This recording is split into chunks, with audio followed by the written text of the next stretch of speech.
And we are live. Episode 34 of the Talking Shit podcast. I am Dr. Evil Genius. And I am Captain Paul. Do you want a little captain in you? How you been, man? How you doing, man? I've been doing all right, man. Just kind of dealing with some medical shit. Besides that, can't really complain. Doing all right. Yeah, it's really hard to complain when you're doing as well in life as we are. I mean, you think about how fucked up the world is right now, right? Yeah. And me and you were sitting here shooting the shit, good friends. We've been friends for several years. You know, being able to talk that shit whenever you want. You know what I'm saying? So it's good to have you back here today. Last time on episode 33, we announced a triumphant arrival of Captain Paul getting his fitness shit in gear. This week has been a little bit difficult, but we're not shying away from it here. We're gonna share with you some of the issues, not just the victories, because it's important for everybody to know, there are going to be times where all of us are going to kind of take a step backwards, but as long as you're willing to take that step forward and then the one beyond that, you're never a loser. Right. I want to talk a little bit about, what it's been like for you trying to hold steady over the past several days. It's been kind of interesting. I think so we had a meeting actually scheduled, and then I actually mismanaged it. I didn't realize I had a meeting at a church, or I should say like a tour of a church for me and my girls. One of the most ungodly people I know, Captain Paul, talking about some fucking church. What kind of bullshit is that? Yo, suck my dick. But, so we planned it on the next day, but we did the MMA we did the MMA show that night. And it was fun. It was fun having you on there. Finally, Captain Paul shows up to work on his own show. Bro, and it was good, but the problem I had is we had a lot of fun that night, but then I was up and down all night, and I slept through the mulligan I got. So and who offered you the mulligan? Well, you did, but your girl, Mrs. Evil, she's the one. She's the one that was like, "Yo, if he shows up by 8 p.m., we'll let him live." And what time did you show up? No, I think, what did she say? 7. She said 7 p.m. Yeah. Then I showed up like 7. 6. You showed up at 6:54. Yeah, man, I'm about to be on time. But yeah, no, it was one of those things, kind of a hiccup. I didn't mean to, obviously, fell asleep. And then I had a medical issue flare up where I couldn't really, it hurt to like walk and shit. So it was like, it wasn't anything related to our workouts. I'm not going to get into it. But it was just, it was kind of a mental fuck up because I was like, I really would like to get into the gym. Even when I was sitting there and I was hurting, I'm like, it would be kind of nice to kind of build upon what we were doing. But, at least good side, like, you got to keep a positive mindset and not try to get too down on yourself. Absolutely. And try to get back into it. Like tomorrow we're going to be getting back into the gym because I'm feel good enough now to get back into it. So, but what's even more important than that though, is that people need to understand that when you hire a personal trainer, you're not hiring somebody to tell you what to do. You're hiring somebody who is going to be going on this health journey with you, right?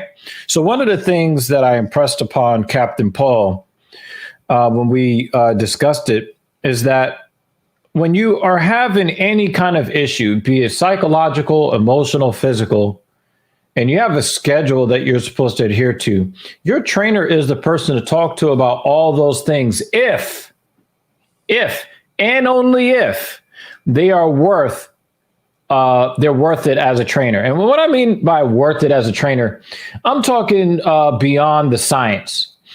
I was having a discussion with a couple of cool dudes earlier on Twitter. And, one of the things that I said is that every trainer basically sells the same science, right? Kinesiology is what it is. The human skeletal muscular system is what it is. The joint actions are what they are. That's just what it is. Okay. You're not going to find somebody that magically creates a new exercise. What he will do is create a clip that somebody can use in gym fails on YouTube. That's what he is going to create. But you're not going to see anybody creating anything that's brand new, because human movement is what it is. We move in the sagittal plane. We move in the frontal plane. We move in the transverse plane.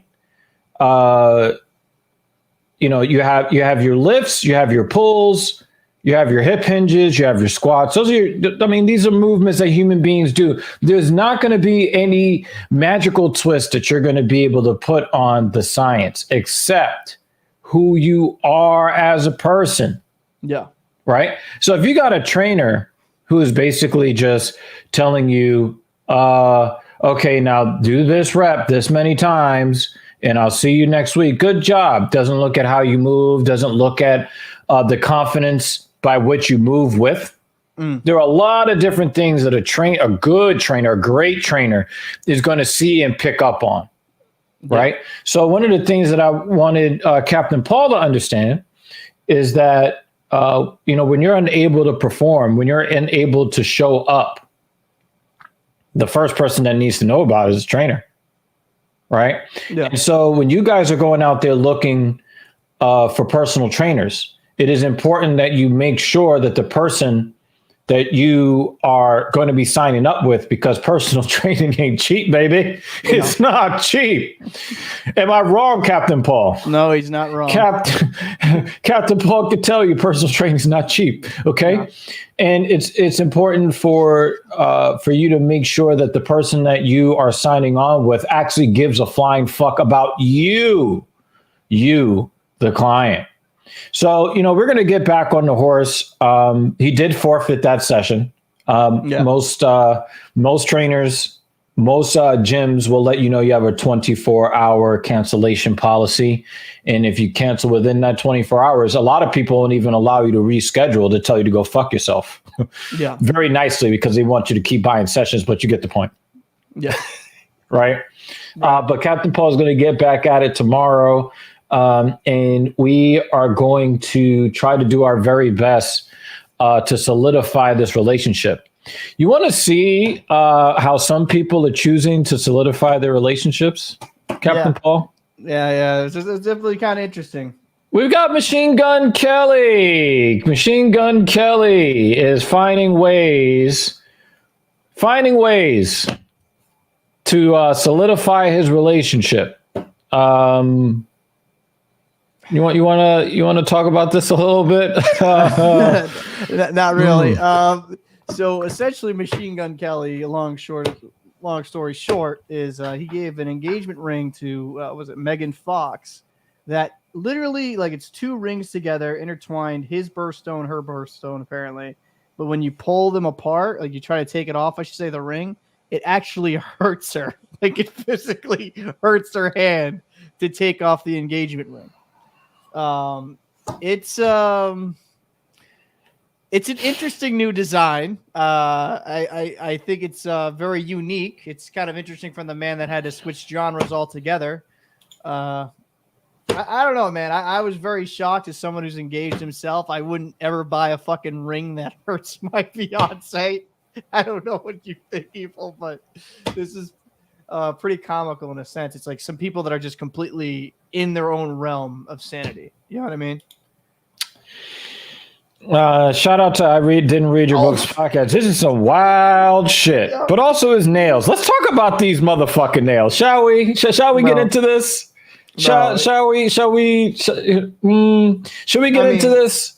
I mean, I think he was watching some RuPaul Drag Race and just wanted to get involved. Listen, man. We about to drag this white ass nigga, you know? Yeah, I'll be honest with you, man. Like, I see some of this stuff. I'm like, I'm not completely surprised the way he went out as a rapper. And like, it's kind of funny from this dude who tried to portray this uber like hard street image is now like foo wearing like 10-inch long nails, probably taking a 10-inch dildo from the back. Like, I had a feeling one of us was going to make that joke. One of us was going to make that joke. bro, it was gonna happen. Like It was gonna happen because he is a joke. Yeah. And you know, I don't know, man. I think the before I give my opinion, let's go through the article, okay? So it's funny. Captain Paul said, "Hey, should I pull this article? Should I pull this article from CNN?" I'm like, "Nah, we don't really trust CNN like that." And then, of course, the first thing they say is according to CNN. That should have given me a different link, and listen, you basically, you know, bro. Listen. If I went to Fox News, you'd give me shit. So, like, you know what? no, but I'm not gonna. But I'm not gonna do the. I don't know how much you trust Fox News. I don't trust none of these motherfuckers. Let's just be real. I don't trust okay? many of these media outlets. Yeah, I'll agree with that. But it's Yeah. just like it's kind of hard to find articles that aren't linked to these fucking mainstream. That's where a lot of it is. It's just secondary quotes and shit. I looked up a few. Speaking of mainstream, could we talk about the fact that no one gives a fuck about Megan Fox anymore? Like, she was mainstream a decade ago. I mean, once she left the Transformers franchise, no one gave a flying fuck. Can we admit that? No, we can absolutely admit that. There's no, like, she's decently attractive and shit. So obviously she's going to have some type of social media platform. But yeah, I agree. Like, as a relevancy when it comes to acting, nobody gives a shit. I mean, it's like apparently he does, but let's be frank. Does anybody care who he is either? He's irrelevant. That's what I'm saying. Like, I mean, no one real like the thing is Megan Fox. I think she probably helped young men between the age of 9 and 29. Basically rub the genie out of their lamp to the tune of what, maybe a gallon or two over that 10-year stretch total, all the men. After that, no one gave a fuck, son. No, I mean, for me, it's like, apparently I'm wrong. Apparently there are some people that care about him. Apparently, I probably shouldn't talk shit because I'm probably looking for this group of people to give a shit about us at Talking Shit Podcast. We're going to talk our shit either way. Okay. No one gives a fuck. I just can't. I tried the vibe with you. I tried. Okay, let me get to this fucking quote.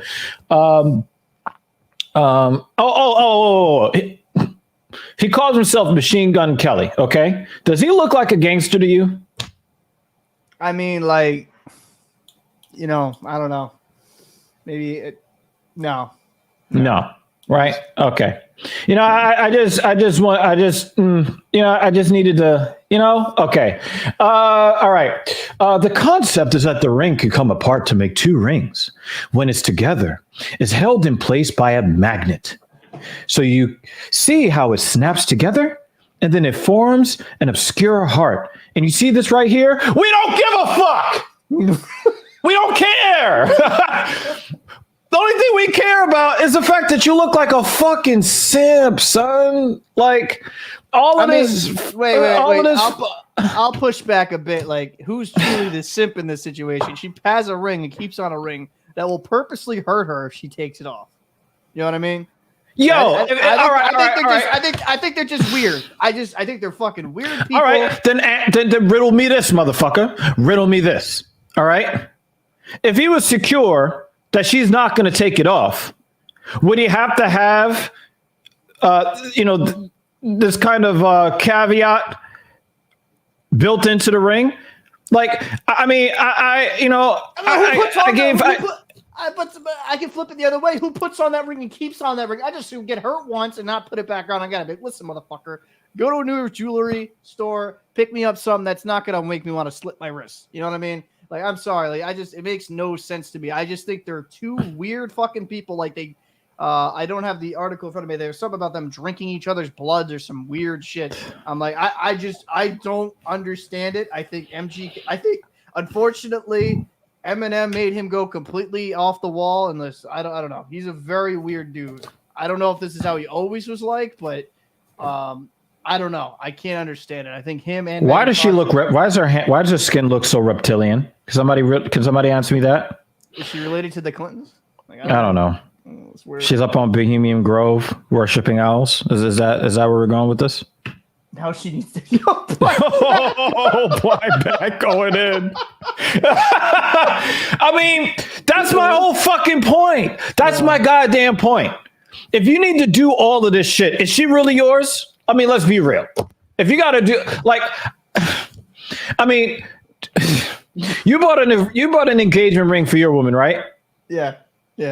Do you really give a fuck whether she takes it off or not? Are you afraid? Are you afraid that she's gonna be on next dude dick like that? No. And let's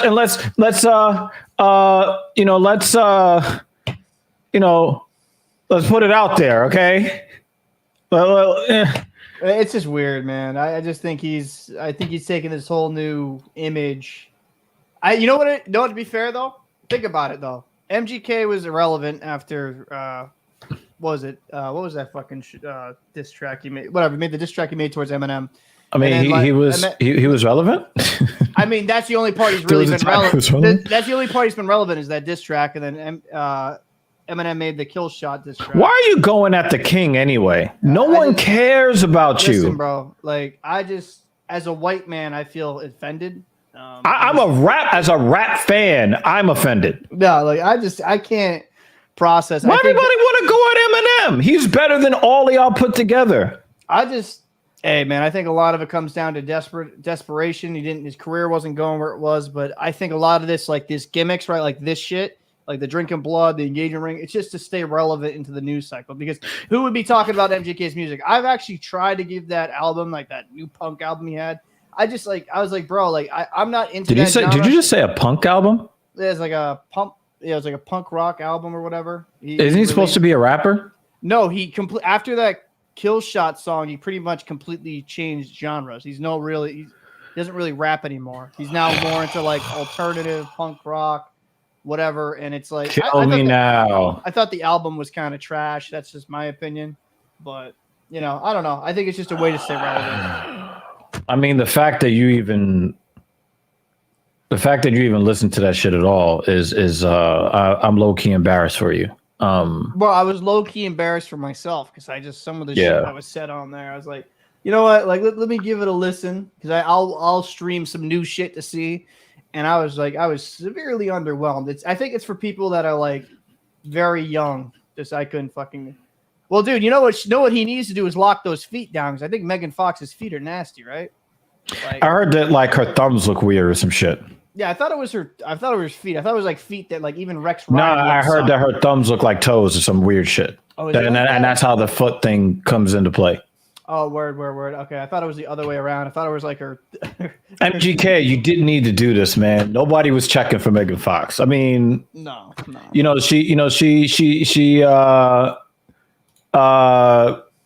Oh, it's another thumb. Okay. She doesn't look like Lizzo, but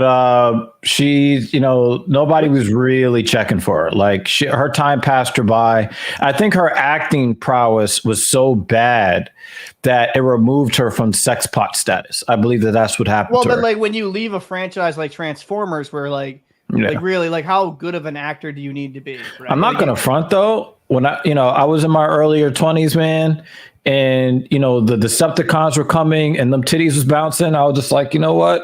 I could have given them a lick. Could have given, a little bit of a, Yeah, no, listen, I'm not saying she ain't attractive in some sense. I'm just saying, like, from what I heard, this was ultra trash. From what I heard, I'm not saying, Jennifer's. From what I heard, the movie was like complete ridiculous ultra trash. You know what I'm saying? Like that's that's just the word on the street. I mean, I wasn't going to watch that shit. I mean, I've been uninterested in her since Transformers. And so, I mean, I'm just going to, See, this is a real man right here. This is a real man. I drive. Podcast says I watched that with some girl, and you know what I'm saying? I mean, can you imagine? Let's just say she wasn't attracted to you. Let's just say. And she's just like, you know what? This movie is so bad. I'd rather suck your dick. I mean, wait, are we selling the movie or are we roasting it? That sounds like selling the movie. Listen, I've never even heard of that movie before, but I just watched the ratings are kind of trash. Like it's 5.3 on IMDb, 45 on Rotten Tomatoes, 47 on Metacritic. Like, oh, I thought it would be like 4.7 instead of 47. I don't know, man. Yeah. I like saying I drive. It reminds what? Oh, I drive BMW. That's what it reminds me of.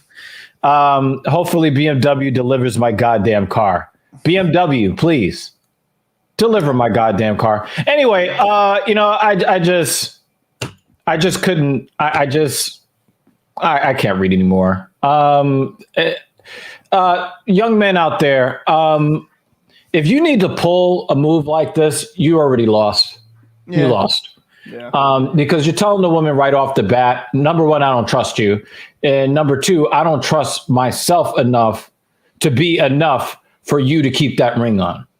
Yeah. Right. I mean, in some ways, if you want to look at it in the womanist point of view, what you're telling the woman is I don't trust you. Yeah. Yeah. Because if you're putting something on, like, essentially, or you know what? They could be into that, the fuck's that called? BDSM. They could be into that shit. I don't know. Nah, but he looks like, but I would think that they're both subs, so I don't think that would really work. Because I'm not buying him as a dom. Nobody is. He sounds like he would be on his knees. He looks like one of those guys that would be on his knees next to her. Yeah, like Jack Murphy. Yeah, I get it. Yeah. Well, we'll give Jack Murphy a little credit, though. I don't think that Jack. Oh, wait a minute. You did say that. Oh no, we can't give him no credit. Oh no. Exactly. Oh no. Oh man. Oh, she's well. Yeah. I could. Well, we're going to get into something that is a different kind of disgusting. Okay. We're going to get into UFC Fighter Pay. This came across my feed, after UFC 270. Yeah. And,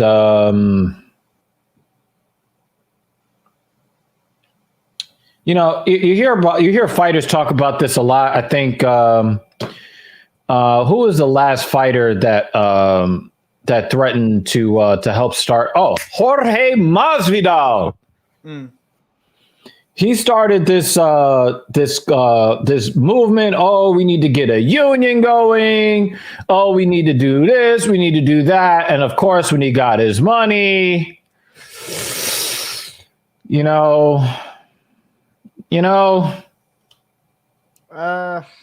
movement it died.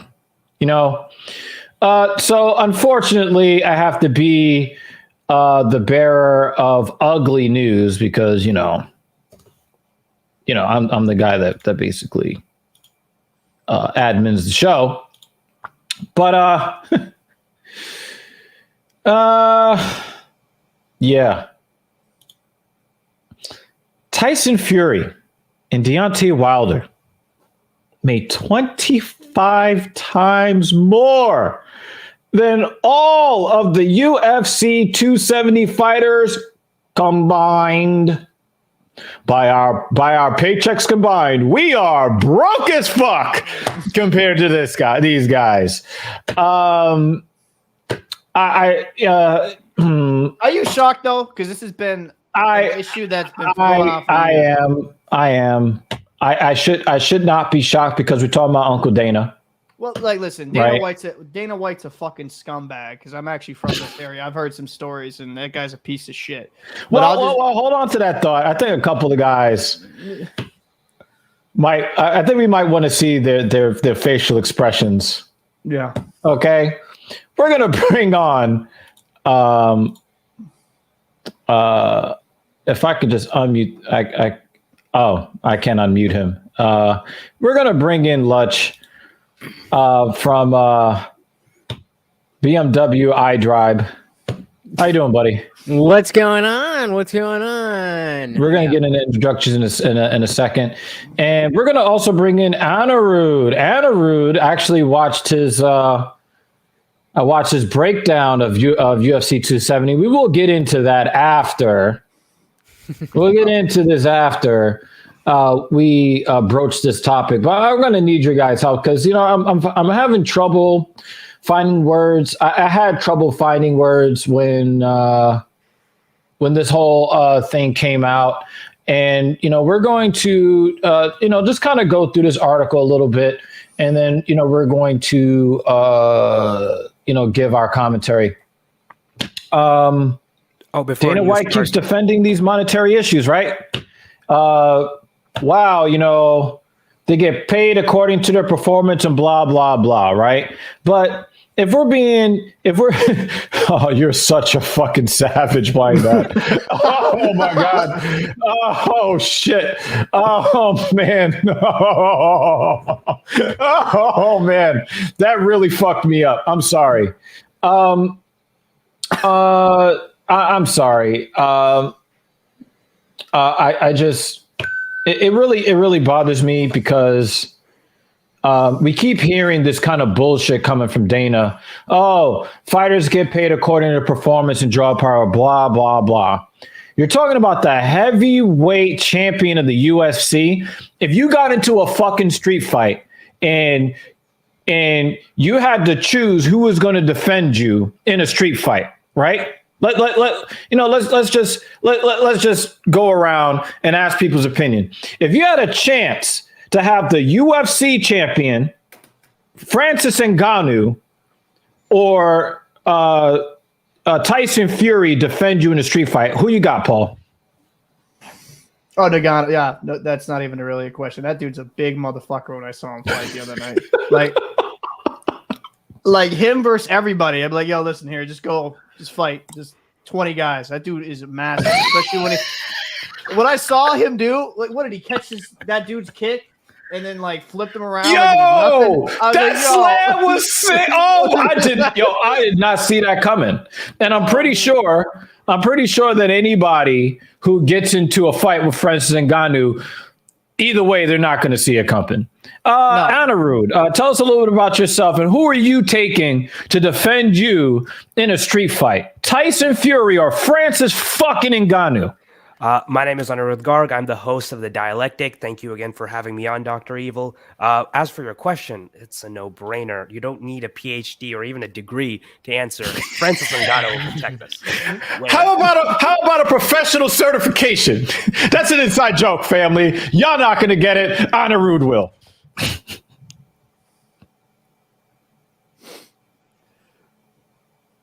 So I mean, if you, sorry, I didn't want to cut you off. I don't know if you're done, Anirudh, but yeah, I mean, he just shut the fuck up. I just kept it short, sweet, and simple. Oh, hey, man, I can't hate that. I can't hate it. Lutch, can you tell people about who you are and who you got? Tyson Fury or the Predator, Le Predator, Francis Ngannou? Absolutely. So I am Lutch. I am the host of the I Didn't Read Your Book podcast. That's what iDrive is for. You can call me iDrive, whatever works. But I call you Podcast Jesus.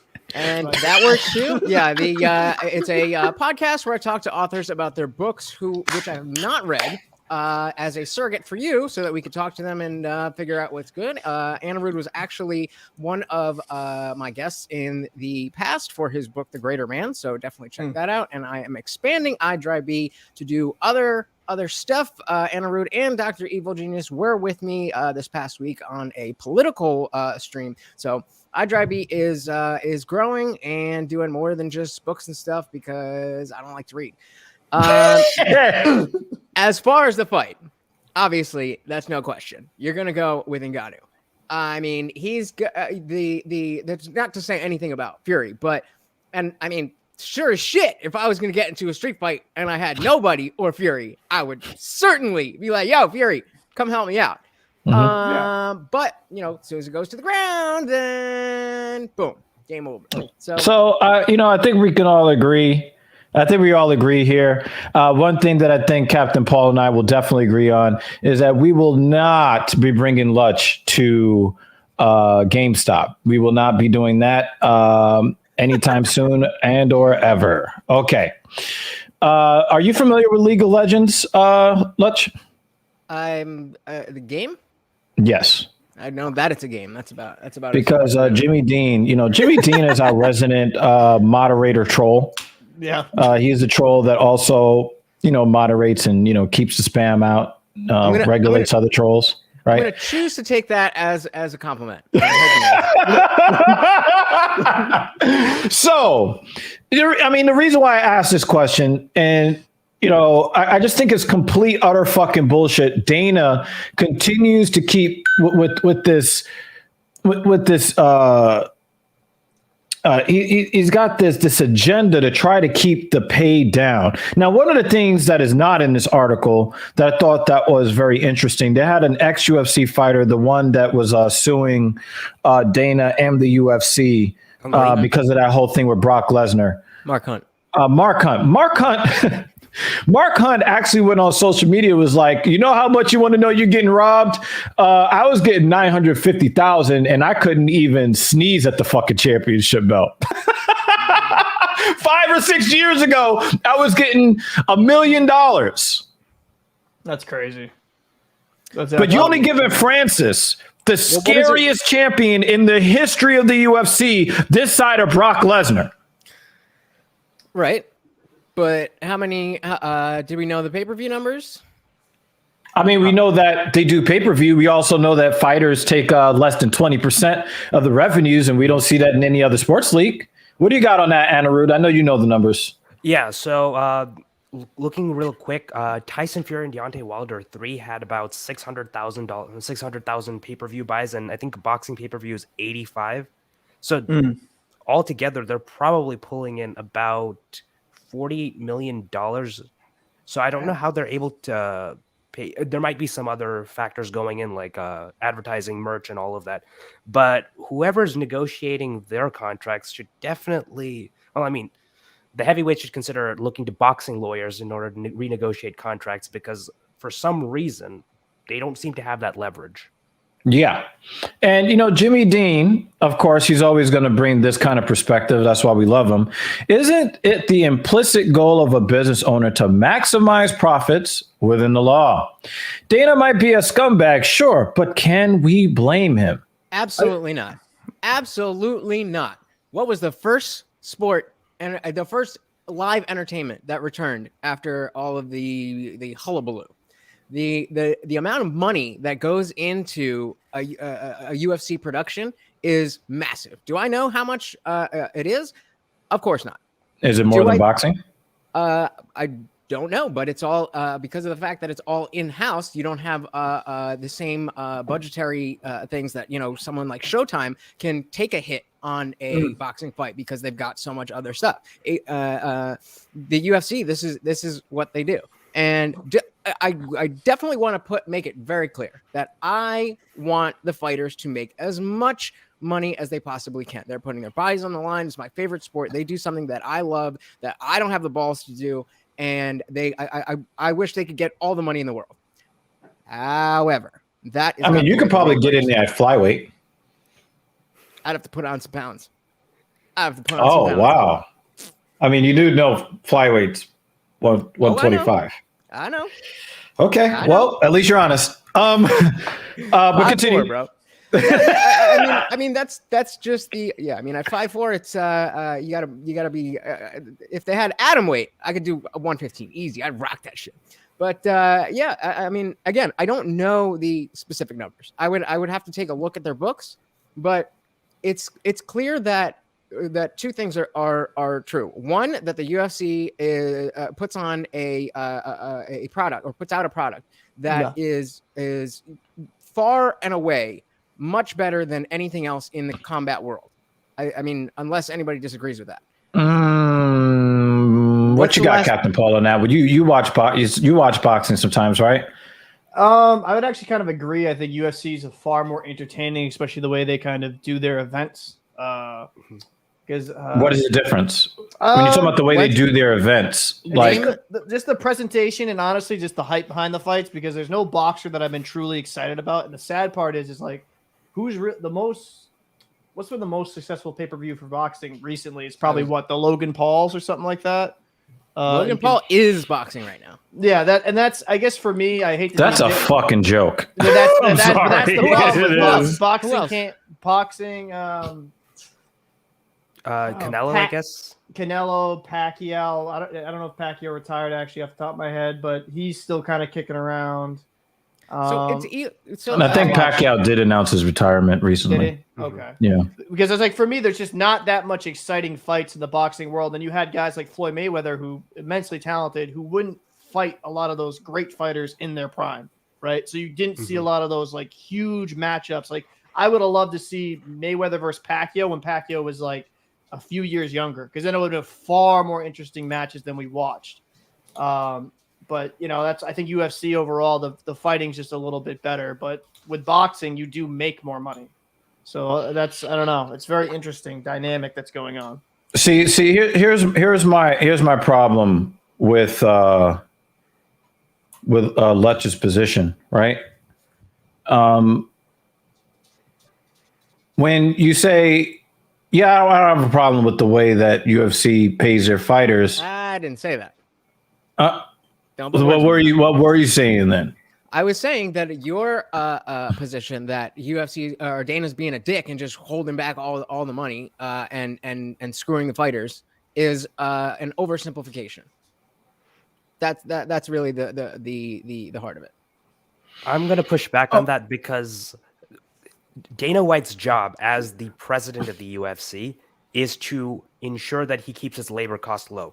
One of the ways to do that is to be a dick to your fighters, having non-competition agreements in their clauses, trying to make sure that they earn as little money as possible, because his job is to his job is to bring some profits to his shareholders. Right. And Endeavor, the parent company of the UFC, is almost on the verge of bleeding their coffers dry. The only reason they're afloat is because the UFC has record margins. I actually linked their financial report right now. And, and the thing is, I knew he was going to bring the fucking data, son.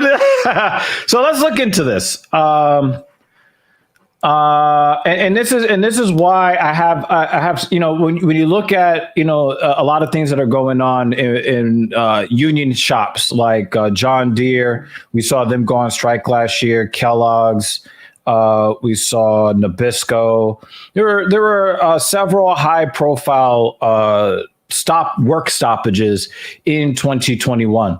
And one of the things that I saw as a repeating thread throughout all of them is that the workers that went on strike, not only did they have their hours expanded, their wages cut, their free time cut, their benefits cut, they were being cut at a time when they were earning the most money that these companies had ever made for these companies.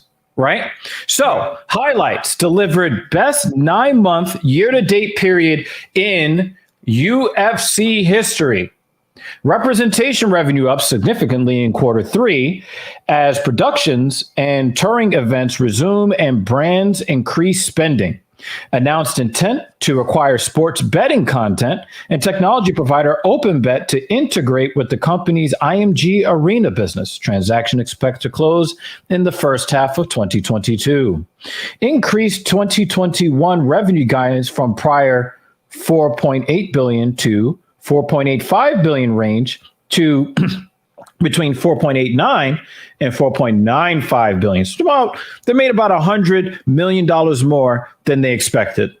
Increased 2021 adjusted EBITDA guidance from prior 765 to 775 million to 835 to 845 million. Third quarter alone, $1.4 billion in revenue, net income 63.6 million, adjusted EBITDA That net's kind of low. $283.3 million. So this again, is- another situation where a company is making the most money they've ever made, but their heavyweight champion today makes less money than an also-ran journeyman did in the UFC 5 years ago. Make it make sense. Anirudh? Well, so here's the situation. If you read at the bottom, the UFC is offsetting other operating losses that Endeavor has. So as Captain Paul noted, that their net income is a little low for one quarter. Yeah. That's because they're bleeding money into other segments and trying to grow. This is a common trend for a lot of companies. Amazon makes no money from sales. Every time you're, as an Amazon Prime member, buy something, they lose money. They make money from their cloud services. The concept behind this is you expand and try to undercut your competitors somewhere else and squeeze profit in one sector in order to grow. This used to be considered anti-competitive behavior, but under Trump DOJ and now even the Biden DOJ, they're not going to try to regulate this. So because let's hypothesize a world where Dana White is a decent human being. Even if he wanted to raise fighters, he has a fiduciary responsibility to make sure that he reduces labor costs. So he can try to be nice, sometimes pay for a medical bill here or there.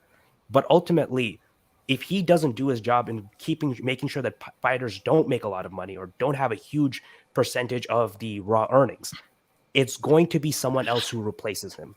And there's no doubt that that person will not be as competent as Dana White or as good as making fights. So Dana White is essentially the evil that is the consequence of this type of system. So I guess Lutch is wrong in that it's not oversimplification, that's job. But the broader picture is this is kind of the way that we've structured modern corporations. Now, Well, I'm going to push back on one point. One thing that you said, I'm going to push back on one thing. When you say that they'll just remove him and get somebody else, right? I think that it's a little bit more complicated than that because, the UFC and Dana White, they're synonymous. He is part of it's almost like he's part of the show. He's like the Vince McMahon of the UFC. So it's not, if he said, hey, if we, let's say we just double every fighter's salary, it would be really difficult for the board to say, well, why are you doing such a thing? If he doubled it, their fighter expenses will only go to 34%.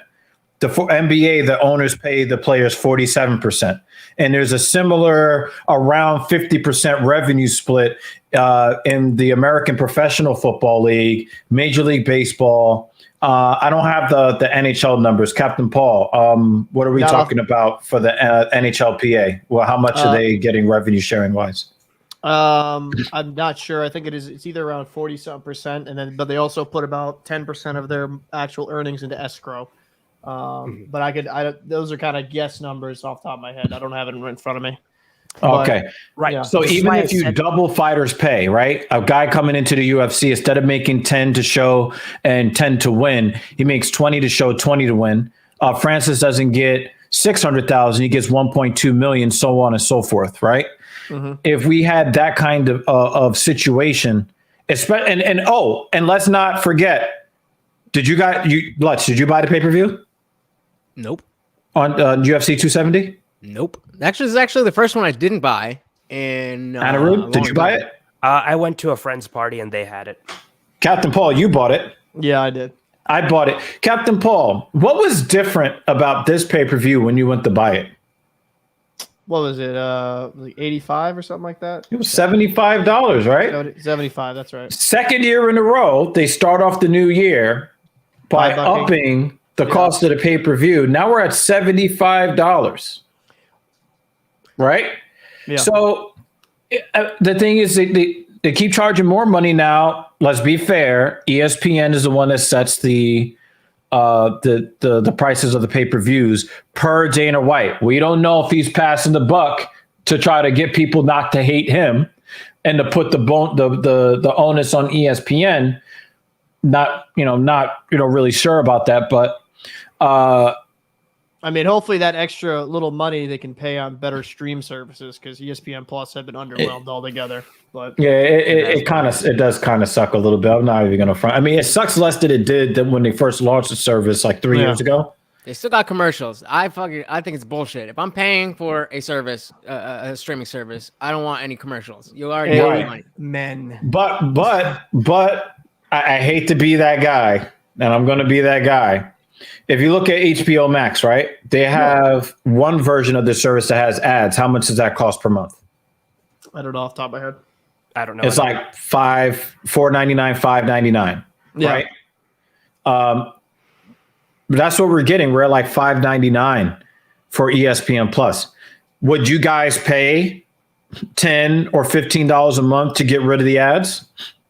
Nope. I mean, I would consider it. Like I got YouTube Premium because I don't like the ads. If they actually made a better product, I'd consider it. But as of right now, cancel that and just get. We triggered Jimmy Dean, y'all. We triggered Jimmy Dean. he ain't happy with that.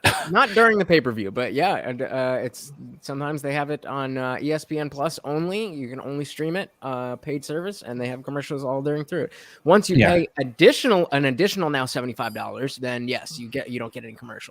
I will tell you that Mrs. Evil, if you guys watched the Filthy Casual MMA watch party, she threatened to get up and walk out if they played yet one more fucking commercial. she's getting heated.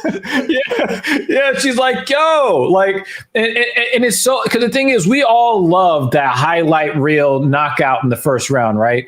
I mean, who does not believe that Jorge Masvidal's flying knee on the shitty wrestler guy, Funky. I mean, he flying kneed him into obscurity. Like he sent him to the netherworld with that knee, right? Who doesn't love moments like that? We don't in 2022 when you're watching it on ESPN Plus, because now we're sitting here for 18 minutes watching the same fucking bullshit video packages about, why we should care about Brandon Moreno's Lego collection. I don't give a fuck about your Lego collection. What I'll say is kind of curious though, kind of getting back to the revenue and how much it was, like 1 point something billion, and then the actual net income is 63. And like with a company like with my industry, I got to know a little bit with contracts and stuff like that. The disparity when it comes from gross to net is kind of alarming. That's really not that much net income at all. Like, where are they hemorrhaging this money? Is it with their TV series? Is it with just the production cost itself? Well, I'm about to go there.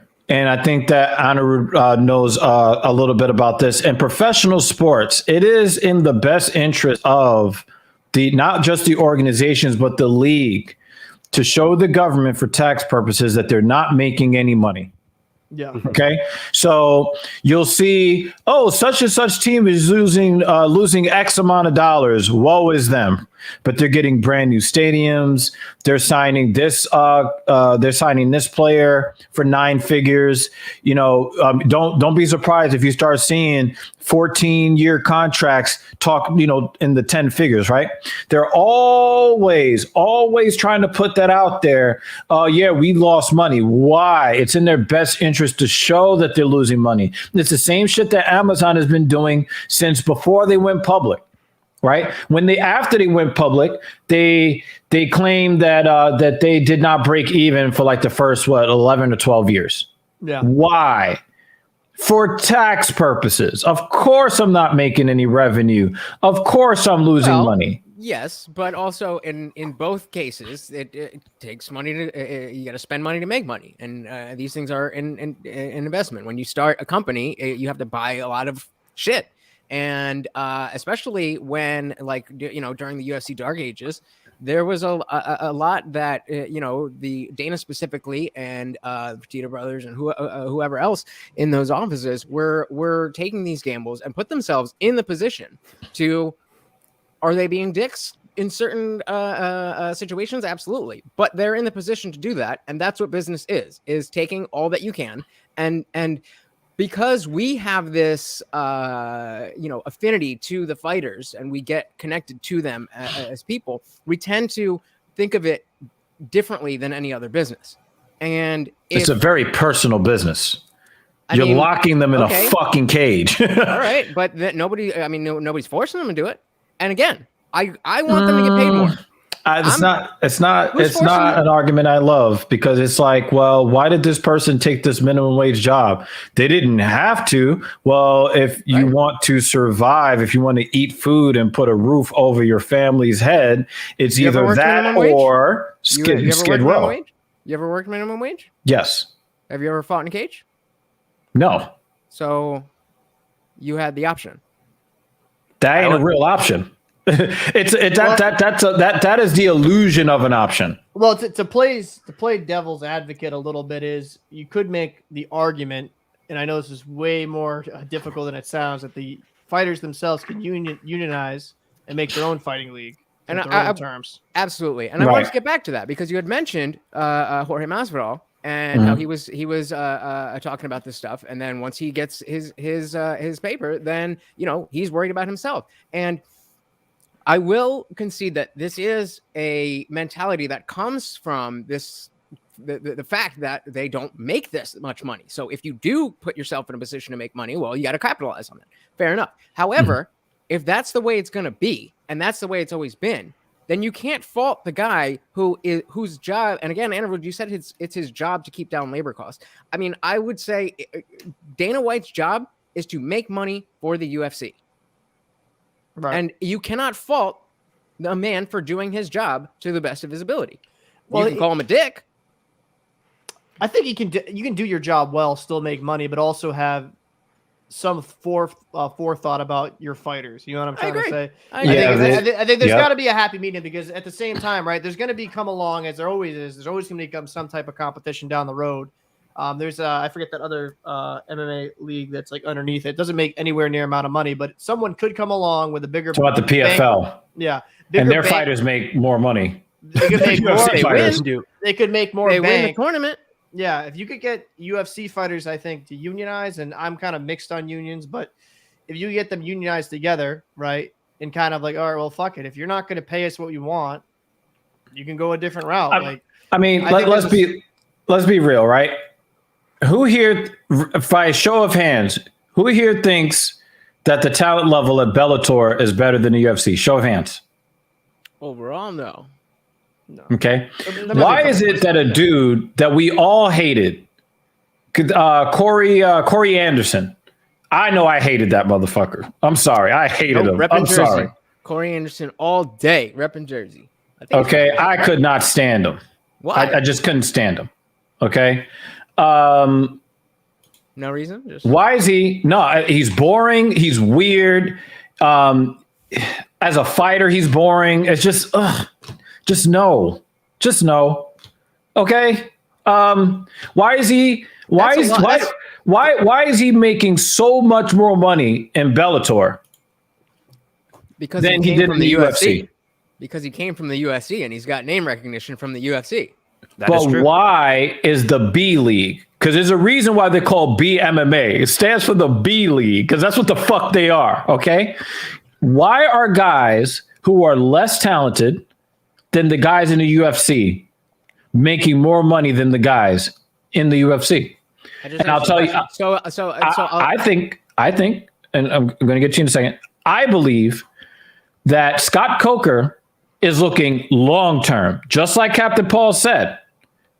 He's thinking, if I treat these fighters better than the leaders, I can get market share, and I can start getting some more of that younger talent to come, and some of the better talent to come to my organization, instead of going to the UFC and then end up supplanting the UFC.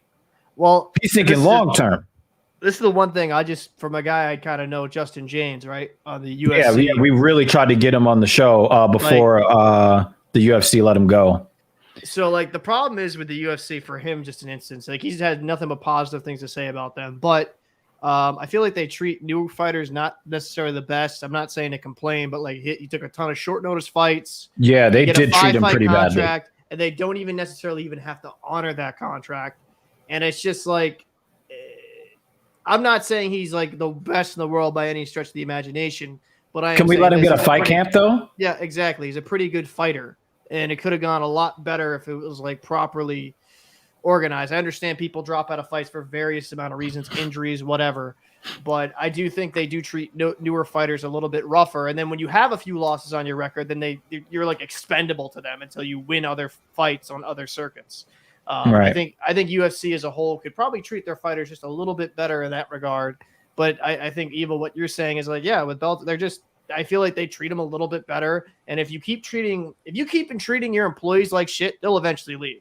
Like regardless of the money, right? Like if you could find comparable money at a different circuit, yeah, maybe it doesn't have the big pay-per-views, maybe it doesn't have as much recognition, but that can change over time. If you have a guy of a company that's willing to do things the right way, treat their employees fair, that's just a far better incentive as me as a fighter. Because that's like these guys, I got to look at it as a short-term thing. Like how long can I truly fight? Like how long is my prime? Like I'm taking a ton of fucking brain shots and shit like that. Oh, so yeah. I don't have the longevity of like, for example, in my field, I could do this until I'm in a casket, right? So they can't. They maybe into their late 30s, maybe early 40s, but that's very rare. Which goes back to the who's a draw conversation, but it also, I mean, just to before we jump around too much, do you guys watch Bellator? A little bit, yeah. I try. I really try. I really tried. So I try. And I'm just like, wow, this really sucks. So what are we really talking about? Well, but I'm saying so my issue is into the fighters, but there's a reason that despite the fighter pay issues, that the UFC is where these fighters want to be because of that opportunity. Because as in Dana's own words, this isn't a career; it is an opportunity. They're giving you the limelight. And they are giving you all of the, all the marketing, all the hype, all of that money. They're not putting in your purse. They're putting it in marketing behind you. The young guys, unlike boxing, where if you're not a Canelo, if you're not a Fury, if you're not a Wilder, then nobody knows who you are. Well, there was a time when nobody knew who they were. Right. And do you think that's who do you think is responsible for that? It's not Dana White. Why not? How is that? How is it not Dana White? Because they're boxers. Oh, I misconstrued what you're saying. So, wait.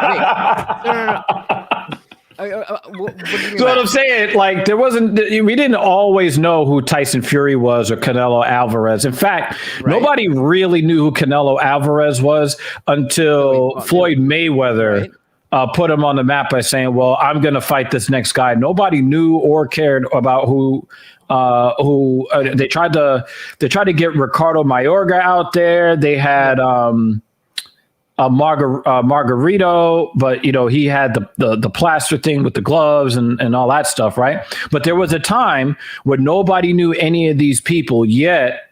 One day, and a lot of these guys you don't know that fighting on the undercard are still getting way more money than people we know in the UFC. Why?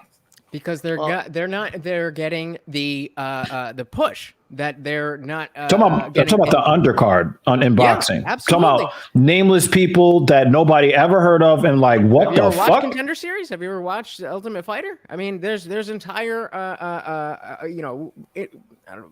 ecosystem, right? Yeah. Thank you. Yeah, there's an entire ecosystem for the undercard, for the not. I'm talking about the boxers. Well, this is my point though. That this is where all the money is going. Instead of in the UFC fighters' purses, it's going to helping get eyes on them, and that is the real value. And so, if you were to pay everybody the same, and you don't have the marketing budget to make Conor McGregor who Conor McGregor is, then Conor McGregor doesn't get to make the money that he makes. I can slightly see that point. But I think when some people get like as big as Conor McGregor, you just become a brand within yourself, whether you're boxing, UFC, like whatever league. I guess I don't know. I just think as a whole with the UFC I don't know, like with the younger fighters, I think they kind of manipulate them in a way because everyone wants to be in the UFC, right? Because that's the big league. That's a big Why? league. Yeah, exactly. But like, I don't know. I just think there's other ways that in today's age, especially with all the social media, a lot of different other platforms you can reach. You can probably reach maybe not the highest peaks like that Connor made, where he was like every fucking where, but you can become pretty relevant. And I don't think you necessarily have to be in the UFC. Let me ask you this question, Anirudh, are the pay-per-view numbers out for UFC 270? I haven't been able to find them. The UFC stopped releasing official pay-per-view numbers, so we only get estimations. Of course they did. Of course they did. Because this is a point that I'm about to make, right? If Tyson Fury himself made $30 million by himself, we're talking about just him, right? And he had 600,000 pay-per-view buys, right? Mm-hmm. Would it be fair to say that the pay-per-view buys were in somewhat the same neighborhood, would you say? For UFC 270? Maybe. But what about the sponsorship deals? What about the promotion companies that were... Boxing gets those too. That's what I'm saying. Get that shit too. Okay, but the UFC that puts a lot of variables, so we don't really know. It's not... Right. Those are... I'm just talking about straight up purse. Because the thing is, we can't control... a complete picture. But I'm saying that's exactly the problem is you're only talking about purse. No, but the thing is, we can only talk about the fighter pay as far as the league itself. It would be like you saying, well, X number of players in Major League Baseball aren't getting paid enough, but it's under the CBA. And you're saying that they're not being paid enough because this class of players aren't getting the advertisement dollars through endorsements. It's like, well, that's not Major League Baseball's thing. That's between the player and their agent and whoever that they manage with. I'm just talking about the paycheck itself, right?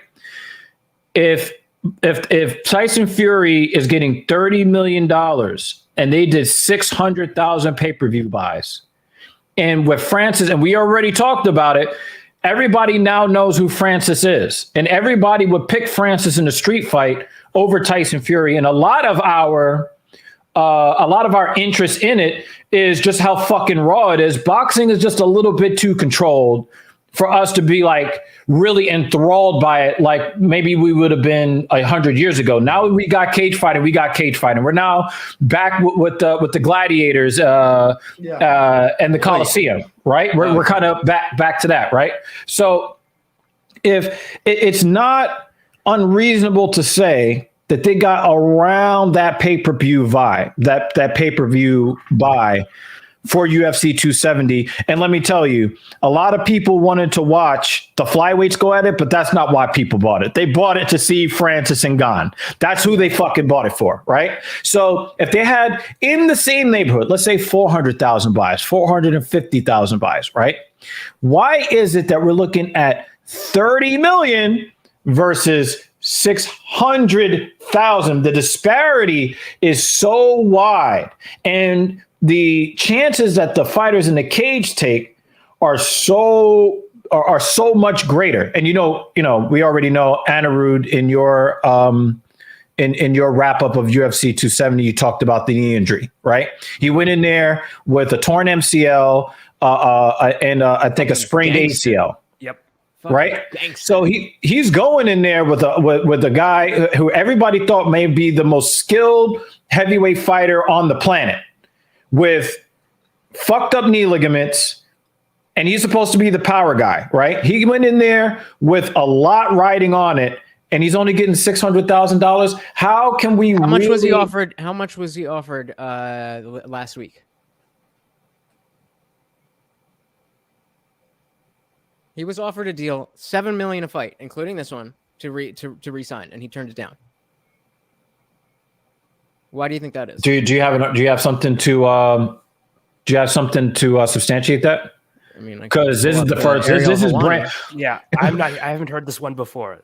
iDrive-B is breaking news here on the Talk to Shit podcast. Nope, just quoting the biggest. Because if you're going to tell me 7 versus 30, I still don't like those odds. But I think 7 is better than 600,000 when you're making this direct comparison. Okay, I can. Yeah, if you could pull that up, I will put that right on the goddamn screen. All right. I mean, it's a 51-minute interview, but like, I don't know exactly where it is in there. There are no articles. I mean, not that I've read.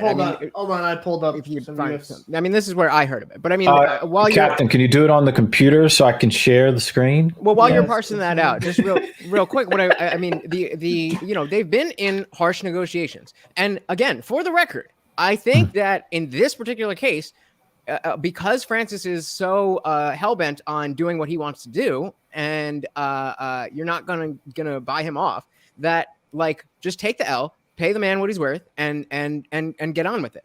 Right. What do you mean by get on with it? Let the contract expire? Well, Yo, Evil, check the Discord, by the way.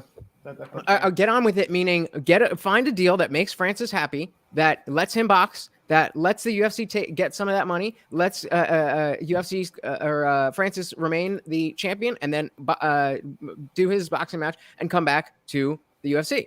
They're worried about setting precedent because Francis isn't at the level that Conor was, and so while that did set precedent, it was Conor is so far far and away from every other fighter that it's not really the same type of precedent. Yeah, I think Francis Ngannou would knock the head off his shoulders. Sorry. Of course, but that's immaterial.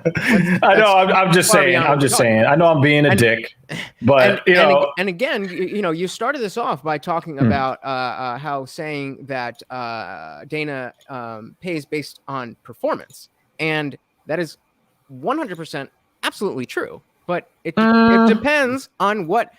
No, what definition? I don't know. Can I finish though? Can I Go finish? ahead. Yeah. Let podcast It Jesus depends. Thank you. It depends on what you mean by performance.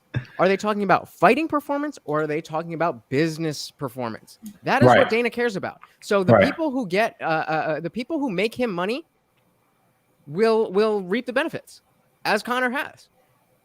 What are I mean, what tweets, what videos, what promo did Francis do for this fight? He hit. His whole career is nothing but a promotion. It's a highlight reel.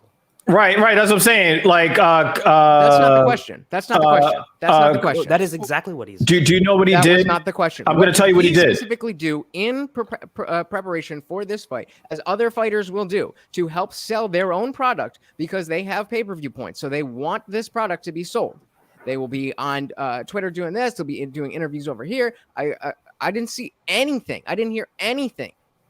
Francis was doing a lot of interviews around the MMA circuits. He was doing that. Yeah. But if you want to talk about what I always forget this fighter's name, I call him the heavyweight Pez dispenser, Overeem. That shoot on Alistair Overeem. That's all you need.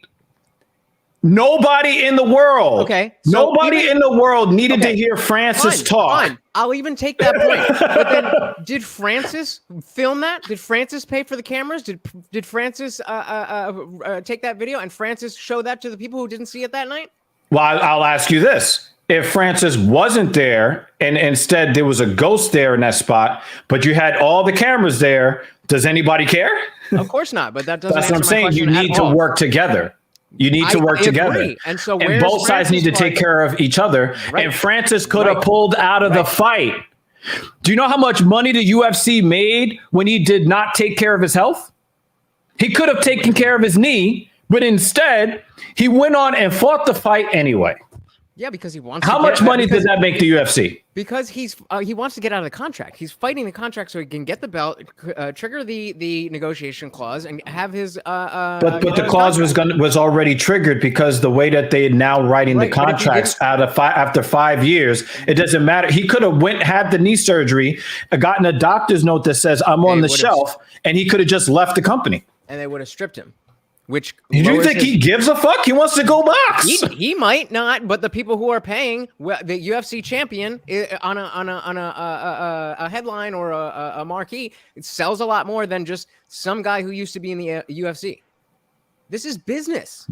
No, but he would be still leaving as a champion, even with the knee injury. Not if he's stripped.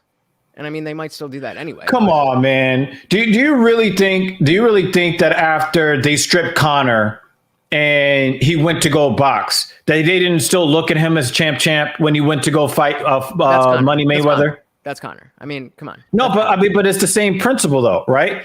You leave as the champion, agree, but it's a completely different situation because Conor is completely different. Like you can't make those kind of comparisons. Conor is in a different league of celebrity. He is no, but I'm only speaking to one thing. Right. I'm only speaking to one thing. Nobody looked at Conor as the strip champion when he went to go box. That's because he left as the champion. They didn't care about that. They cared about Conor as a person already. No, I get that. I get that already. But the thing is, Ngannou, by all accounts, is the baddest man on the planet. Why? Because he is knocking niggas out at heavyweight. And has what around his waist?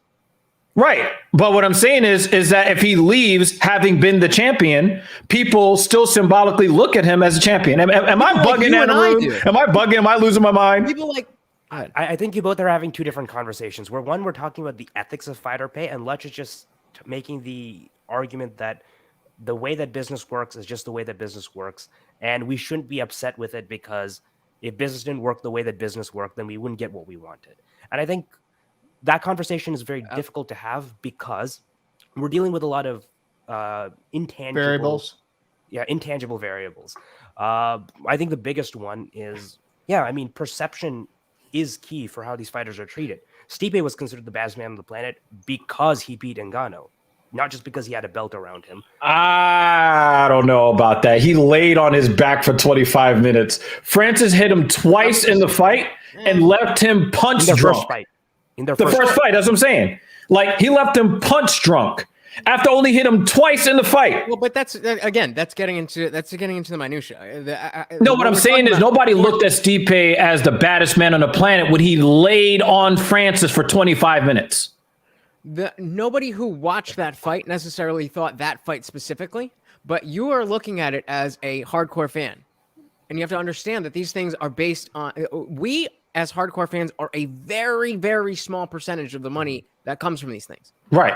And so whether even if he's not the champion, but he really should be the champion, but they stripped him, but this and that, and we may know, okay, yeah, Francis is really that guy. But when you put somebody, you put it on your auntie and it says some guy from that used to be in the UFC versus heavyweight champion of the UFC, it's different and it sells more. I agree. I agree, like 10%. But here's the difference. The guy that used to be in the UFC, that's how they would promote it if Mark Hunt went to boxing, which he did. Mark Hunt was 12-13 in his professional MMA career. He left with a losing record. He is a guy that is sold as some guy that was in the UFC. That's how you sell him. Well, yeah, but Francis, Francis was hitting people. But that's apples and oranges. We're talking about somebody at the tail end of their career.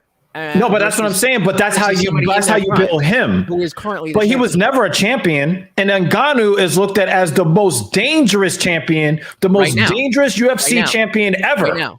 Right now, ever. The most dangerous, the most destructive. That is the perception right now. That's what I'm saying. If he let his contract expire and just sat on it and just sat on the Stipe knockout, which was a crazy knockout because he barely touched him, right? That little check left hook, he barely touched him, right? Yeah. What I'm saying is if Francis would have just said, you know what? I tore my MCL. I have a partially torn ACL. I'm going to rehab this. And he let the clock expire. And then said, you know what? I'm no longer under contract. I'm a free agent. I want to box Tyson Fury.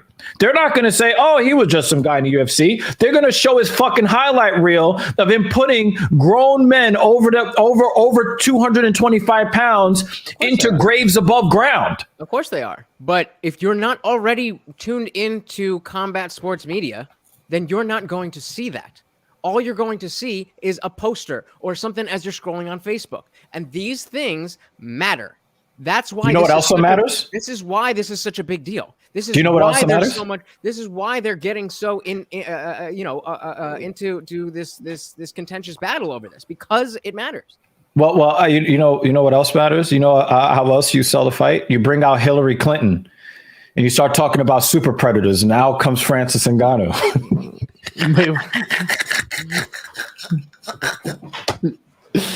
I feel like it's still too soon for that joke. Yo,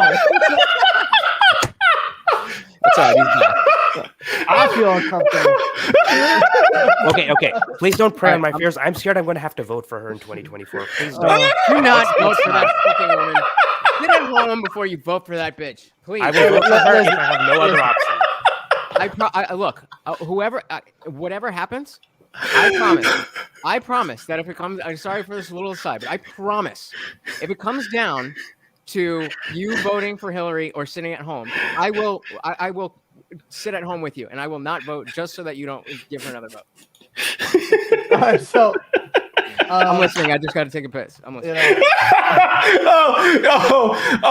So I mean, you did drop this bomb, which I mean, of course, if we get new information, we have to react to it, don't we, Anirudh? If we get verifiable information, we're going to have to say, okay, well, this might have to change the conversation a little bit. Francis Ngannou estimates $7 million loss not signing UFC deal, but freedom doesn't work with money. So apparently, another thing that we also have to kind of factor in, he is 35 years old. He is not going to be at the top of the fight game for too much longer. His window to make money is actually pretty small. What do you have to say, Anirudh?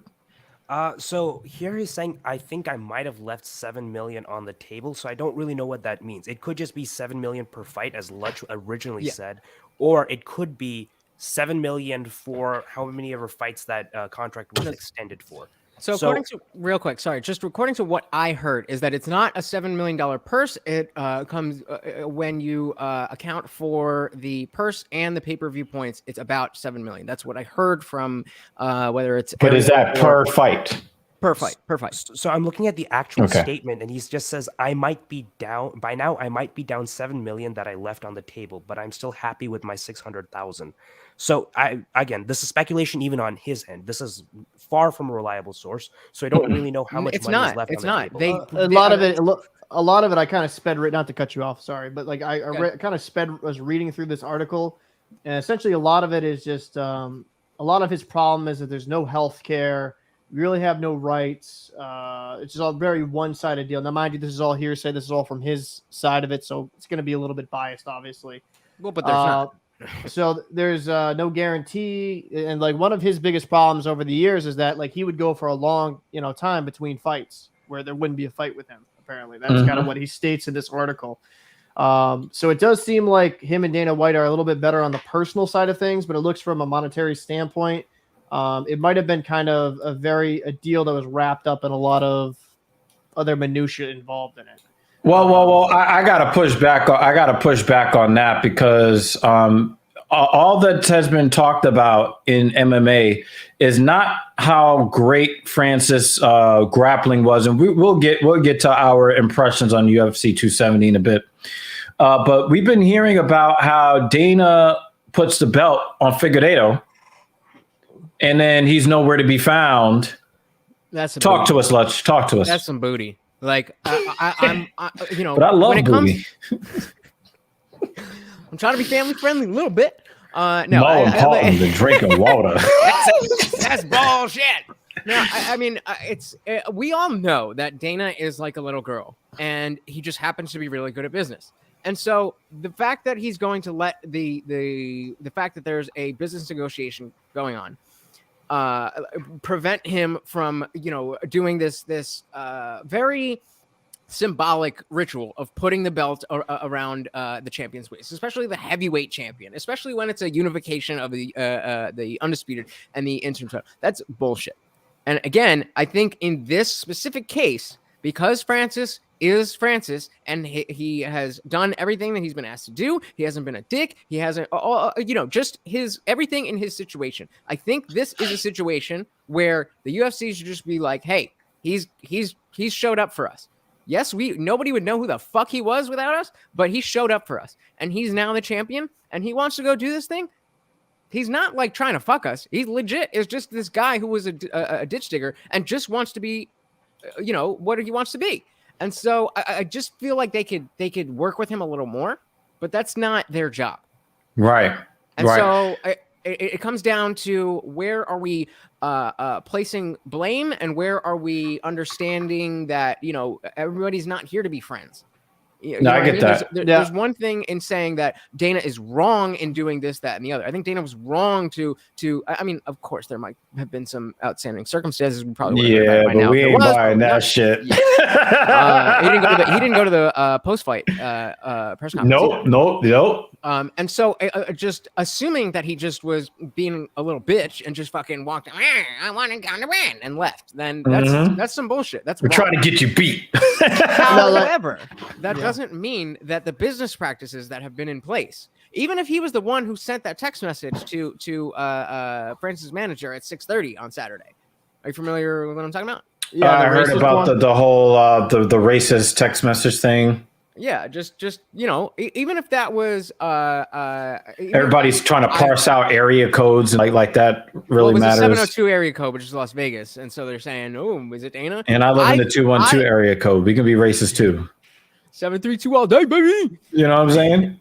But I mean, I personally think that's a little bit below Dana, but I honestly wouldn't be surprised either.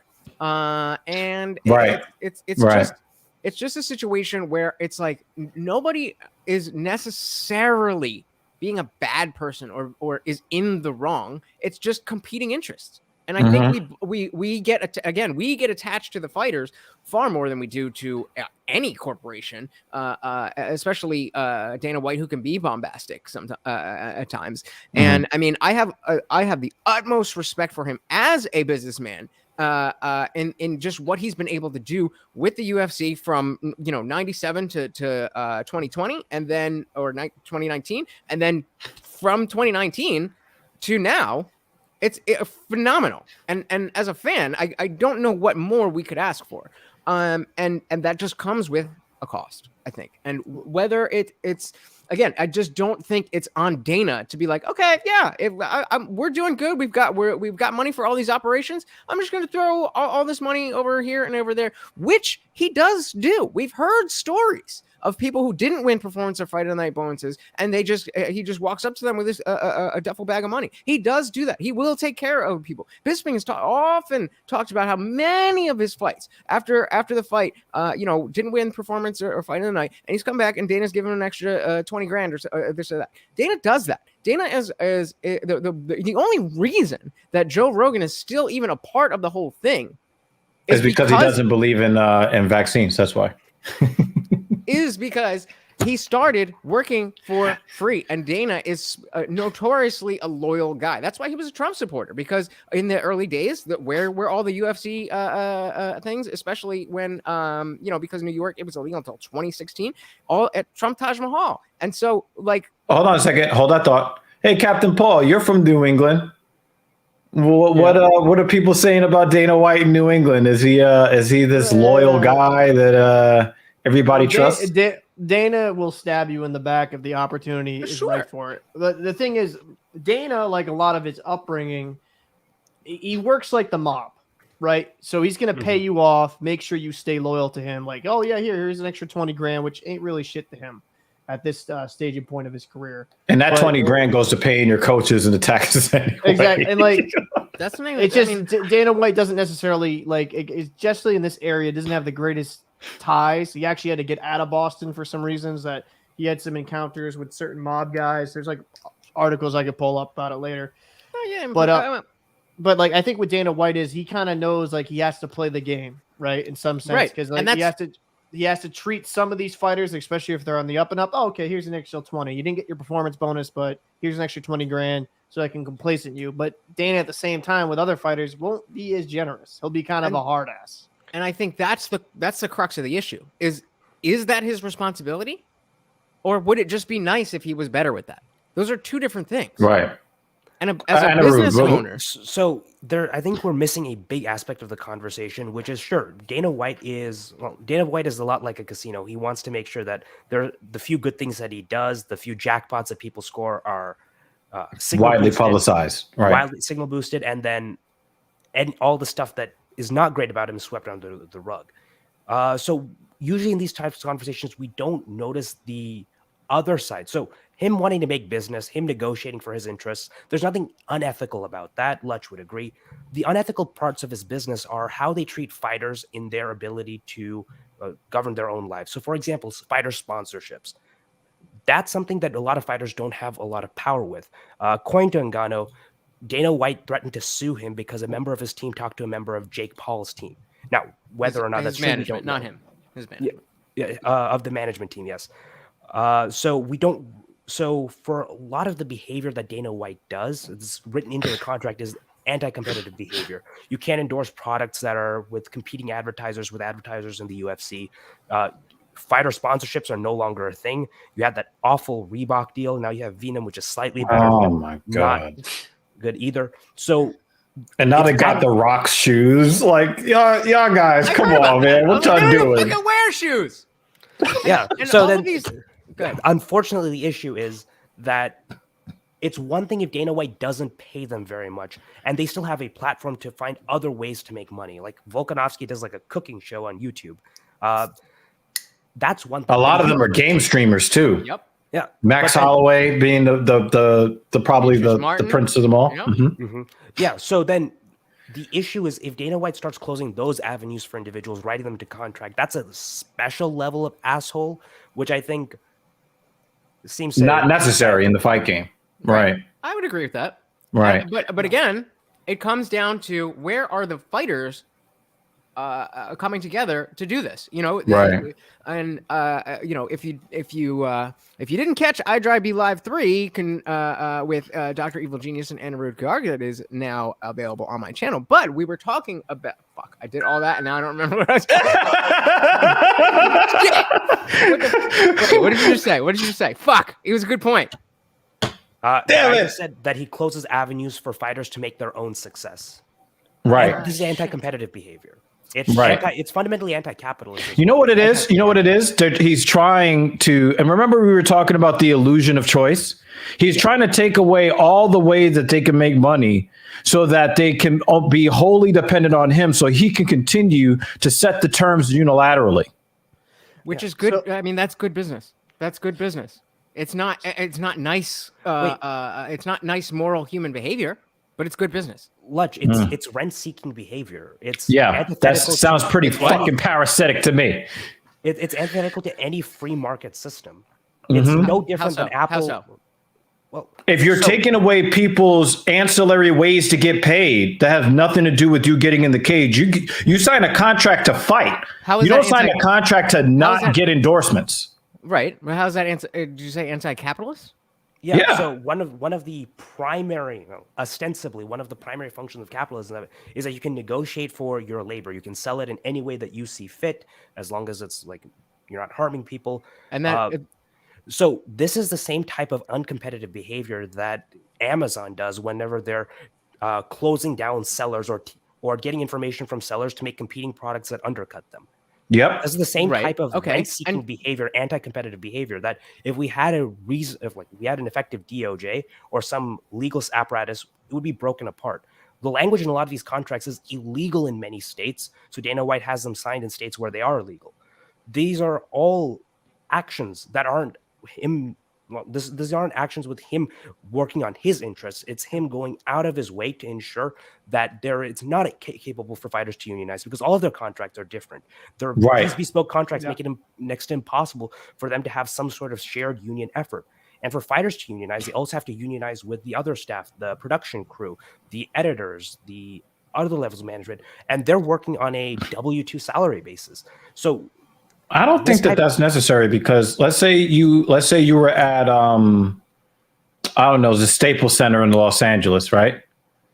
The players are in a union, but the concession stand people, they're on at-will employment, W-2. I don't think that it is necessary to say, well, if you negotiate all the fighters, that also includes the cameramen and the announcers. I don't think that makes any sense. I think that all of those are separate entities. But unionizing with them might make the union efforts much easier and give you more bargaining power. I don't even see how that would even be possible because, again, they're two different types of employees. Like you're going to have to flesh that thought out a little bit more for me to kind of catch where you're going with this. I guess it's no different than whenever unions also including management into their union contracts or into their union membership. It would work functionally the same way. So as not to create you never see that. You never see management. Let me give you an example. John Deere, right? When John Deere went on strike, that was their rank and file union members. Guess who they put in to cross the picket line? It was the management employees because they're not part of the union. Like I've never heard. I was in a union before. I was in local 804 Teamsters, working for what can Brown screw for you, and management was very much on the other side of the line when it came to any kind of anything. Like they were, they're salaried employees, we're hourly, and we don't get raises because of our performance. We got raises on a schedule determined by when you entered the union and how long you've been with the company, right? But you don't see management in the same union with the rank and file. Like I haven't seen that. Where have you seen any? There are a couple of tech companies that have tried doing that. So they've tried. I mean, unionizing in tech is notoriously difficult.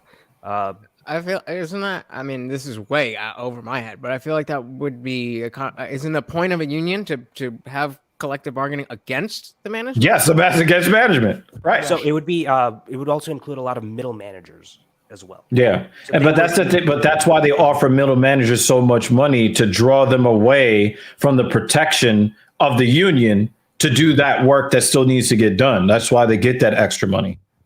Yeah. So again, ideally, it would be something to do. Would it be possible in a union battle between the UFC and fighters? Probably not. But that option on the table is at least another battlefront for them to try to consolidate power, for them to bargain for themselves. Yeah, I think just the fighters themselves, and only the fighters themselves, would need to band together. But the thing is, and this is one of the, when you talk about these individual ass sports, because that's one of the things I didn't mention. You can talk about the NHL, the NBA, MLB, the American Professional Football League, and what they're doing, right? Those are all team games. So these guys grow up not looking at themselves as singular entities, but as part of a team. But when you go into a cage with a man that could take your life, maybe it might be a little bit more difficult to band together with that man, because you're looking to get over him by any means necessary, right? And maybe that mentality carries over outside of the cage. And so is that Dana's responsibility to? No, we're not saying that. We're in a different conversation altogether, right? Because if we're talking about unionizing efforts, right? Mm-hmm. A lot of people called this correctly when Masvidal was talking all of this, revolutionary shit. When he was talking that, revolutionary shit. Wow. When he was, we're gonna do this union thing, we're gonna band together, and we're gonna do this and all this and that, right? But when they gave him the contract he wanted, what did he do? And people expected that ain't shit was gonna come from that, right? Mm-hmm.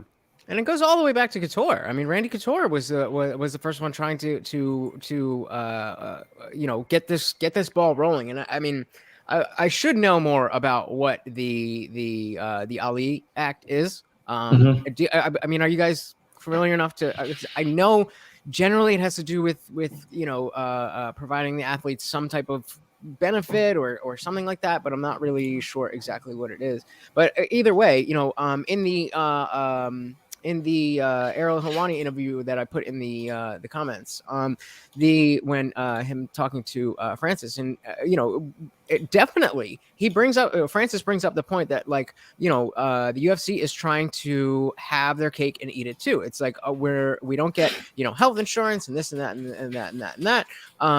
But we're not allowed to go do this. Are we independent contractors or are we employees? And the UFC seems to be taking both. Taking the side of you belong to the UFC when it's convenient for them, but you're just an independent contractor when it's also inconvenient for them. And again, Oh yeah. And again- now we're talking about Uber level Right. exploitative and so practices.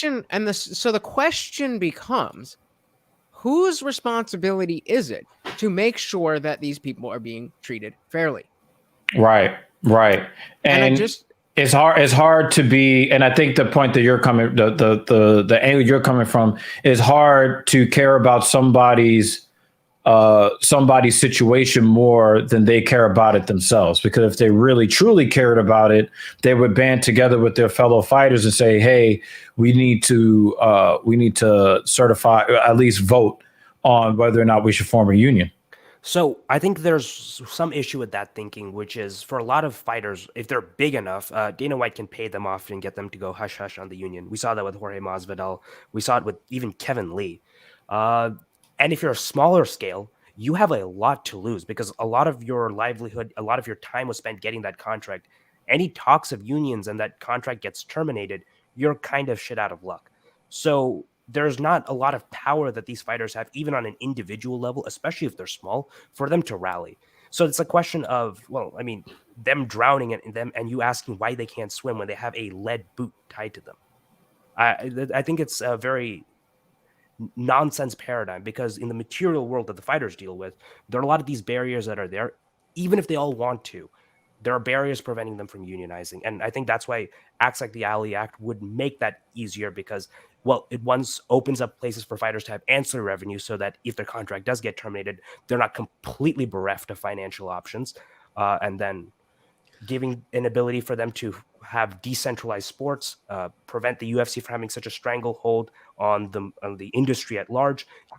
Hopefully in the future supporting Bellator and PFL and One Championship. But those are all factors that are that are on the onus of us as the fans because we enjoy watching the fighters fight. So we kind of have a moral obligation to ensure that these fighters who give us so much value in our lives are at least treated well. And if I could real quick, you said if the Ali Act was enacted, that it would help. If it was expanded for the UFC fighters, because right now it doesn't cover the UFC. Yeah. So how so MMA. exactly? Because we have it the wiki here. Yeah. I'm not connecting the dots. So let me just kind of give a little. The Muhammad Ali Boxing Reform Act, commonly referred to as the Ali Act, is a federal law that was introduced in 1999 and enacted on May 26, 2000 by the 106th Congress to 1. Protect the rights and welfare of boxers, 2. Aid state boxing commissions with the oversight of boxing, and 3. Increase sportsmanship and integrity within the boxing industry. The act amends the 1996 Professional Boxing Safety Act by expanding upon legislation against exploitation, conflict of interest, enforcement, as well as additional amendments. The act was enacted in response to widespread abuse of boxers by means of exploitation, rigged rankings, and rigged matches. And I tend to think that this kind of goes hand in hand with what's going on with the UFC, because no matter what Lutch says about how great Conor McGregor is, he should not be next in line for the belt at 155. Okay. Hell no. The fact that people are actually talking about this kind of goes to show about, because we already talked about some of the exploitative practices, right? If you're telling people that they can't, get paid sponsorships and you got to wear this uniform, but you got to fight by yourself, but you're all teammates because you're all wearing the UFC uniform, but y'all all separate and we want to negotiate with you separately. Like you want to have your cake and eat it too. Yeah, the message, the modern woman who wants the benefits of womanism and the benefits of traditional of traditional society. Okay, right. So we know that if you're saying that it's good business, if you're talking about the current rules that are in place, I'd probably say, well, if the letter of the law allows you to do that, you could do that. You could. However, we all kind of grow up knowing the difference between right and wrong. And one of the things that when you look at it, the way that they're treating the fighters, there's something that just doesn't square. It doesn't feel quite right, especially when we see other business models that work where they're not doing these things to their fighters. I mean, Bellator, again, not only do they pay their fighters more money, but they also can still get their sponsors and things of that nature. Jimmy D. Yeah, I mean, it's. But here's the problem, Jimmy Dean. If we did this, then nobody would ever be able to talk about it, and then we wouldn't have the Talking Shit podcast doing what it's doing right here tonight. So I want to thank Lutch, and I want to thank Anirudh for talking about this. We're going to kind of get more into who you guys are, because I get the feeling that this will not be the last time that we will see you gentlemen today. I want to back up a little bit. There was an interesting question posed to Anirudh. Can you briefly show us your string machines behind you? Sure. As a broke college student, I bought both of these used. It's Epiphone Les Paul and some random Yamaha guitar that I actually just changed the strings for. Got some beautiful sounding strings, and I've just been playing. That's been my time trying to write a song, but I suck at music theory, so that's where I'm Oh, wow. I mean, I'm kind of offended you didn't serenade us before coming on the podcast. Well, if we're being fair, only one of the two of them look like they serenade anybody. Okay? I can serenade you. Baby more. No. I mean, this is the Talking Shit podcast. We also allow space for people to sing like shit on this podcast. Exactly. Yes. I do not believe in human cruelty, and I believe torture is morally illegal. And I think, but according to Lutch, it's good business. It might be. Jesus Christ! Come on! Well, Come on! Come on!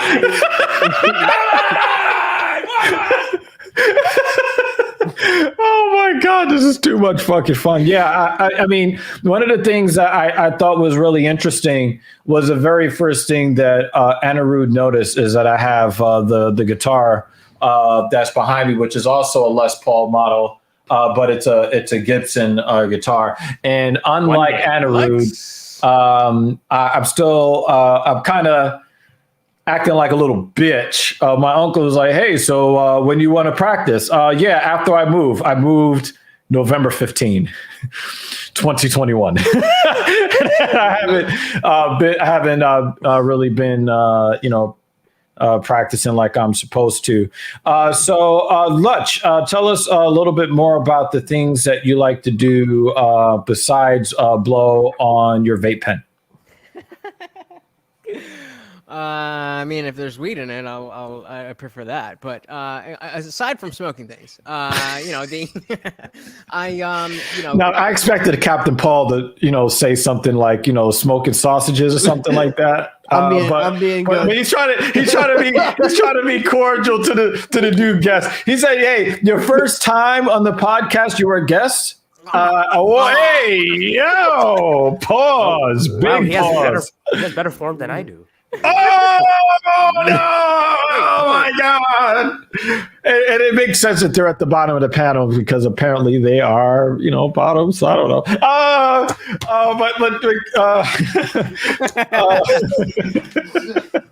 No, I mean, I mean, it's fascinating.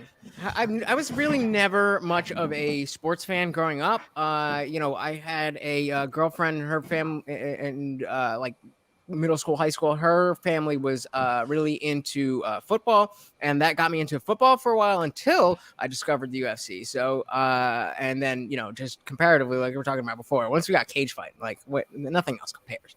Nothing. I can't follow any other sports anymore. I'm not even really compelled by bare knuckle boxing. I'm compelled by getting in the cage with 4-ounce gloves.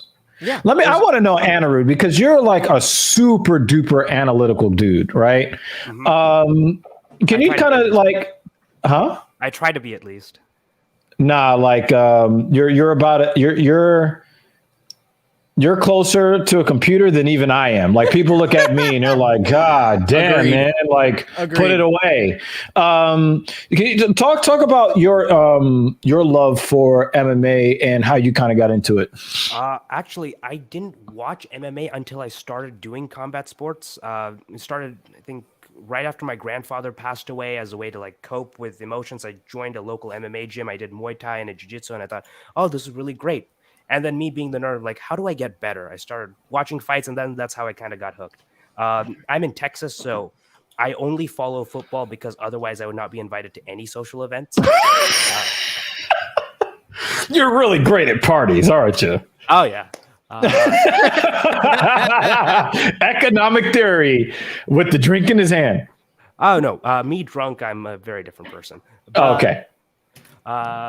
No, and I follow the NBA because a couple of my close friends do, and went with one of my friends for his birthday to a Mavericks game here in Dallas. It was fun, but other than that, I love MMA mostly because I love the sport. I love fighting. I love Muay Thai, so that kind of was like getting me into MMA, and then I found Jiu-Jitsu.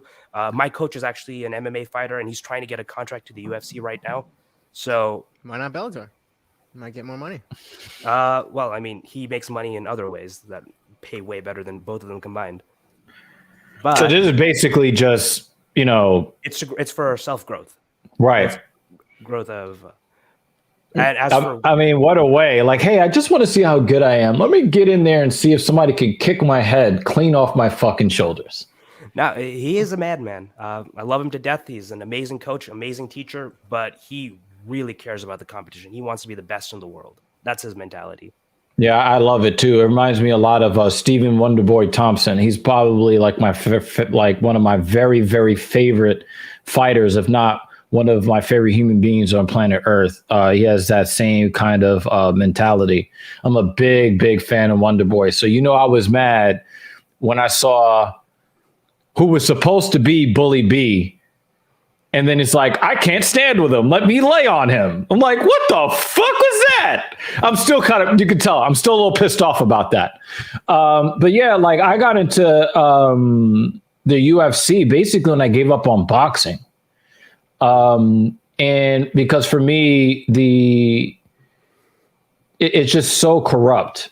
I remember Manny Pacquiao went to fight some fucking rando in Australia or some shit, and he whoops the guy's ass and they give the win to the other guy. And I was just like, I'm done. I'm done.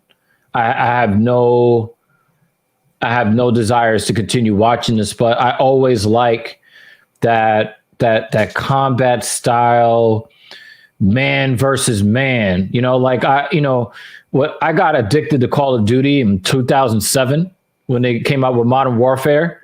Didn't we all? And I never played the campaign. It was all about, I want to go at that guy. Let's get in this gunfight, 1v1. Let's do this, right? And I've always just kind of had that kind of like mentality. But I don't know exactly what ended up happening. I might have just turned the channel and got sucked into a bunch of the fights that were on Fox Sports or something like that, Fox Sports Net. And it was just like, a lot of people see it as barbarism, which is why I originally avoided, because I come from a traditional martial arts background, like Kung Fu, the karate. Black belt in Taekwondo. It's right, Taekwondo, right. So I'm used to like a lot of the honor stuff, and that's the stuff that I you can tell like the fighters that I root for, the Demetrius Johnsons, the Wonderboy Thompsons, what's the young man's name? That everybody thinks is a bitch, but then he puts you in a fucking heel hook. He just won his fight like 3 weeks ago. Yes, Ryan Hall. My fucking guy. Yo, that's my white nigga right there. So like, the thing is, like, I don't know if you ever seen that video of him at the restaurant trying to calm this drunk guy down? I think I thought that was that was Matt Serra. No, Ryan. Yo, dude. Pull that shit up. Yeah, I seen the Matt Serra video. I got you. Because I know Matt Serra had something that was there. And you're just like, yo, I'm just trying to get the guy to chill out. I'm just trying to eat my dinner with my family, and he's showing up with him drunk.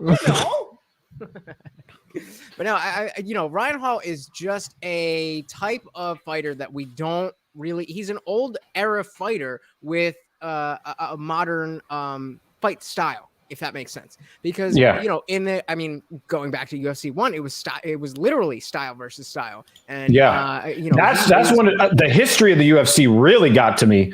I was like, "Ooh, this is pretty interesting." Right? Because Deadman Slasher, how you doing, buddy? Because I'm a McGregor era fan. Like I did the first fight I watched live, I think was the second Diaz fight. And then after that, I fell in love. I got Fight Pass. I did all my research and whatever. But we used to have guys, even recently, guys like Fabricio Verdum, who was that jiu-jitsu specialist, and or Damian Maia, who could go in there and just be that guy. And we don't have that anymore on any level, except for guys like Ryan Hall. Right. And the thing is, Ryan Hall, it's so clear that he is just unassuming. You know what I mean? Like he doesn't. Tourette's, for fuck's sake. He's just like, yeah, I'm just. But the thing is, like, he's not. He's just not. Yeah, I mean, he'll certainly fuck your shit up. But the thing is, I like the fact that there's just something about him, man. And It's a business. Get out. Get out. Get out. Get out. Joe, get out. His girl's already laughing. Oh, I've seen this before. Joe, get out. Joe, get out. Serious about it. Joe, I was like, oh god, I gotta fucking deal with this right now. Come on, bro. That's serious I'm about just trying to eat a fucking. Get out. Joe. It's like, all right, here we go. Get out. Joe, get out.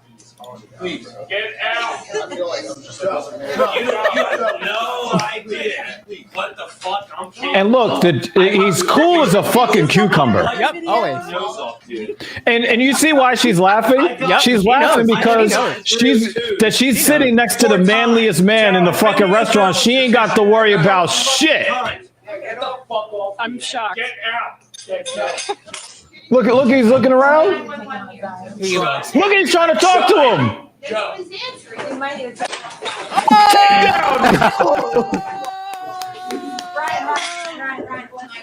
Damn. And he's in mount. He goes, stop, please. And he's asking the guy to stop. He's a wrestler. He's fine. He's fine.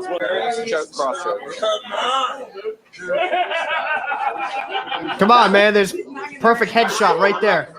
And this guy's got wrist control from the bottom.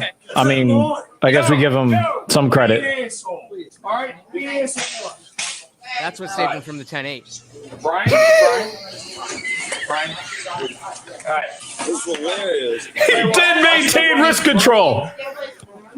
You get off. Oh, I love the fact that there's two people there. I love the fact that there's two people over. I'll get him out there. You might need to help him walk. Yeah, but only one was needed to take you down. Yeah, it needs the two of you. One to stand over And there. he let him go. He let him go. Right? This guy's trying to do up kicks with socks on. Now get out of here. Look at the face. Like, I don't know why this is happening. Leave before the cops come. Hey, this is my store. And he picks up the guy's jacket. How could you not love Ryan Hall? I understand. Wait, who hates Ryan Clap for Hall? Ryan Hall. Golf clap for Ryan Hall. Be a nice guy. Oh, Jesus, he could. Not at this time. He's like, here, guy, here's your jacket. Shoot, don't do it. He picks it up again. I want to see you kill me. No, you don't. Yeah, I do. No, you don't. Yeah, I fucking do. He's Mr. Rogers if he had submission skills. Do me a favor. Do me a favor. Do me a favor. Yeah, right. Walking out the door. Keep being an asshole outside. Throw the crap out. Go outside. Oh, by the way, this is one of the reasons why I don't like to go to places that serve alcohol, because you always run the risk of some shit like this.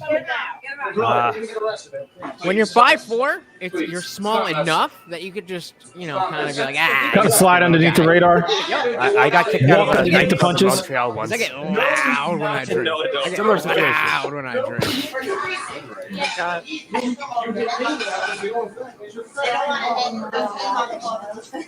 You want to hit me? No So, This shit ain't even funny anymore. I'm still hungry for my chicken bodina. And she's still laughing. he's like, this is an easy day of practice. This is For real. like brushing his teeth. Nah, he actually was not. He was so It's an Italian place. Of course it is. Let's walk outside. Look at the flag. Go ahead. So, do we? The same colors as the Mexican flag. So, do we? I don't know what kind of time you guys are running on. Yeah, I just wanted to show you guys this because So I'd love this was something else. I'd love to get into. Yeah. So he actually does. I think I might have skipped the other part where he takes him down a second time, right outside the door. Makes sense. But the thing is, like, he's super unassuming like that, and you can tell. And I think there's another fighter that always gets tried every single time he goes to a bar because they assume that they can pick on them. Said something like that. Yeah. Who?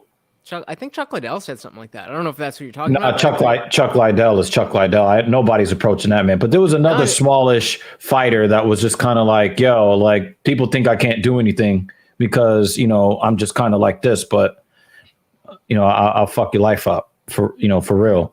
And I don't know, like I even hearing about that story and knowing what I know about grappling and martial arts and the fact that the people with the most deadly tools usually are the chillest people, usually, right? And that's what really got me into it. What were you going to say, Lutch? Well, I mean, I didn't want. I was going to bring up a new topic. I don't know what kind of time. Shoot, man, shoot. So you had mentioned that originally you weren't going to cover 270 because of Greg Hardy. Yeah, I don't like to say his name on our platform. I don't really like to mention entities that don't. Yeah. So I'm just curious as to that's perfectly fair, and I don't I obviously support your decision to do that. I don't feel the same way. But is this something that will carry with all fighters that commit a crime? Is it all fighters that will specifically do things they're not supposed to do to women? How do you categorize that?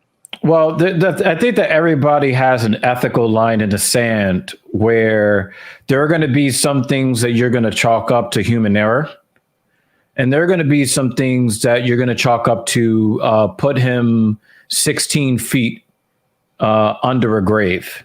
There's just certain things, right?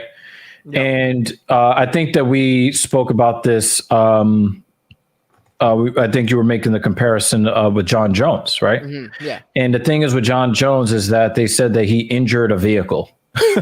Right? Like they were trying to make it seem like it was some kind of, domestic something. But, you see that people get into domestic spats. The last stat that I saw is that women initiate physical domestic violence about like 50.2% of the time. It's like it's like a razor's edge where women actually perpetrate at a slightly higher rate than men do, right? So when you're talking about, the domestic issues and people getting emotional and making emotional decisions, you can see, if somebody gets into something, right? With the former professional football player, what he did to that woman was so bad, they did not allow him to continue in a league where a lot of those guys murdered someone. But the thing is, let's not do the apples to oranges comparison. Just the apples to apples. We're just talking about DV. Let's just call it DV, right? I mean, Ray Rice. I mean, but the thing is, the difference for me, I didn't have a problem with the Ray Rice thing, particularly because she initiated the physical violence. And I'm a believer that when you throw your woman card away, all bets are off. In fact, when I meet women, I let them know when I meet them. You're not going to hide behind the fact that you're a woman with me. If you put your hands on me, I'm knocking you the fuck out. And you know what ends up happening? I never end up in any of those situations because they know that they cannot hide behind female privilege with me. They understand that going in. A lot of women take a lot of liberties with men. Yeah. They take a lot of liberties because they have the expectation that there will be no recompense. Now, you and I, if we were sitting in the same room together, we're going to be careful about what we say to each other because we know that there's always the threat of violence. There's always right that women don't. But certain people believe that they can do certain things because they're in a privileged position. I take away the privilege. I say we're equal, right? I'm a big fan of equality, and if you put your hands on me, but you're not ready for what comes, that's on you. But but the thing is, because I'm very upfront about where I stand on that, I've never had to put my hands on a woman ever in my life. Right. And Jimmy Dean's right. And I got 2 women in the other room right now that can vouch for this. I'm not kidding. I mean, that's not really the answer that I expected. Yeah. So maybe you know more. In a mutual combat situation, if a woman initiates the violence, she gets what she gets. Okay. But in a situation where a man initiates the violence, absolutely, completely unacceptable. I don't care what she said about your mother or the size of your nether regions. Don't care. I'm genuinely asking because I don't know. And you seem to. Yeah. The situation between this former football player and this woman. It was clear that she didn't instigate. Right. And he almost killed her. He almost killed her. And then in John Jones' most recent case, it was pretty... He did something to a car. Well, no, because she was at the front desk bleeding and right? But the thing is, from what I understand, it was a situation that when they reported on it, it was much less severe than it actually was. I mean, I bleed because I go out in the cold and the cold breaks my skin. I bled. For me, I don't want to overblow that. Is that what you think what happened to her? Or do you think that John Jones... I mean, of course he struck her, but what I'm saying is he didn't nearly end her life. And for me, when I think that John Jones, I would have loved to see his contract cut when he hit the pregnant woman. I'm not a John Jones fan. I dislike him more than everybody who has ever been in a UFC cage, besides the other guy. I cannot stand John Jones. I need to make that clear. But for me, this situation did not rise to that level. And I had to think about it and had to think about it and had to think about it. Now, in my own defense, we haven't even been threatened with having to come with this because he doesn't fight anymore. I mean, let's be real. When was the last time we seen him in the cage? It's been years. Now with Francis with the belt, Stipe and Jones is the interim fight they're going to make. There's no other option for them. But Anaru looked like Anaru was going to say something because No, I don't think John Jones is ever going to come back into the cage. I don't think he'll ever pass a drug test. I don't think he's going to fight again. No. I don't think so. I think he just wants to be relevant. I mean, I get your sentiment, Evil. I don't necessarily agree with your thought process. I can respect it in some sense, but it works though, right? I've never been in a mutual combat situation with a woman. I mean, neither have I. But I'm also not. But I don't think that needs to be listen, I didn't go out with my girl and be like, listen, if you ever get physical, I'm gonna backhand the shit out of you. You know what I mean? My thing is, it's also the way you surround yourself with people. I do agree. I do agree with that. And you know what I mean? Yeah. And for somebody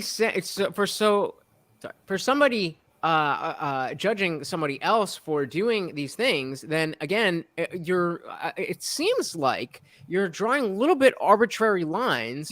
Yes, it is arbitrary. And why is that okay? So why is it okay for me to what? It's personal choice, right? No, because I grew up in the age of equality. All I've heard since girls rule, boys drool in the mid 1990s, all that I've heard is about the future is female, empowerment, right? And from my vantage point, what I've seen is that we've seen a lot of young women be encouraged to take on all of the worst of our masculine traits, not the best of them, the worst of them.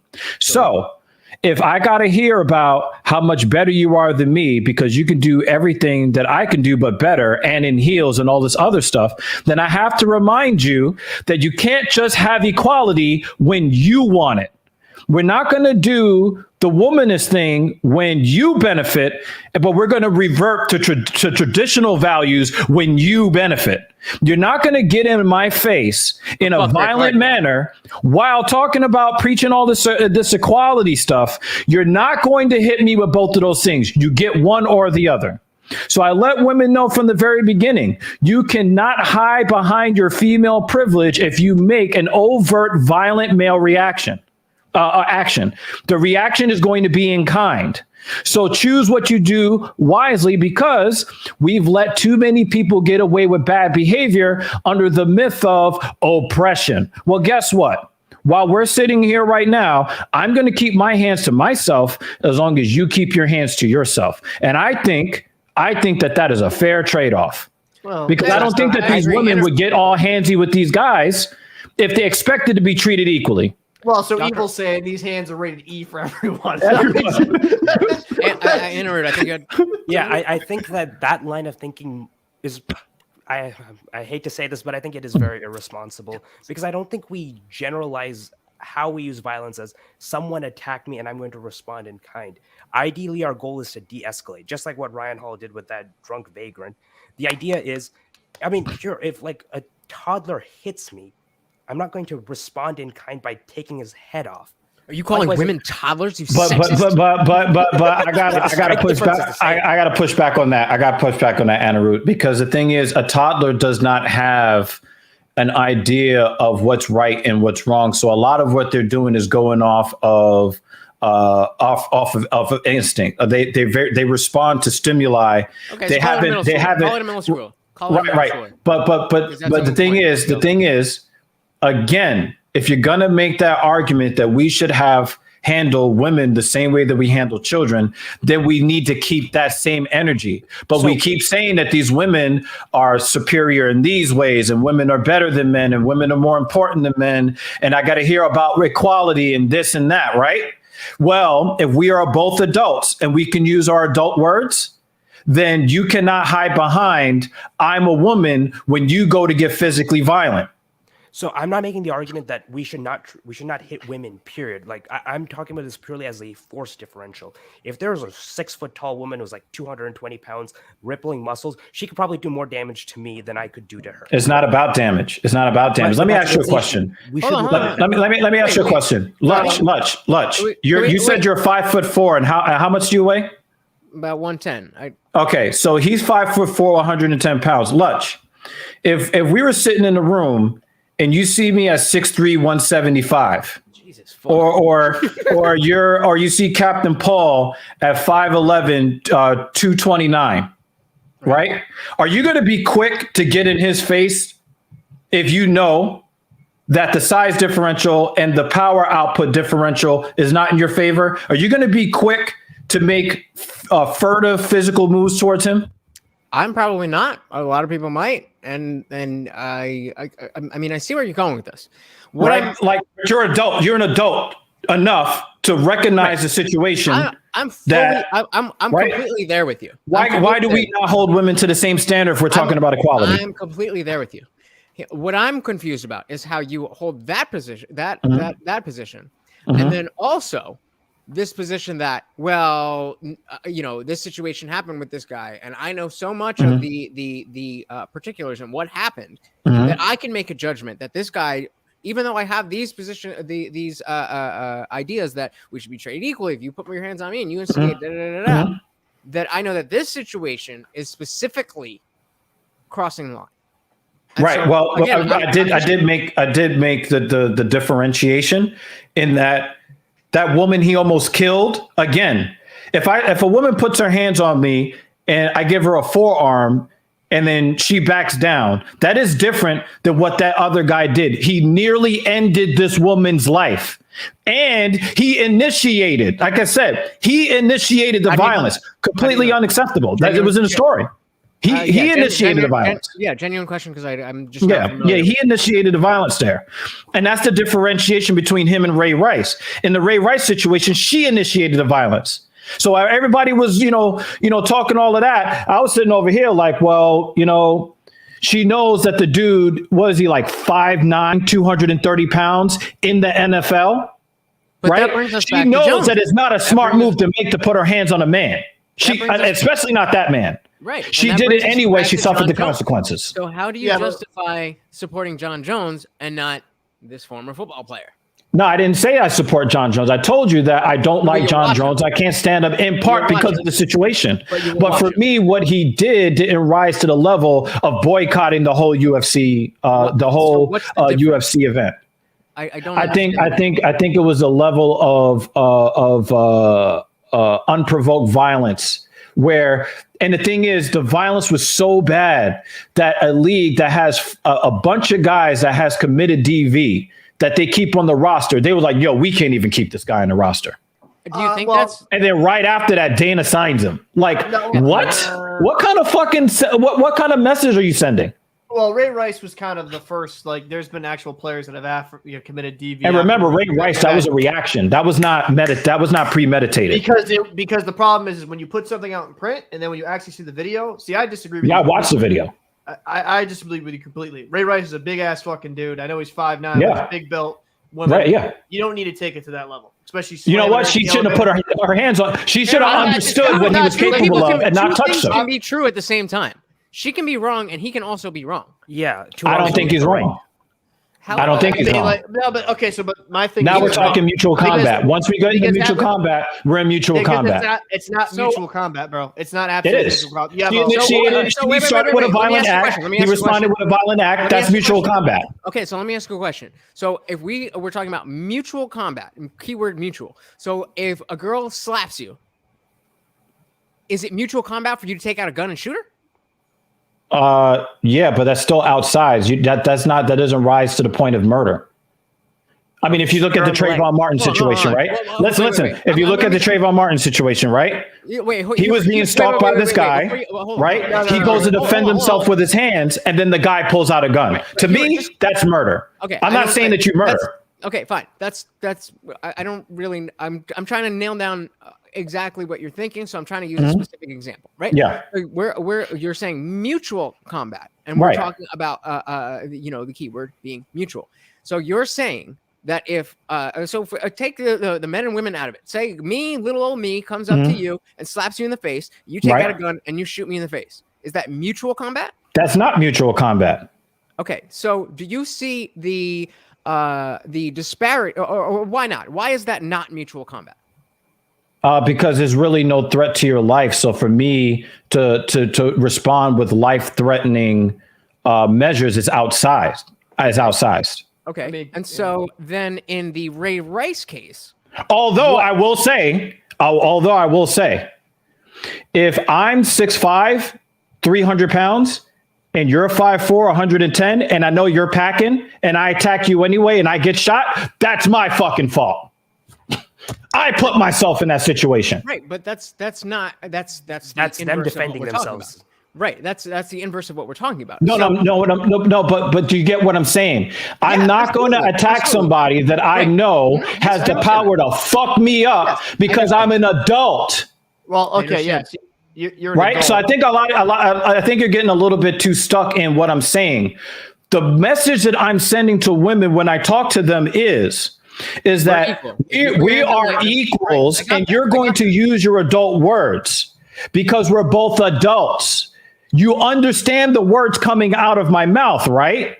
So if we can have this conversation and you know exactly where I'm coming from, then we would be able to use our adult words, which is why I say what I say. It is a tactic. It is a tactic. It doesn't mean that I'm going to haul off. I'm going to get her in full mount and start dropping elbows. What I'm saying is that, listen, you're not going to be able to hide behind female privilege here. right? You're a modern woman that believes in modern William values. We are going to keep that same energy across the board. So Except when it comes to use Greg your Hardy. adult words, and I'm going to use my adult words. And I don't think that you guys have really paid attention to the operative term. I'm 38 and a half years old. I've never struck a woman in my life, not once. Right. No. I don't really feel like that's a feather, though, to put in your No, cap. but what I I'm haven't saying either, is but, it is like, a tactic where they know, hey, this is not a place that you want to go because we're going to go. So I never have to go I've there. never had to do that, and I also have never struck a woman. Okay, but so and I this- don't feel like Yeah, that's neither something I have need to be I. proud of. So this is what I'll say with the whole Ray Rice situation because I followed that very closely, right? So this is my personal opinion regarding it, right? I think Ray Rice was in the wrong for striking her like she did. She's obviously wrong for initiating that conflict. I think a lot of that stems from when you see a lot of relationship these days where dudes just let women, hit them, get away with it because they're just a woman. I think that is also a negative. I think what you're talking about, Evil, that's also a negative fucking thing to kind of reinforce. Like, oh, I'm a girl, I can get away with anything, right? But I think as a man, as a responsibility, you should like show some restraint. Like, okay, cool, push her off me. If she keeps going at me, get someone else involved because we all know, like, what ended up happening with Ray Rice? He lost his fucking job, lost his future, right? Ray Rice lost a lot of money on the table due to those actions, right? So as I'm men, from Jersey, man. That was my Rutgers guy, bro. so as men, but we have to understand there's a greater loss at hand. I get what you're saying, equality, and in principle, that's a great idea. I do agree with the fact that, like, hey, if you do something fucked up, you coming at me with a fucking knife or gun, well, hands off, whatever. But if the level of threat from Ray Rice's wife, I forget, I think it's Tamir Rice from Ray Rice, the level of threat from Tamir Remember, Rice they from weren't Ray even Rice, married at the time of the incident. right? They were like engaged or whatever, girlfriend, boyfriend, right? Yeah, they weren't even engaged. They quickly got engaged after that so that she wouldn't have to testify against him in court. Right, but it's not the same level of threat. Right. That was my original point with bringing up the gun, is that you're talking about mutual combat when clearly an NFL football player, even a little guy like Ray Rice, Those are built. right, can and did implement a degree of damage far more than she could have ever done. I mean, without a weapon. And so whether you want to, where you want to cast your aspersions in that situation, I mean, that's up to you. I'm just saying it seems inconsistent to have that opinion and then also say, okay, my favorite sport, I love this, but I can't even watch this guy. I think that's because of, I think it's because of your own sensibilities. For me, I draw it. I have very, very clear lines of delineation, and they're very, very clear. Number one, a man under no circumstances, I don't care what words came out of her mouth. I don't care what she said. I don't care what she did. Short of a furtive, violent, physical motion directly to you. Short of that, there is nothing that she can do or say that, pushing her up, slamming up against the wall, shaking her. None. I'm not hearing nothing. I'm not hearing no excuses in a situation where a man is initiating physical violent contact with a woman. No exceptions. I don't give a fuck what she said. Don't care. Okay? When a woman makes a violent physical action towards a man, you throw your woman card away. That is the line. For me, that is the line. If you don't want to get into a physical confrontation with a man, keep your fucking hands to yourself. I don't disagree because with you, but I'm not going to throw my man card away because she threw her woman card away. That's where that's the way. No, but the thing is, again, that's a bias. That's a societal bias that we've been taught to have, where we value her above ourselves. No, I value my locus of control and not letting an outside entity, whatever it may be. No, for me, maintaining control. Whether it's fucking whoever it is, I act according to the way that I feel is appropriate. Right, but the thing is, you learn that from somebody else. Somebody else taught you that that is what it is. For me, when I analyze the entire situation, me maintaining control, make sure that I that I defend my boundaries against everybody, no exceptions. My boundaries are my boundaries. If I don't want to be touched in a certain way, you do not have the right to touch me. I'll give you a different example, right? If you go out in the street and you put your and you touch a woman's shoulder, how many times out of 100 do you think a woman is going to look at that and say, I was harassed? How many times out of 100? 98.5. 98.5, right? Right. That's the expectation, right? Now, what is our expectation if a woman, we're not even talking about level of physical attractiveness, right? And she grabs your junk, right? Well, Do we look at it the same way? no, if it's Lizzo, I'm screaming rape. but right. It's But the Megan thing Fox, is, though. I don't know, man. She's got weird looking hands. I don't know if I want that on my junk, right? Man. But the point is that we have these biases that are built into society with no real metric. Like you say, hey, your position is arbitrary. Well, I look at it and say your position is arbitrary because why are you allowed to defend yourself against this human being but not that human being? I'm talking about adults. Right? Well, why are you allowed to can respond defend to that yourself directly. against one human being, but not another who is old enough to know to keep their fucking hands to themselves? I can respond to Because that there might be consequences, right? When you go in the bad neighborhoods, do you go there with a bunch of dollar bills flopping out of your pocket, gaudy jewelry, and unsigned checks or signed checks? Right? Sometimes go there with tiki. Right? Do you go there without protection? Right? But Right, because we know, even though, and let's say that you and all three of y'all, let's say all three of y'all are right. Well, one is wrong and the other is wrong. Let's say, right? But Anaruda, you go into a neighborhood with not packing, because I know you guys are Texas boys, right? Are you going someplace not packing where they're packing and you can get your ass robbed? Of course not. But Because I you give you my know, perspective because I you know don't think what, it's that you have a arbitrary. personal responsibility towards your own security. Hold on. You asked the man a question. Let him answer. No, I'm just saying, you know that you have that responsibility, Let right? him answer. Yeah, so I think that the best line to draw is throwing gender out, throwing all other factors out. There is a moral obligation for the person with the monopoly of force to not escalate violence. If a 5'2" girl slaps me, I'm 6'1", 180 pounds. If a 5'2" girl slaps me, I am not decking her. I might grab her, I might hold her until I can go contact the police. I can do something to de-escalate. If it's in a club, I can get the bouncer to kick her out. But I am not going to increase the amount of violence in the world because I want to protect my boundaries. We protect our boundaries as a way to reduce personal harm. But if someone is much weaker than me, whether they be because they're a woman, maybe they're someone with a disability, maybe they're on crutches, and the worst they can do is just slap my ankles.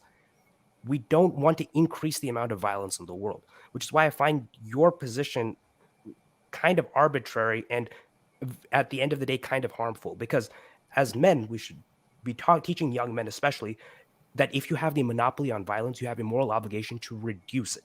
If you do not have the monopoly of violence, if you are a tiny person, if you are weak, you are for some reason encumbered or disabled, you have the right to protect yourself because you are the vulnerable person in that situation.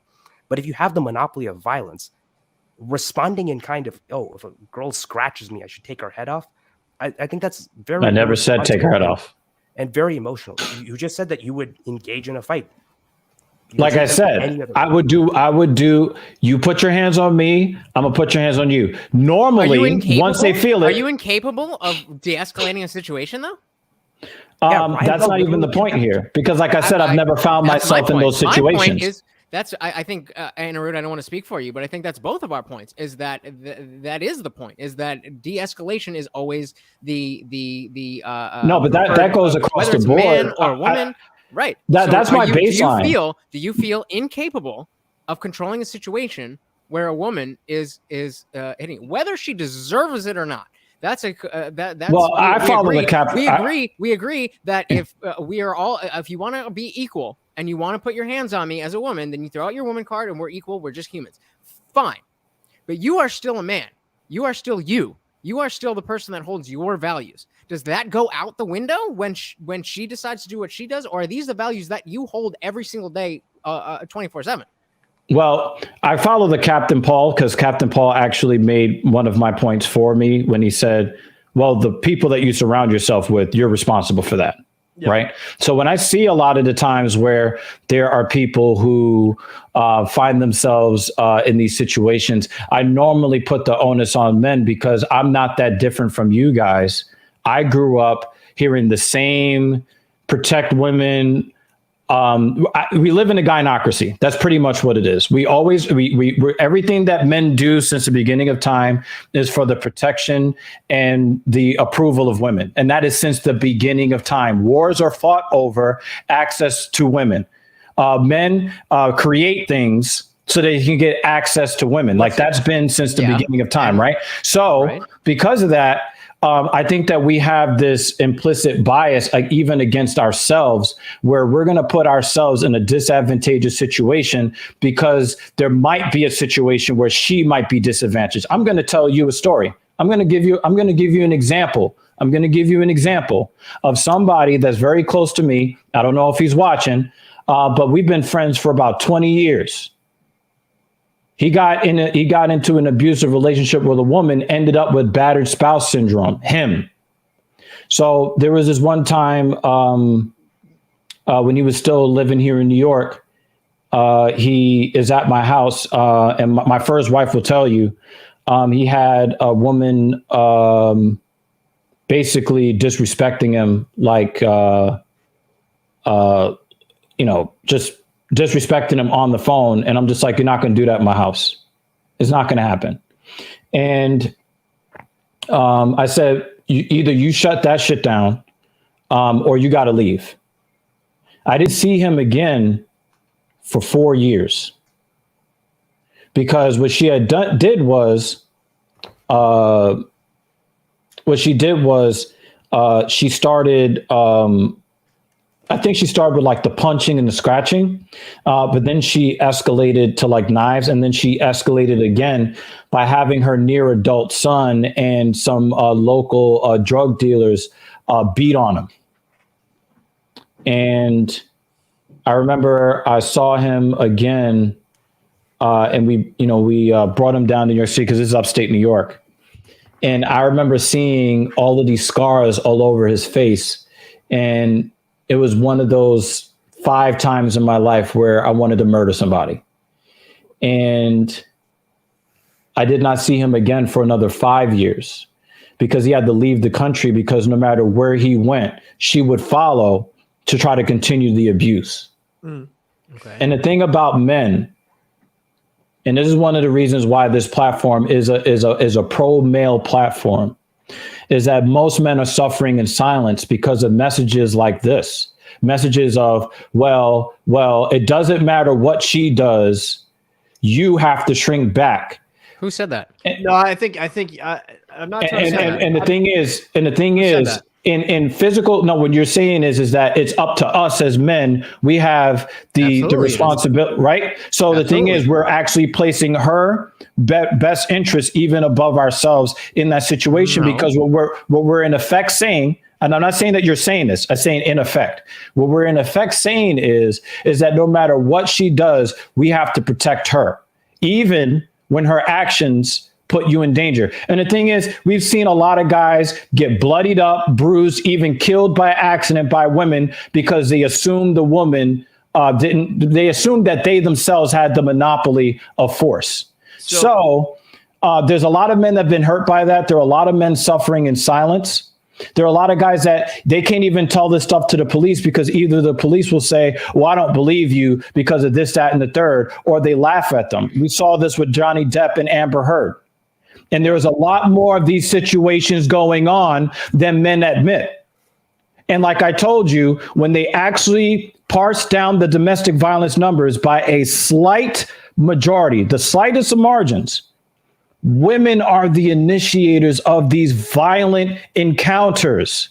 Yeah, I mean, lesbian couples have the most, the highest rates of DV than any other couple. Oh, well, we're not even going to get. We're not. That's for Patreon. We're all going to talk about that on Patreon. Leave that over. In fact, it's a Patreon conversation because I don't want to get shadow banned. I don't want to get shadow banned. You can say lesbian. No. What I'm saying is, I'm talking about the subject. Just the, No, but that. Evil, this is what I'll say is I think So- I think you're conflating two different situations together, right? So the situation you talked about your friend going through, that does happen to men. That is actually like, women can be abusive. They can be disgusting in that regards, right? I think what we're kind of referring to, right, is a situation just in isolated situations, right? Like with a Ray Rice or like Greg Hardy or whatever. You need to, as a man, like, listen, you get control of the situation. You don't need to slam her against the elevator. You don't need to punch her and then throw her on a fucking bunch of guns on your mattress with Greg Hardy, right? I just think you kind of need to do show some self-restraint as a man, because I get what you're saying. If it should be equality. If if a woman comes at me with that type of violence, I should strike back equally. But as soon as you even the playing field or you get the advantage as a man, you should show restraint. I agree with that. 100%. From the moral standpoint. Yeah. But I agree with that. But from the moral standpoint, what I will also say is this, is because I don't want this message to get confused, especially with the young men that do watch our shows and stuff like that. Is I want to make sure this is very clear. The law is against you in a lot of ways, right?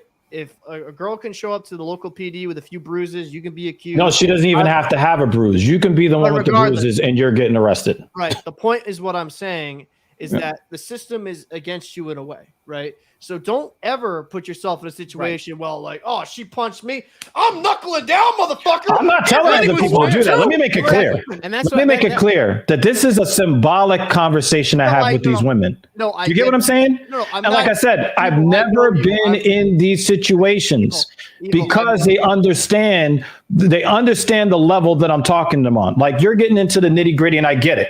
I feel like we need to when you. I get how you can read it the way that I'm saying. My thing is, when you get into control of the situation, show restraint. I completely agree with that. But you know what normally happens? Once you strike a woman back after she strikes you, she stops and she freezes because she knows that there is going to be something. I'm not saying that you need to put her head through a wall.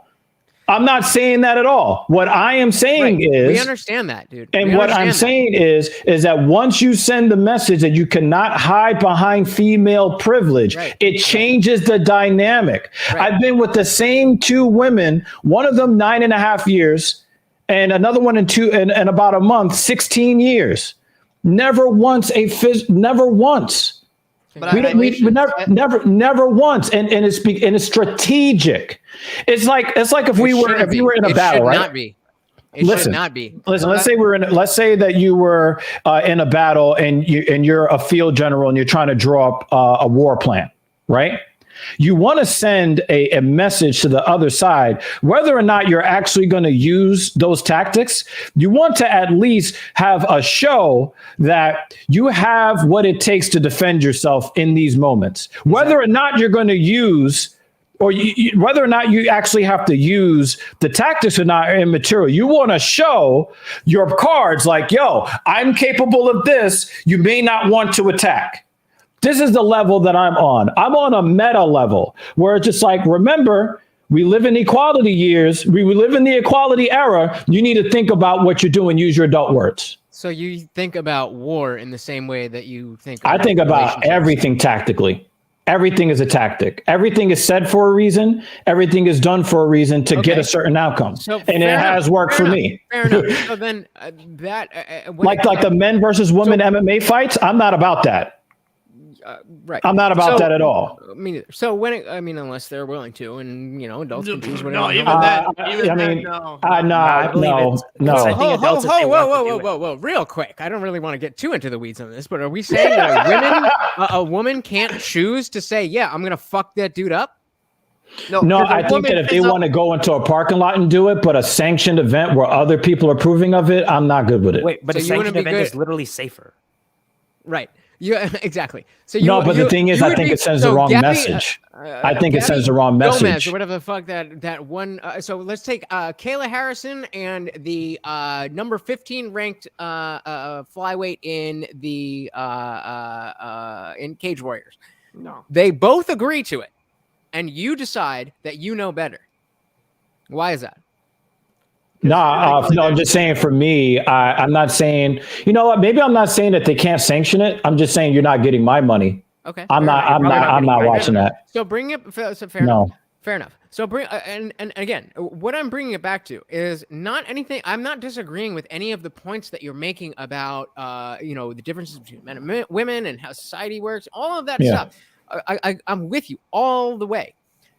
But it seems like if you have that perspective, then now spinning that around and be like, oh, well, this guy did this thing to this girl.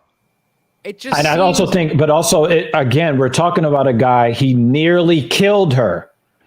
But what if she did? And like I said, I made the distinction between John Jones and the other guy, right? How do you know I made the distinction between that guy and Ray Rice. What Ray Rice did, not really though. No, what Ray Rice did wasn't to try to inflict bodily harm on her that would maim her or end her life. Ray Rice didn't do that. John Jones didn't do that. That other guy did. Okay, so it's not a matter of whether you hit them back; it's the degree to which you hit them back. Yeah, I had an issue, but the thing is, he wasn't even being hit back. He initiated that violence against her. And I don't care if you just mush a woman or shove her. If she didn't touch you, you need to go to jail. Agreed 100%. But if she did, then all bets are off. She gets what she gets. Okay, so because all of us are adults, and all of us need to do threat risk assessments. You don't feel at all that that's a little bit lacking nuance? No. Well, legally, we can't really make that distinction. Legally, I know what the legal thing is. No, legally, we have to treat men and women equally. That's just a necessity. I'm grabbing another drink. I'll be right back. Morally, I do think that there will be a responsibility on the stronger individual, which will almost always be men, to de-escalate. Yeah. I just can't get with that, because then you introduce the possibility that you thought that you had the monopoly on power, and she throws the cell phone in just the right way, and now you're blinded for life. That actually happened recently, where she didn't like punch him, but she threw an object, which women are also known to do, and he lost his eyesight because he got hit in the side of the head. So the thing is, I just think that what we need to do, and I understand the legal ramifications. I wouldn't tell any guy to have the conversation that I have with women. I wouldn't recommend it, right? But what I'm saying is I have a very specific reason. I have a very specific tactic for a specific outcome, so they understand how my mind works. It's not that we're going to hurry up and get into a situation where we're going to have combat. It's for them to understand how my mind works. So when we go out to dinner and I say, I'm going to pay today, it also goes for that too. Like, I'll pay for this meal. You're going to pay for the next one if you're talking to me on this womanish shit. Because it also has to do too, and maybe I also didn't make this clear, which probably doesn't matter to you anyway. But I also want to make this clear. If I'm talking to a traditional woman, I'm going to treat her like a traditional woman.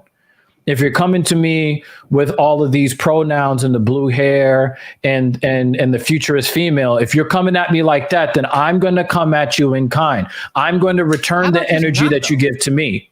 Right? Why are you even coming at women like that? If that's not your flavor, why do you? No. He's saying if a woman comes at him, right? I don't want to put words in your mouth, Evil, but if a woman comes on a dating website, puts on her bio, has conversations saying, "Oh, I'm about womanhood, all this, and swipe left, equality and stuff like that."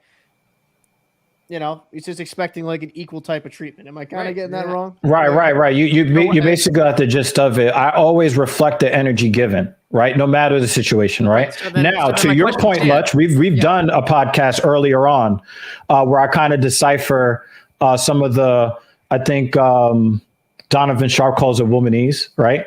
When you look, I basically go on. I actually took screenshots of some of the bios that I found on Bumble, and I basically deciphered the code, because women use certain code words to try to elicit.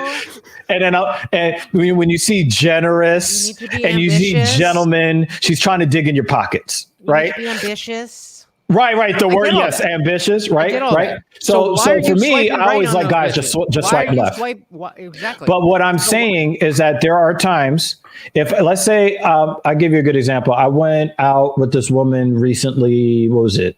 2 Sundays ago, right? Met her on Bumble, and I don't know if I've made it clear enough. I am not monogamous. I don't know if I made that clear. So there are 2 women here I've been with for a total of 25 and a half years. Like we've been together the 3 of us have been together, 9.5 years. Okay. So me and Captain Paul are on opposite ends of the monogamy spectrum when it comes to that, right? Yep, I have one girl and that's it. That's all I need. Okay. So if she takes a knife to him, he's fucked. Okay. So I'm reading her, and one of the things and you know how when men date differently than women do. Women are looking for the opportunity to exclude you, and we are looking for opportunities to include them. Right? What does that mean? So when a woman looks at a dating app, she's looking for the one thing that she can say, you know what, swipe left, which is why women swipe left at much higher rates than men do. Men are looking to try to find a way where we can see that maybe if we put a bag over your head to turn the lights off, maybe we could see ourselves in a situation with you. We're looking for excuses to want to meet her, while women are looking for excuses why they shouldn't give you the time of day. Right. If you're 5'11" and she wants you to be 6 feet, you're out. If you make $99,000 a year and she wants you to make six figures, you're out. Right. Women are looking to exclude you for the reasons that they have to, because they release 1 over every 28 days. We release 3 million sperm every time we bust a nut. And we can do that up to, I don't know how many times a day. Right. So they have to be more selective, which is no problem. Right. But the way that men and women do their seeking, men and women don't look for the same things, and we don't date the same way. Right. So for me, when I look at this particular woman, she's fucking fine as fuck. Right. She's intelligent. She seems nice, but I noticed that there was a yellow flag that she put in her bio. But I said, this is not enough to disqualify her. Let me at least see where the conversation goes. So when we got into the conversation on Bumble, for one, she was really intuitive.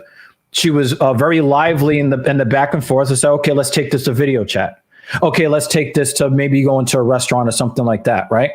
I listened to her feminist ideologies, and I determined that they were regurgitations, because it was the same old stuff in the same, and none of the things she's talking about are things she actually experienced. It's the same talking point. So I'm looking to see, do you have a reason? Do you have a reason to hold these ideologies, or did you just hear about this on a college campus and this is standard fare to take into discussions where it's basically just a regurgitation, not actually lived or observed experience, right? So I determined that much of what she said was regurgitated. And when I actually pushed back on some of, what she was saying, she was actually amenable to looking at it, at least to consider maybe she didn't have it right. So I'm looking at a bunch of different things before I decide maybe I should not talk to this feminist. I try to give the feminists that don't mention feminism in their bio a chance. I try to give them a chance. But then if they start, with too much of this and all of that, then I'm like, you know what, this doesn't work for me. You get what I'm saying? So I try to give people a chance. No, I absolutely. Anirudh didn't understand. I just want to punctuate, between, because this is pretty much the conversation that I thought I was going to have with Anirudh, because his book is called The Greater Man. It's a book on masculinity, not dating. And this is the conversation. But that's part of masculinity. And I get this young lefty kid. So, Anirudh, what you got? Well, I don't know. Maybe I'm different. I like the feminist women. Right. So your interpretation is going to be different. Yeah. Yeah. So for the most part, if a girl is pretty, she's smart, she's driven, ambitious, she wants to do something in life, then that's baseline what I find. For me, she's got to be pretty and she can't be annoying. I don't give a fuck how much money she makes. I don't care. because she's not going to give me any of that money. Her ambition does nothing for me.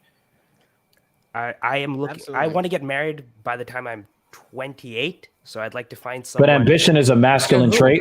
To who? And I don't want to. I don't want to have that energy. I don't want to go to bed with that energy. Wake up with that energy around me. That's just me personally. All right. So real quick, I'm so down to go down this road. If we're coming close on time, I would love to bring it back to. We like to keep it to an hour these days. Our first shows were like in the 3-hour range. Like but I said, the thing is that we're vibing. And the thing is, you guys are so enjoyable to talk to. Anirudh, me and you are probably going to disagree like 35% of the time. On a lot of things. Like for instance, I wanted to talk to you about your break. I wanted to talk to you guys about your thoughts on UFC 270 outside the paychecks, right?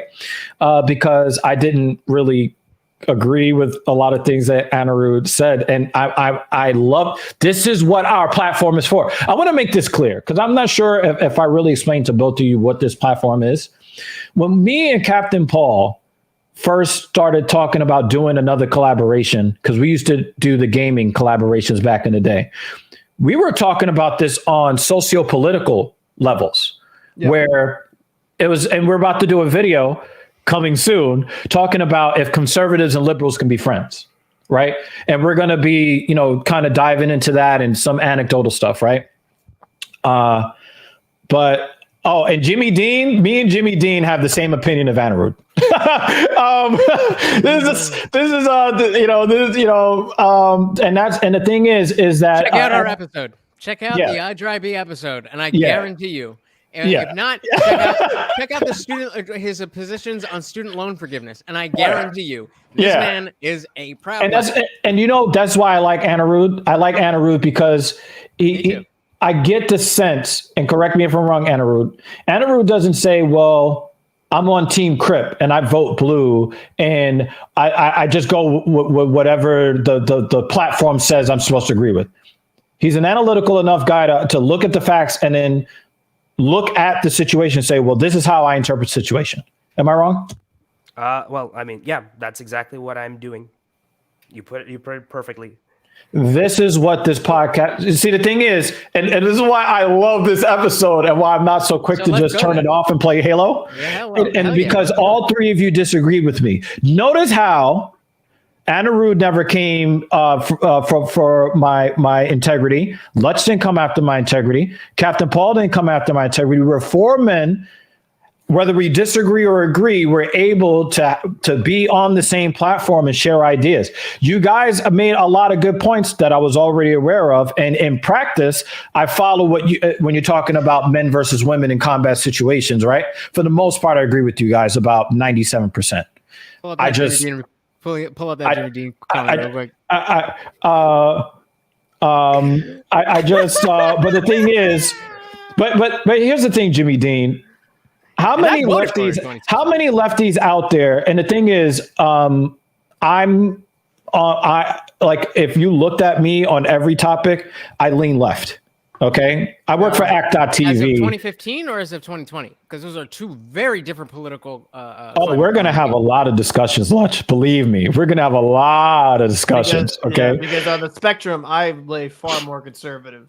Right. But the thing is that, especially on economics, I definitely lean left, unfortunately.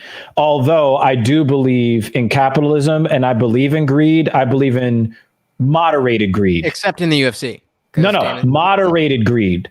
Greed that is long-term sustainable. So greed as long as you are cool with it. No, sustainable greed. Greed that can last. So what about the UFC's practices do you see that are not sustainable? Because if you've got the PFL and you've got Bellator, and do you watch those? I do watch PFL. Yeah, I watch PFL. Okay, not Bellator. Bellator sucks.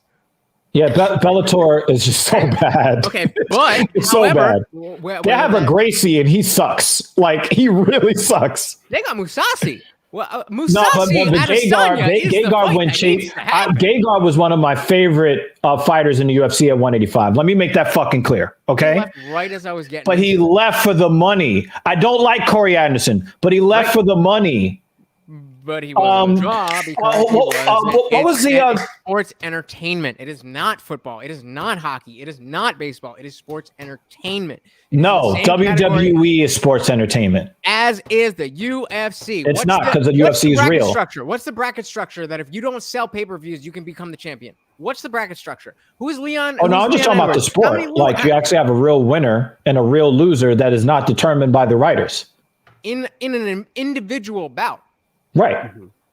But the entire UFC is not a purely competitive infrastructure. That's not how it works. We're just talking about Conor McGregor potentially coming back in after 2 losses and fighting. You hurt my soul, but I have to side with you. Yeah, it hurts my soul. The UFC is not the same kind of sport as baseball, football, hockey, soccer, any of those things. You said it's not as big? It's No. You said it's not as big? I said it's not a sport in the same way that those other sports are, and it is far more akin to WWE than it is to baseball, whatever it is. The fact that it's not scripted is really the only difference. The fact is it is real. I think it falls somewhere in the middle that there is some play based on the matchmaking, but I don't think there's ever been in a position. And that's where what makes it good. That's why boxing sucks. They don't eventually get Yes. That's why boxing sucks. Let me give some credit to boxing. That we want. UFC has. Let me give some credit to boxing. They did implement the rule sometime in the last couple of years where the boxing commission says your next opponent is this. The next top ranked guy, you have to fight him or be stripped of the title. Right? Jimmy Dean is 100%. My position is, and this is the entire economy. Okay, this goes across the board. Like I said, I'm going to keep that same energy kind of guy. Greed is good as long as you keep all of the wheels on the train greased. So going back to John Deere, if you respond to your workforce that earned you record profits, the wrong response is to cut compensation. It just doesn't go with it, right? You don't give somebody less because they provided you more. Like that's not even you have to keep the wheels greased. So if you want to continue, if you want a chance to make record profits the following quarter, your pay scale should probably reward giving more money to the investors. I'm not saying giving all of the profits, but making sure that people can get back to work tomorrow with their car note paid and their rent paid or their mortgage, and they don't have to decide whether or not to, because I think it was Blind Bat that asked Anirudh, like, what would you pay, the student loan or the house? If you have people that don't have to worry about that stuff, they perform better and then you make more money. If Ngannou is not being asked every 13 minutes about his relationship with Dana fucking White, he can just focus on Cyril Gane, which makes his performance even that more impressive. And I, as a dog trainer, if I didn't have to worry about updating the calendar, I could just focus on training the dogs. But that's not what dog training is. It's a part. You're a part of a business. You're part of a machine, and so. Let me That's unfair. You could hire somebody to do that. Wait. Did you say dog fighting?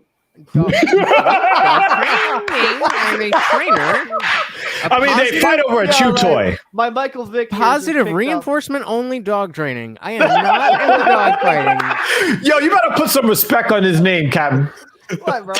I did. Dude. I call the podcast Jesus. You know, that's positive. So, do you guys mind if I ask? Do you guys have work outside of this? What do you do for a living? Do you guys know what I do? Yeah, what do you do, Evil? I don't know. You'll find out in the morning. Pause. Yeah, no. Whoa. Pause. Heavy pause. I work on the water on tugboats and stuff like that. So I work with the oil and gas industry, moving barges from up and down the East Coast. Depends on what charters pop up. So they do tugging alongside seamen. Do you feel like you're paid fairly? Yeah. I feel. Would you like to be paid more? Everybody would. Do you blame your boss for not paying you as much as you want? No, I blame my union. I blame my union for not. Better question. Right. Is it your boss's fault for not paying you for the fact that you don't get paid what you think you deserve. No, it's my union's fault for having their head so far up their ass that they don't know how to fucking properly negotiate a contract. That's a whole different discussion. And so it stands to reason that your boss's job is dependent on making as much money for the company as possible, which comes down to not giving that money to workers like yourself, correct? Much like any other business To in a the certain degree, but the problem is, and this has happened, my company, I'll just be transparent, is the highest paying in the industry, so I really can't complain too much. But when people when people want to go, when people want to get into our company, right, they leave other companies. If you're not going to pay me what I fucking want to get paid, or if I feel like I'm getting undercut, that's my privilege. That's why. So why aren't people doing that with the UFC? Because people don't want to either A, they don't know what to do, or B, they're short-sighted as fuck. Exactly. Okay, and is that Dana's fault? That's Dana's That fault? Dana's being short-sighted? Yes. No. You just said we're talking about people in their jobs and their bosses. Right. I was not talking But about I think you also mischaracterized. I think you also. No, but you also mischaracterized my argument. Hold on. So the analogy is for the fighters. So if you say they shouldn't. No, what I'm saying is you mischaracterized my argument. Okay, good. It's not if you're getting paid as much as you want, because if we all had a blank check, we would just add a bunch of zeros. It's not about as much as you want. I'm saying strategically. And one of my good friends owns a business, and he argues against what I say, but then he goes and practice exactly what I say. Right? Me and Louis Rossman have had so many arguments on this where he says just what you say, Lutch. But then you know what he does at his business?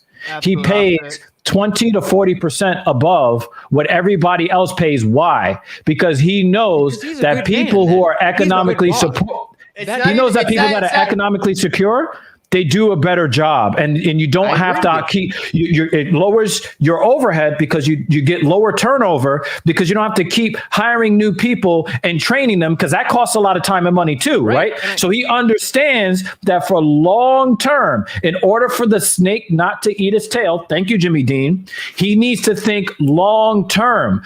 I cannot sacrifice tomorrow's profits to try to squeeze blood out of a stone today, that is the principle by which I stand on. So, for example, I'm going to use my company as an example because, it's my father's actually been in it for about 40 years at this point. I'll just put it this way is if you want to have good people in your company and you want people to stay around in your company, you're going to heavily compensate them and give them a lot of benefits, right? Because you can go to any company you want to. That's, in the aspect, like what I'm putting in is this, right? Dana White can lowball people as much as they want. Now, I'm not saying today. I'm not saying tomorrow. I'm not even saying in the next 2-3 years. But somebody will come along, do right by the fighters, and the fighters like, like maybe this option might be a better alternative. You've even seen it, right, with like other foreign leagues, right? Like with hockey, I've seen that minor league baseball, right? Minor league baseball, minor league players get paid dog shit fucking wages. It's actually a big issue.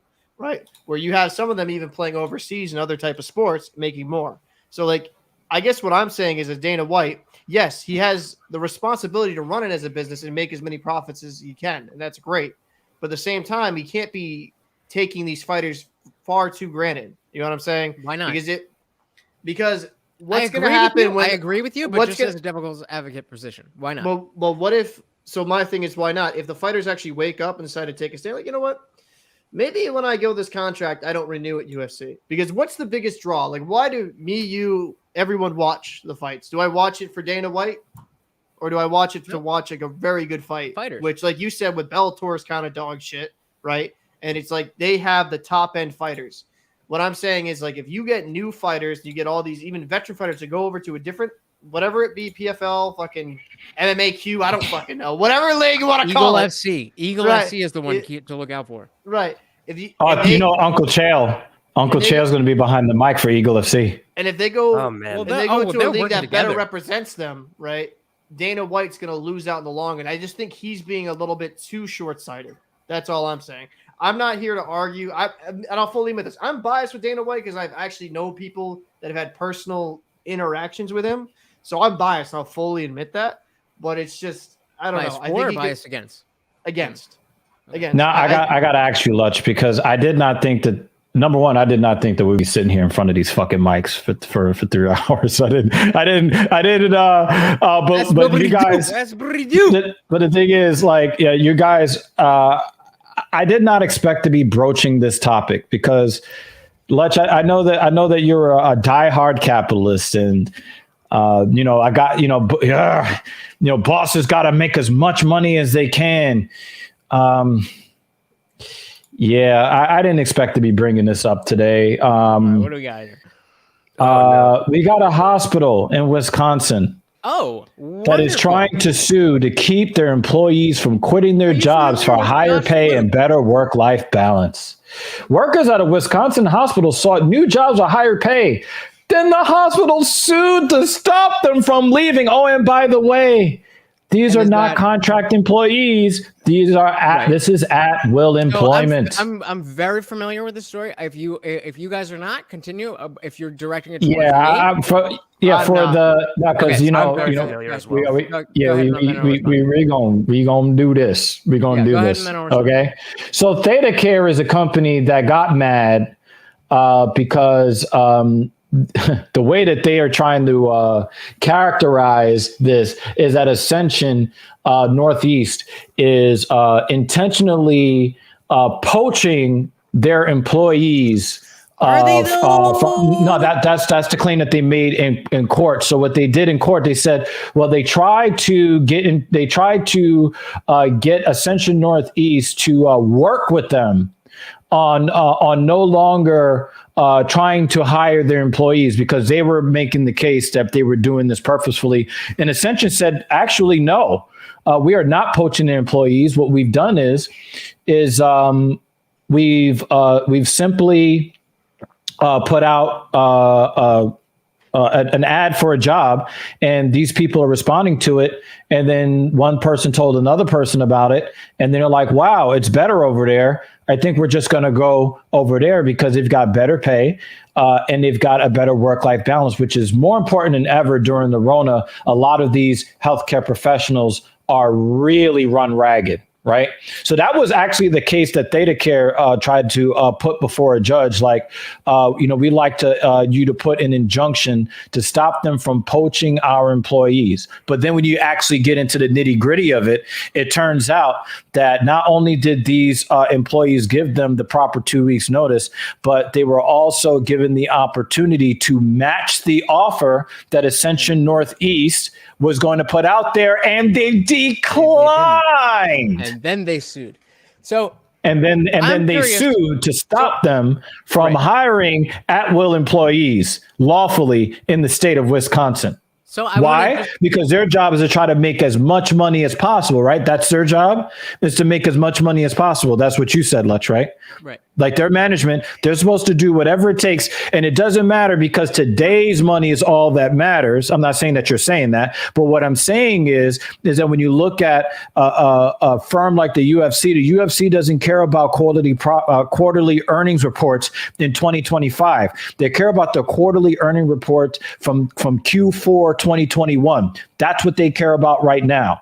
And when they put on these events right now, they care about Q1 2022. And the way that they're treating the fighters is the way that Theta Care was treating these employees. But when the employees all start thinking, oh, wow, there are greener pastures elsewhere. We're at will employees. We can put in our 2 weeks notice. In fact, that's not even the law. That's just a courtesy. Yeah, it's not that employers don't offer people. Yeah, they don't give you a 2 weeks notice of termination. They just get rid of your ass. Right. Well, employment. So if I could I just want to be crystal clear. Because I'm quite familiar with this story. I've just been reading. I dropped some links of a dude who I follow who is specifically, talking about corporate life and how corporate fucks you and all that stuff.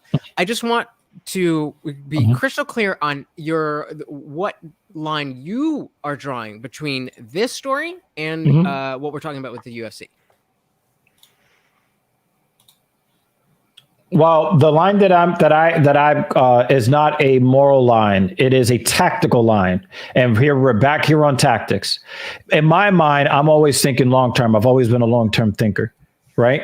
In my mind, let me give you an example. When I work with clients, What is my rule on late cancellations, Paul?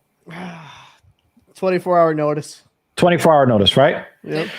So I know that if I have a client that pays me a pretty penny, and let's say they only have, 5 sessions on the books, right? Mm-hmm. I could stick to that and say 24 hours, you lose your session, right? But I know long-term, even if they do agree to it, right? Even if they agree to it, am I upping my chances that they're going to buy more sessions if I burn 2 of the 6 sessions that they bought, even though I had the right to? Or would it make a little bit more sense if you're thinking long-term, if I say, you know what, if you show up for your job on our podcast only 1 hour late, then I'll give you an opportunity to not lose that session. Sorry, I have a life.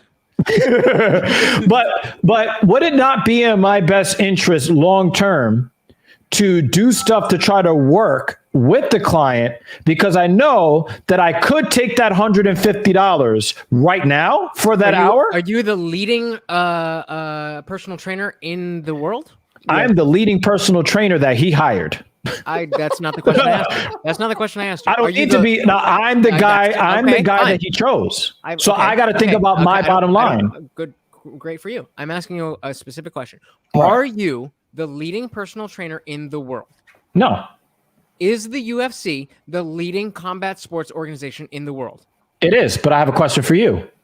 Was research in motion? Wait. Before you ask a question, could we at least address that? No, I did. I said they are. So we're not comparing your services to the. I'm about to go there. Well, was research in motion not the number one? Was they not the number one mobile phone maker in 2009? Research in motion. I didn't hear. They made BlackBerry. Okay. Yeah, sure. I thought you were going to say Nokia, but sure. Yeah. Are they number one now? No. Why? Because other companies came out with better phones. Why? How did that? Because remember that BlackBerry had the market advantage at that time. Nokia had the market advantage before them. Okay. Right. Right. Why is research in motion now just some IP that's being bounced around by venture capitalists right now, and they're not on top? I didn't hear the brand. Research in motion. Why are they not on top anymore? I don't know what that is. Research in motion made the BlackBerry. Okay. Why are they not on top? They used to be number one. They're not anymore. Why? Because technology. I don't understand. Make your point. I don't understand the point. Because the thing is, just because you're number one today doesn't mean you're always going to be number one, which is why you never act like you're number one. We're having a different conversation about Fighter Pay. But right now, I know. But what I'm saying is, and at the Fighter time Pay. At the time that BlackBerries were the top phone, then were they not the most expensive phones? Yes, but they're also not number one anymore. And are they the most expensive phones now? No, they don't exist. What is the number one phone now? It's the iPhone. And which is the most expensive phone? No, that's not. It's by some metrics. But I'm not going to get into the weeds with you on that. But let's say it's the iPhone. So which is the most expensive phone right now? Yeah, it's the iPhone. And so that's wrong because actually the Samsung is more expensive. They got it, and Sony also has a more expensive phone. I have one, and I think it's better. So that works my point even better. But here's my point. But here's the point. Because somebody in the future might come up with something that's better than what we have now, the best that we have now is not worth the greatest price.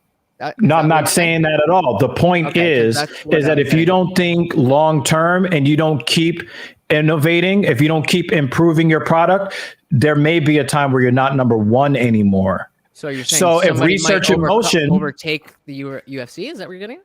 What I'm saying is if UFC keeps treating their fighters the way they do, and then somebody steps up with the capital, like the PFL is trying to do, because remember, they used to be World Series of Fighters. Right. Then you notice how they did that strategic name change, right? Yep. They did that so that it will seem to be more legitimate in the eyes of fight fans, so that they can position themselves in a way to be competitive to the UFC.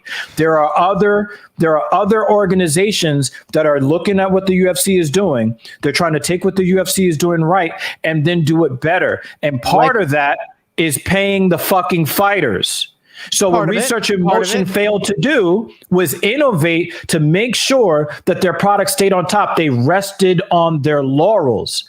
And today they are just an empty IP that venture capitalists just bounce around. And we don't even know what country owns Research in Motions anymore. They're irrelevant. And what I'm saying is, you as a UFC fan, myself as a UFC fan, if we want things to stay with UFC on top, the UFC should be doing things to make sure they stay on top. And by letting other leagues potentially take some of the talent that they would get by offering better pay, better contract, more freedom, allowing people to keep their sponsorships, all these kinds of things. Okay. So, the UFC can put themselves in a position where long-term, they're no longer viable. I don't want to see that happen. I'm a long-term thinker. Okay, I don't want UFC to become Nokia. I want UFC to be what Apple has done over the past 15 to 20 years, even though they're starting to fall off. Did you have a Nokia or a BlackBerry? I had both. I'm a tech head. You probably liked them at the time, right? Yeah. And what do you have now? I have Android and iOS. So would you give a fuck if there was another organization that wasn't the UFC that was putting on the best fights? Yes. Why? Because they're putting on the best fights and I want to see the best fights. And no, I'm saying, would you, so let me rephrase. Would you say, oh no, it's a different organization that's putting on the best fights, I can't watch them because I'm a UFC fan? Or would you just watch wherever the best fights are? Oh yeah, I would just go there. But what I'm saying is, what you're saying, how is that any different? Because the crux of your argument is, at the time that Nokia was on the top, they were the most expensive. At the time that BlackBerry was on the top, they were the most expensive. And then it changed. And now whether you want to call it Samsung, well, but the thing is, it's not an issue of price. My thing is, you keep saying that it's good business sense to make as much money as possible. And what I'm saying is that trying to squeeze blood out of a stone today is less profitable than thinking long term. So if I'm a UFC shareholder, I don't want my share price to go to $95 a share and then drop to 40 in 2 years. I want to have a $75 per share, and then maybe get to 85 in 2 years, 95 in 4 years, and then 140 in 5 years. Do you get what I'm saying? If I'm the UFC and I am Dana White, and you're saying that I'm tasked, you're saying that my fiduciary duty to the shareholders is to provide value to the shareholders, right? My way of thinking is that the best way to do that is to provide the most amount of money for the longest period of time. And getting a shareholder a dividend that's $5,000 today is not as much as $5 million over 5 years. So if I'm the UFC and I'm thinking long term, it would cost me a little bit of money today, just to, like Anna Ruud's argument for, paying, for tuition and stuff, right? We would pay a little bit more today to keep the fighters satisfied for long enough. And the thing is, you don't have to give them millions and millions and millions of dollars. You give them enough where they believe that they're doing better. And now you're playing the long game. Are you still underpaying them compared to boxing? Probably, right? A lot of those fighters would have took that $7 million that Francis left on the table.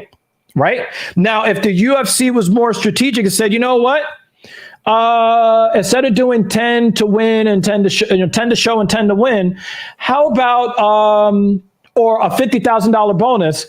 Now we're going to do our bottom contract is 15 to show, 15 to win, and $75,000 bonuses. Right now, it's not going to take that much off of their bottom line, right?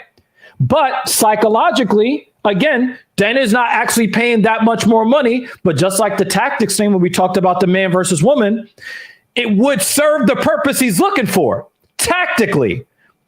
If you're thinking long term, right? You're not gonna, hey, I heard that the MLB is offering 49% to the players. So let me just match it at 49%. No, if you go from 17% to 25%, the fighter's going to hail him as the greatest guy in the history of the world. And then they're going to fight harder and you're still going to attract the top talent. But the point is, I am not the UFC. I don't give a fuck. I am an MMA fan. But now you're making a different argument than you was making before. Before you're just saying this is good business sense and that's just good business sense. Good business sense. But if would you say good business sense is taking $5,000 today or $5 million 2 years from now? If you had to choose, $2 years from now, but and that's all I'm saying. Okay, that's all I'm saying. That's not the case because if you understand what Eagle FC is doing, they are taking out the Bellator competition in you're trying to play whether you want what's best being a fan versus being best as a fighter or a UFC employee. And you can't be both. Those are not the same thing, and they're not going to equal the same thing. What's best for the consumer is not always going to be the best for what is the UFC, and vice versa. I am the consumer.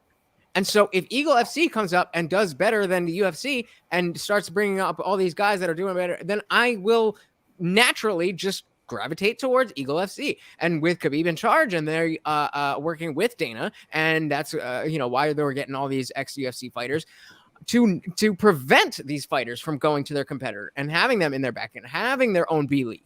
So the things that you're saying are not untrue and are not illogical. However, they are coming from a perspective that is one that none of us hold, as we are not I mean, correct me if I'm wrong, but I don't feel like your personal stake is in the UFC making the most money. I feel like your stake is in getting the best product from that you can view as a consumer. No, I think what you're making two completely different arguments that are completely unrelated to what we were talking about.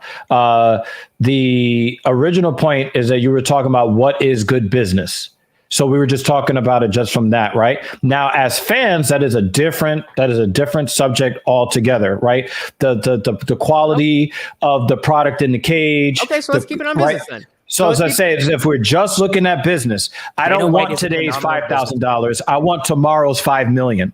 Right, that's what Eagle FC is there for. So this is what I'm gonna say because I actually gotta start heading out, boys. Yeah, we can let Captain Paul go because we're used to doing the show without Captain Paul. Oh, I'm good to go. I'm good to go. Oh, Hi, Captain Paul. He's got prior obligations. You know what I mean? Yeah, dickhead. And he's got to get to sleep because he's got to show up to the gym in the morning. Yeah, but it was a pleasure meeting you both. So you as well. Thank you for having me. No problem. And Evil, go fuck yourself. I'll see you next time. Oh shit! Oh, what was that, Anirudh? Oh, I was just saying goodbye to him. But also, if I were to jump into this please. I've been wanting to hear your perspective. So I think this conversation is hitting two different things. If we were to talk about what is good business practice, you're making the assertion that the UFC is not thinking long term. Whether that's not true, it's impossible for us to know.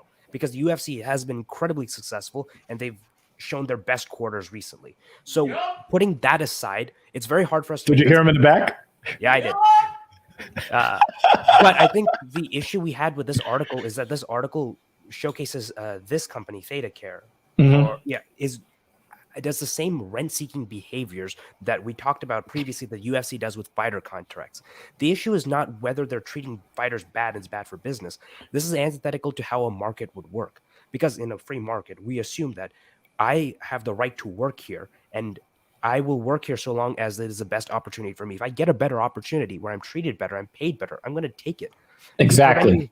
You preventing me from doing that is you preventing me from engaging in the market, that free market that I want. Which is why whenever someone says that, the free market solves everything, the government is terrible and makes everything inefficient, I know for a fact they don't know anything about economics because there are many cases where government intervention in the market makes the market more efficient. Right. And sometimes what you're doing is you're trying to take people who are trying to reduce competition out of the market, because that's basically what a lot of these companies do. They start out trying to be as competitive as possible, but once they corner the market, they want to try to reduce competition as much as they possibly can. Well, is that not good business practice then? No, that's antithetical to a free market society. But Like you said, no, if somebody has a better or cheaper or better and cheaper product, the market should allow that to come to market. Yes, but you've seen a lot of companies that try to prevent competition in the sphere. If I'm selling a product and I have the legal means to do something to inhibit the competition, that is good business practice for my own business. But the thing is that when you're talking about, let me clarify. When I say good business practice, I mean beneficial to my business. Right, but here's the problem I have with that. Right, if you go back to 1896, right, that was the first time that we had mavens of industry by a politician. Okay, that was William McKinley. Right, you had big oil, you had Carnegie, you had Rockefeller, and you had, You had Stanford and the railroads. Yeah, you had Standard Oil. You had JP Morgan Chase. Well, it was JP Morgan. Thank you, because it wasn't Chase at that time. Yes. JP Morgan, Rockefeller, and Carnegie. Right before 9/11. So back then. They had, the conservative guy was William McKinley. He was the very first politician that was bought and paid for by industry, by titans of industry. Okay. He ends up winning the election in 1896. He also, I think the three of them came together and gave him $150,000 to fund his campaign. And he ends up winning, so they could have those conservative values, whatever they were, in 1896. They did the same thing again in 1900, and he was reelected. He was a 2-term president, William McKinley. Okay. The problem was that some guy had some sort of mental illness fit and put a bullet in him in 1901. And he died not long after. Okay. Now, what did they pay for with that first 150 and presumably another 150,000 when he won in 1900? What were they paying for? They were paying for him to not break up their monopolies. Mm-hmm. That's what they paid for. But when he was shot, and Theodore Roosevelt came to power, who was a union buster, because remember, the losing party would become vice president back then. Mm-hmm. Right? They looked at it and said, well, shit. Buying the president is not the most efficient idea. What we need to do is buy the lawmakers, because the laws are harder to change than presidents. Yep. Mm-hmm. Right? So that's when you started to get the lobbying, you started to get big money into politics, right? So when you say, well, it's good business to do whatever is legal, the problem is that we have a legal system that is rigged. Now, I keep hearing about how great capitalism is, but it doesn't seem to me that anybody really wants to engage in the capitalism, because then that would put responsibility on them to continue to offer a better and or cheaper product. Otherwise, somebody's going to take your spot. So what have these corporations done? They've tried to rig the game against the market instead of just competing in the market, which to me is a bastardized version of free market capitalism.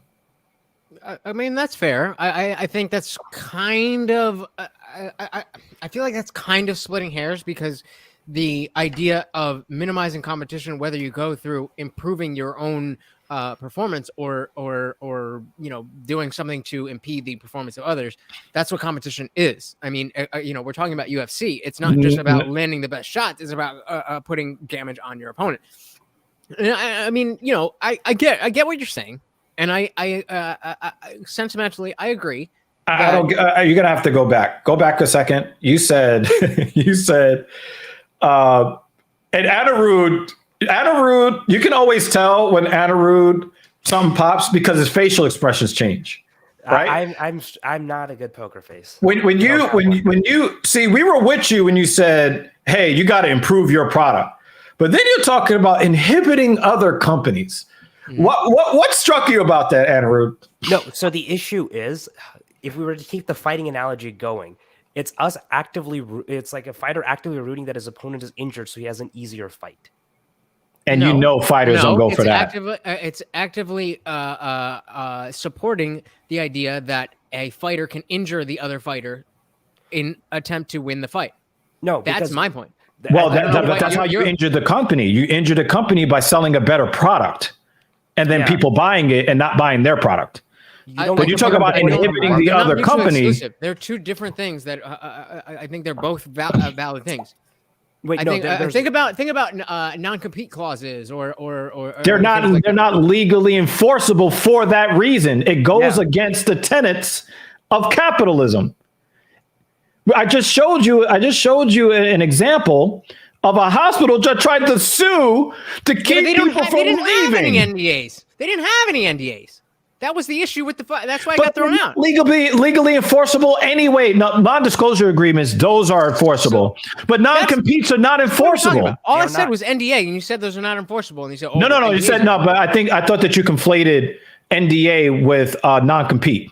Yeah, of course, non-disclosure, you don't give your company secrets to another company. I didn't say the word compete at all.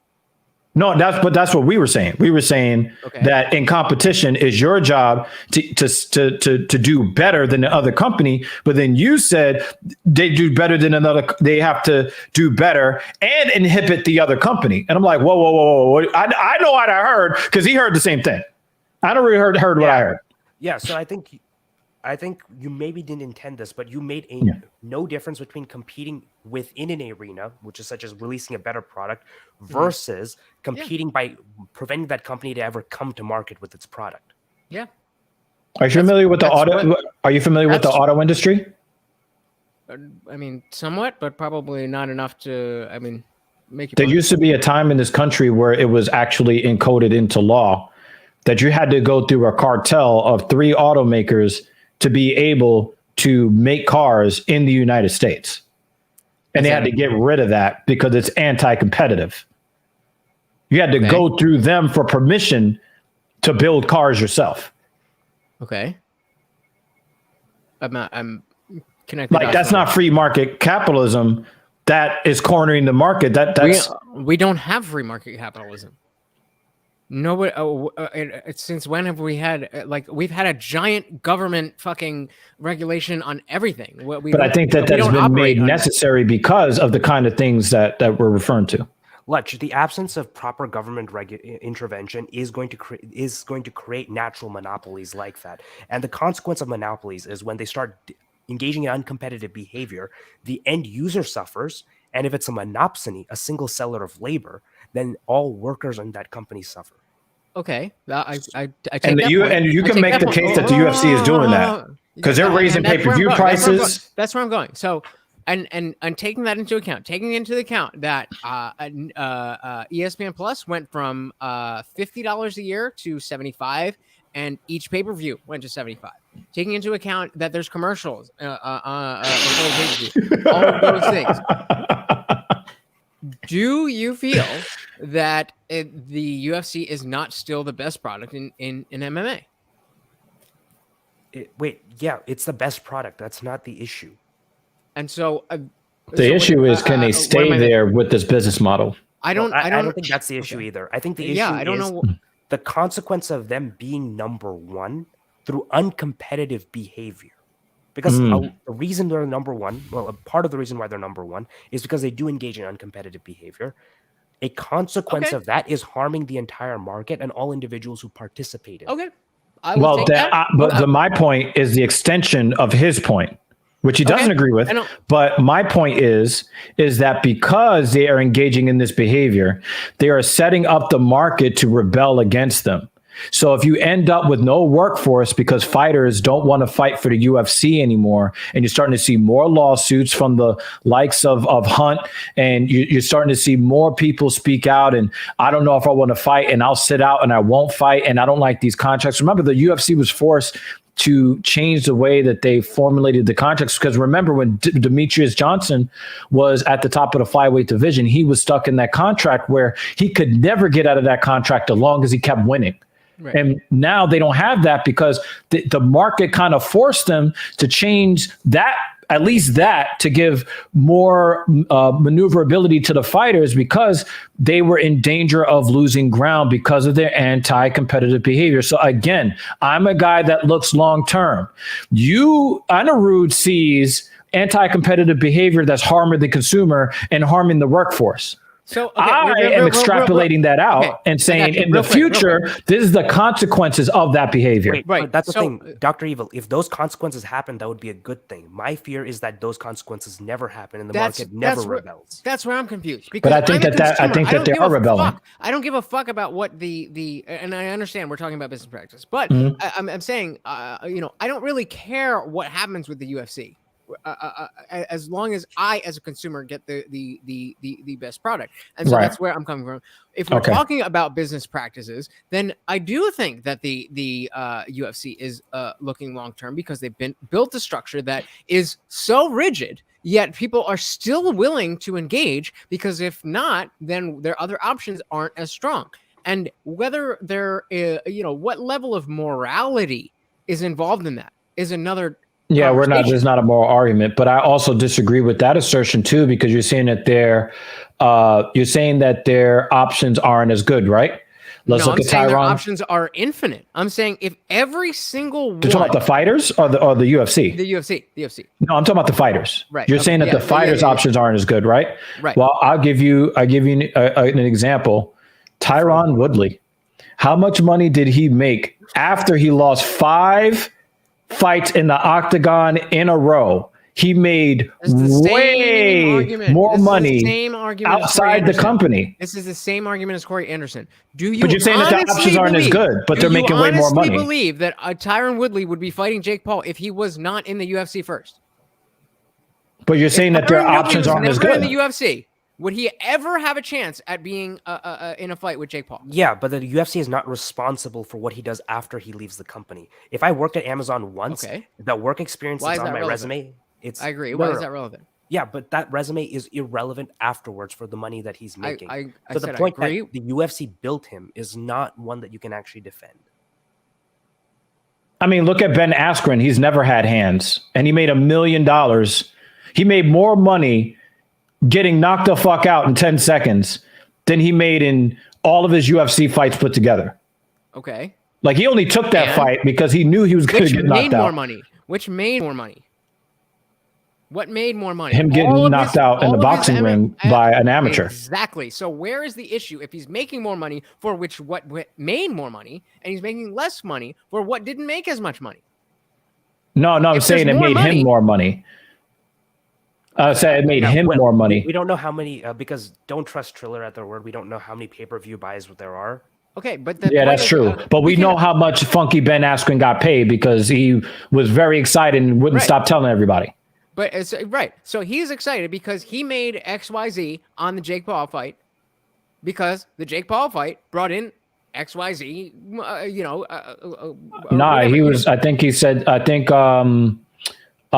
Askren said that he was going to make $1 million before, like when they were just on the run up to the fight. That's the contract that he signed. And that was before anybody bought a pay-per-view. I don't even think that too many people actually trusted Triller back then to even deliver an event back then. Which is just, that's a testament to Jake Paul's marketing. But the thing is, he didn't have any marketing back then because he hadn't fought Ben Askren. No, but the thing is, he hadn't even fought Ben Askren yet at that point. Right, but everybody still fucking watched that fight, didn't they? No, not everybody, but he still made a whole lot more money. They did not sell a lot of pay-per-views. That's my point, though. The point is that if there is money there, there's money to give. If there's not money there, there's no money to give. But the thing is that we looked at that. We looked at the UFC's earnings. There's a lot of money to give. They're only giving 17% of their revenue to the fighters. 17%. And other organizations give more. Where should they take the money from? So where should they take the money from? Lutch, they have a profit margin of 43%. And that is stupid high for any company. That is stupid high. You look at any company, Fortune 50, Fortune 100, Fortune 500. That kind of profit margin is insane. I'm just confused why this is a bad thing. The only reason that would be a bad thing is because long term it fucks you. That's what I'm saying. Long term, if fighters keep seeing Tyron Woodley get knocked out and making $1 million, getting knocked the fuck out. Okay, so then why are you personally concerned about that? If the fighters are signing these contracts and the UFC's fucked because they have these terrible business practices, why are you so up in arms about it? Because as the UFC burns, all the people who are held together by it, all the fighters, all the crew, all the workers there, they are going to suffer. Instead of, and the fans too. How so? Well, fans. The fans. There's two questions. So instead, to a lesser degree. So those are two questions. So the fighters the fighters are suffering in comparison to what? How many fighters are even fucking capable of doing anything else? How many fighters actually do so other many fighters things? have other. Wait, the UFC is not a profitable venture for a lot of fighters. A lot of fighters have to do. They lose money. Yeah, a lot of did you see the one that had that come? And the thing is, I don't know, and I got a bone to pick with you, Anna Rude. Hey, I'm gonna break down UFC 270. I'm not gonna cover the greatest fucking comeback we've ever seen in women's MMA history that happened in the early prelims. The woman that pulled that comeback off, she says that she was still stripping. She was still stripping. Okay, I did not. As a UFC fighter, she was stripping. Well, so what? Like, lots of people have two jobs. I don't understand because it's the UFC. Like, no, like that's a faulty argument. A lot of people are struggling. Why shouldn't you struggle too? Like, no, we should be looking to get rid of struggling. Shouldn't we? I agree with you, but the fact is that you're pointing the finger specifically at the UFC and saying everybody we all struggle and it's terrible and nobody should struggle, but specifically the UFC fighters, they need to be taken care of more than the rest of us.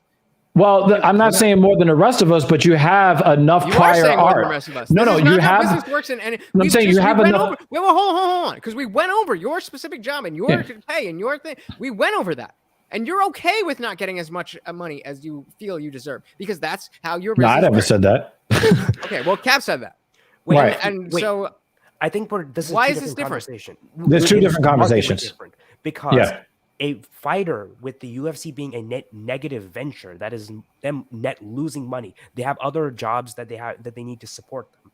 Whereas a person in a stable job that pays for the necessities that they already have, them wanting more are on two different levels on the Maslow's hierarchy of needs. Absolutely. Run that by it's way different levels. On the very baseline level, the UFC fighters barely make enough to pay their coaches back and the taxes. Because remember that the fighters have to pay income taxes where they live, and the venue, and then the state and the venue where they actually did the fight, plus the federal government. So they're getting, also remember too, they're also getting a large lump sum. So once you get a paycheck that's above a certain amount, they tax that check at a much higher rate. So a fighter may only fight, let's say I come into the UFC and it's 20,000, 10 to show, 10 to win, right? And I go 1-2 and I made $40,000 that year. That's not a whole lot of money, right? But I'm still going to be taxed the way somebody making six figures is being taxed because I got that 10,000, that 20,000 all at once. So I'm getting fucked. You'd be taxed by yearly income, so you'd be taxed the same as someone who made 40,000. No, I'm saying when they take the taxes out of the check itself, will you get a tax refund next year? You probably get a fairly large tax refund check. But when they pay the IRS, that's kind of immaterial, right? If you're getting that money back. No, what I'm saying, but the thing is, you got to pay your coaches today. Okay. And the thing I've seen where fighters like Francis paid did, right? to fight in the cage. Did, right? He paid all of his coaches up front. He did not. Well, Francis is not getting what he deserves. Conor, right? Conor paid all of his coaches up front. Well, I mean, you're talking about two totally different levels of pay. Masvidal. We're talking about the stars. We're talking about the stars of the industry, and even that's a different conversation. But the thing is, what me and Anirudh are talking about are the rank and file fighters. Hold on. Anirudh mentioned Maslow's hierarchy of needs. I'm familiar with that, and that's where I kind of got lost. So if we could back up to that, So there's a difference what were you saying between about Maslow's hierarchy of needs. Yeah. So generally speaking, when we're dealing with the moral implications of this, or let's say even the business implications of this, paying fighters who are already they're different very though. wealthy. So we have to pick one because the moral implications are the business. Let's talk about the business implications. Okay. Right. The reason why this is harmful for business is that if the conversation is centered around what the top percentage of fighters are paying, and we're saying Francis Ngannou, he's upset that he only made $600K, that he only left $7 million on the table. If him wanting more is the way that this conversation is skewed, then it looks like the UFC cannot afford to pay fighters in that amount. Whereas the difference for a lot of fighters who are fighting at the base level, the rank and file, the difference between going from earning $40,000 a year to say $70,000 a year is massively different, considering they have gym fees, coach fees, manager fees. On top of that, dealing with extraneous healthcare, ancillary costs, which will often be at the cost of them having to work other jobs. Francis Ngannou may be fortunate enough that he doesn't have to do other jobs besides being a UFC heavyweight champion of the world. For many fighters, that's not an option. Okay. Right. That's what I'm saying. It's two different levels. It's like not being paid as much as you want to is not the same as not being paid as much as you need. So, for instance, Michael Jordan, if you look at how much money Michael Jordan was paid, he was stupid underpaid. But nobody is going to say, wow, Michael Jordan was suffering. We're not talking about that. It's two separate levels on Maslow's hierarchy of needs. Francis is up here, and the chick that was still stripping in the UFC, she's down here. She might be underground. Because she's so, depending on how you feel about, certain venues of sex work, some people believe, you sell a piece of your soul but that's neither here nor there. So Lutch, the business implication goes even further. If the UFC is uncompetitive, then the sport itself can't grow. Because if you have someone like a LeBron James, a Marshawn Lynch, an incredible athlete, why would they ever choose to do fighting when they have other sports that they can go into that they can earn more? We have that same issue with Francis Ngannou wanting to go over to boxing. This is harmful to the sport at large because the UFC is a monopoly. And if they move fighter pay around, the entire industry moves around them. The entire industry of the MMA is hurt. They say the same thing about professional football too. Why should I let my kid play football if this is how the NFL is going to treat? Damn, I said the acronym. If that league is, going to treat the players the way that they treat them, and when they get, brain injuries and things of that nature, exactly. I don't know if I especially when the CTE report came out. You heard a lot of parents come out and saying, you know what, because of the way the league treats the players. And that is like, and remember back then that the contracts weren't guaranteed, like in baseball and basketball. So a lot of people were making the comparison. They're saying, well, why should I let my kid play football if they could be safer and get guaranteed contracts playing basketball or baseball? And then they're steering the kids away from football. So if you love the sport of football, you don't want to see policies by the ranking, the leading authority in your country. You don't want to see what may be seen as anti-player policy if you're looking at it and you want to decide where you want to push your kids, and then you don't feel the hurt in your league today.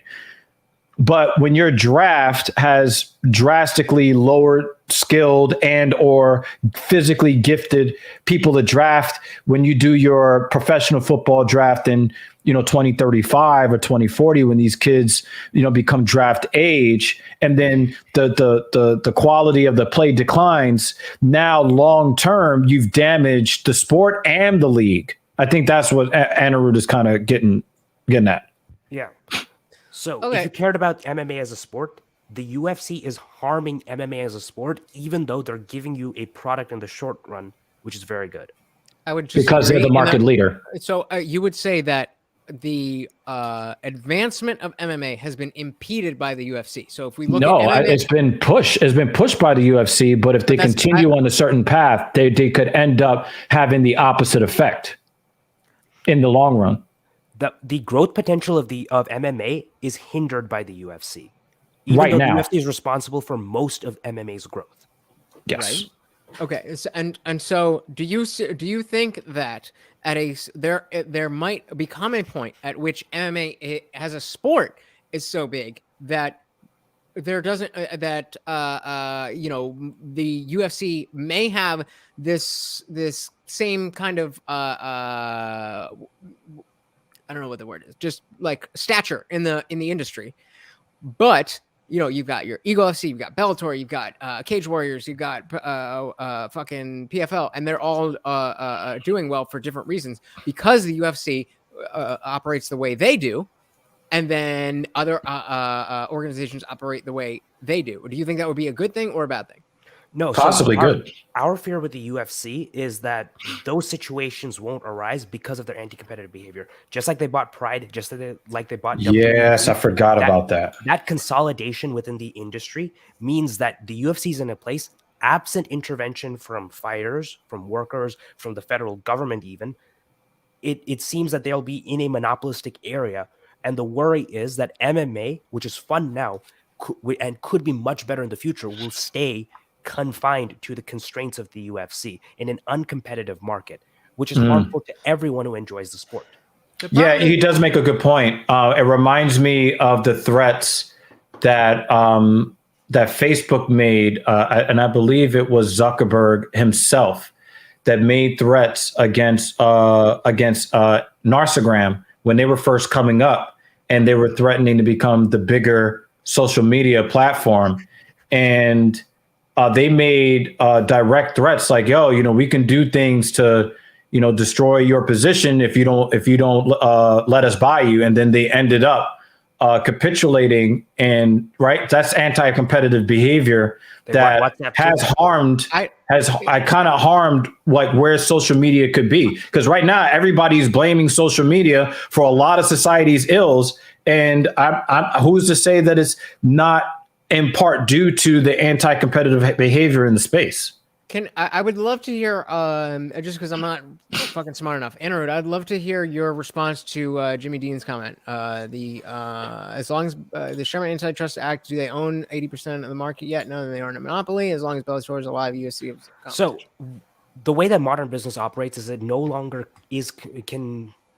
it can cite a lot of the constraints legally that come from the Sherman Antitrust Act and the Clayton Antitrust Act. For example, ISPs. I'm not familiar. Can you give me like the elevator pitch? Yeah. So, for example, I can only give you an examples because it's very industry specific. So, for example, ISPs like Comcast, AT&T, Verizon, they will zone off parts of the country and streets even, so that they will only sell to those areas that they do not have to compete with each other. That way, instead of having one major firm that controls 80% of the market, 80% of the market is controlled by 4 firms that have either quid pro quo or legal agreements for non-competition, which end up harming the end user. That is very, very, very true. Again, genuine question. How involved is the government in allowing the cable or telecommunications companies to do this? Well, that's a loaded question. That's a loaded question. When you're talking about, because the thing is, when you're talking about the government allowing, it's just simply them not intervening in what these companies are doing. So it's like you want there to be smaller government, but then you're saying, well, the government allowed you to do it. It kind of shirks off responsibility for what goes on in the market.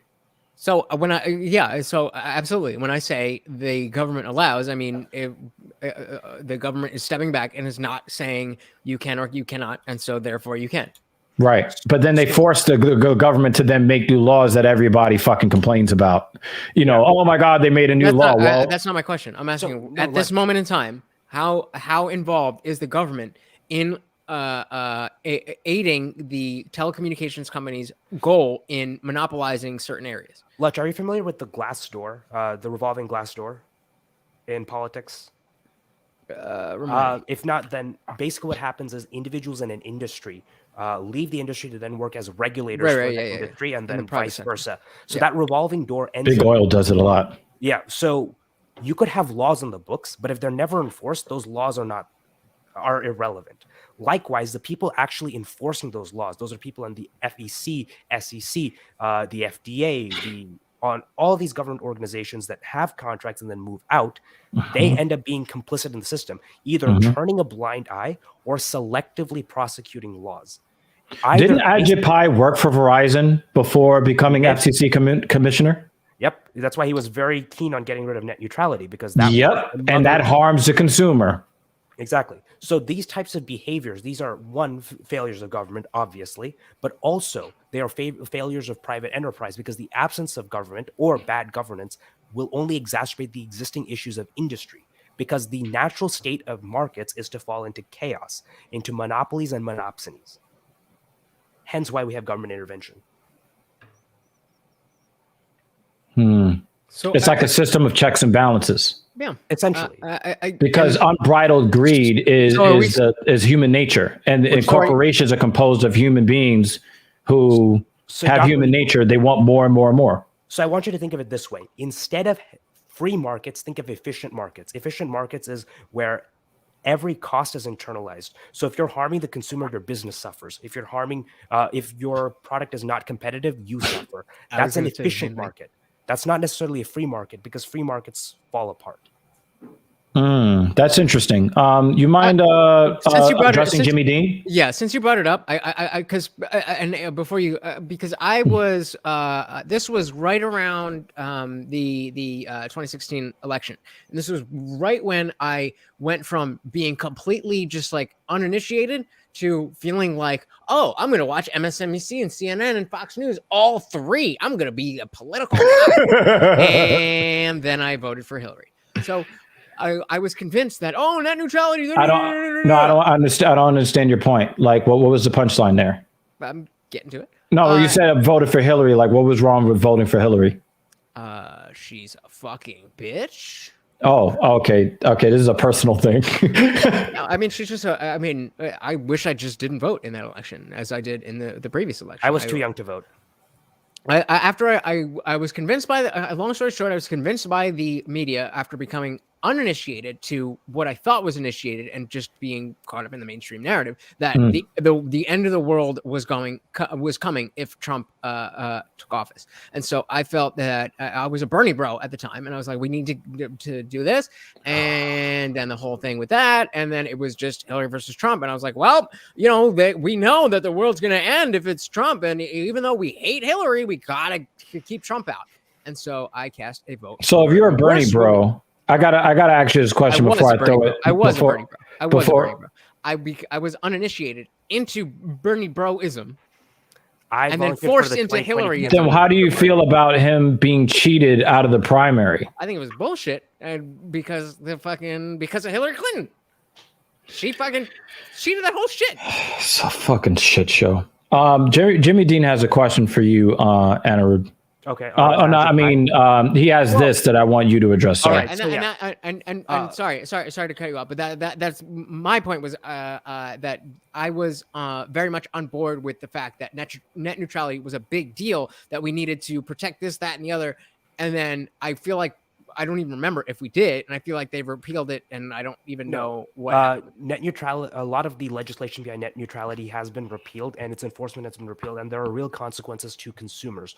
One of which is certain companies have their data throttled by ISPs and have to pay premiums. One of the reasons why Netflix has seen exorbitant price increases is because they have certain deals with companies like Verizon, that they have to pay for the back end. They have to pay for the back end. Other companies too will also suffer for this. It's very difficult if you're an independent person trying to create like independent products. If you're not able to come up with the capital to play on that level playing field, the internet no longer becomes one. It also ends up creating situations where AWS can shut down apps like Parler. Now, I think that that's great, but it's very anti-competitive and hard for the market. I agree with this from iDry. I'm very, very strongly in support of this sentiment. Continue. Sorry. Yeah. So the consequence of removing net neutrality is, well, we don't necessarily see this upfront, but we do pay for it in the services that we use that get throttled. And what What are those? What are those? I haven't. And I mean, maybe it's just me because I really only use like Netflix, YouTube, and Yeah, So- if it's Netflix, you so definitely what- paid a portion of that cost. Yeah, so How check so? it out. So basically the internet is like this, you know how like kind of like the internet works from like a basic standpoint, right? There are going to be certain gatekeepers at certain parts in the pipeline that says, well, I want to make a little bit more money. So I am now going to start treating these packets differently than these packets. And so now that I've created speed lanes, now if you want to get into the fast lane, you're going to have to pay more for access to deliver your content to the consumer. We are going to put up. They're creating a dam. They're building a dam in the middle of the river to stop the flow so that they can control the flow and then pay you to get what we used to already get, which then turns around. Well, do you think a corporation, which you and I and Anirudh agree, their fiduciary responsibility is to provide value to the shareholder. If they've got this ISP that says, well, we created something called fast, slow, and medium lanes.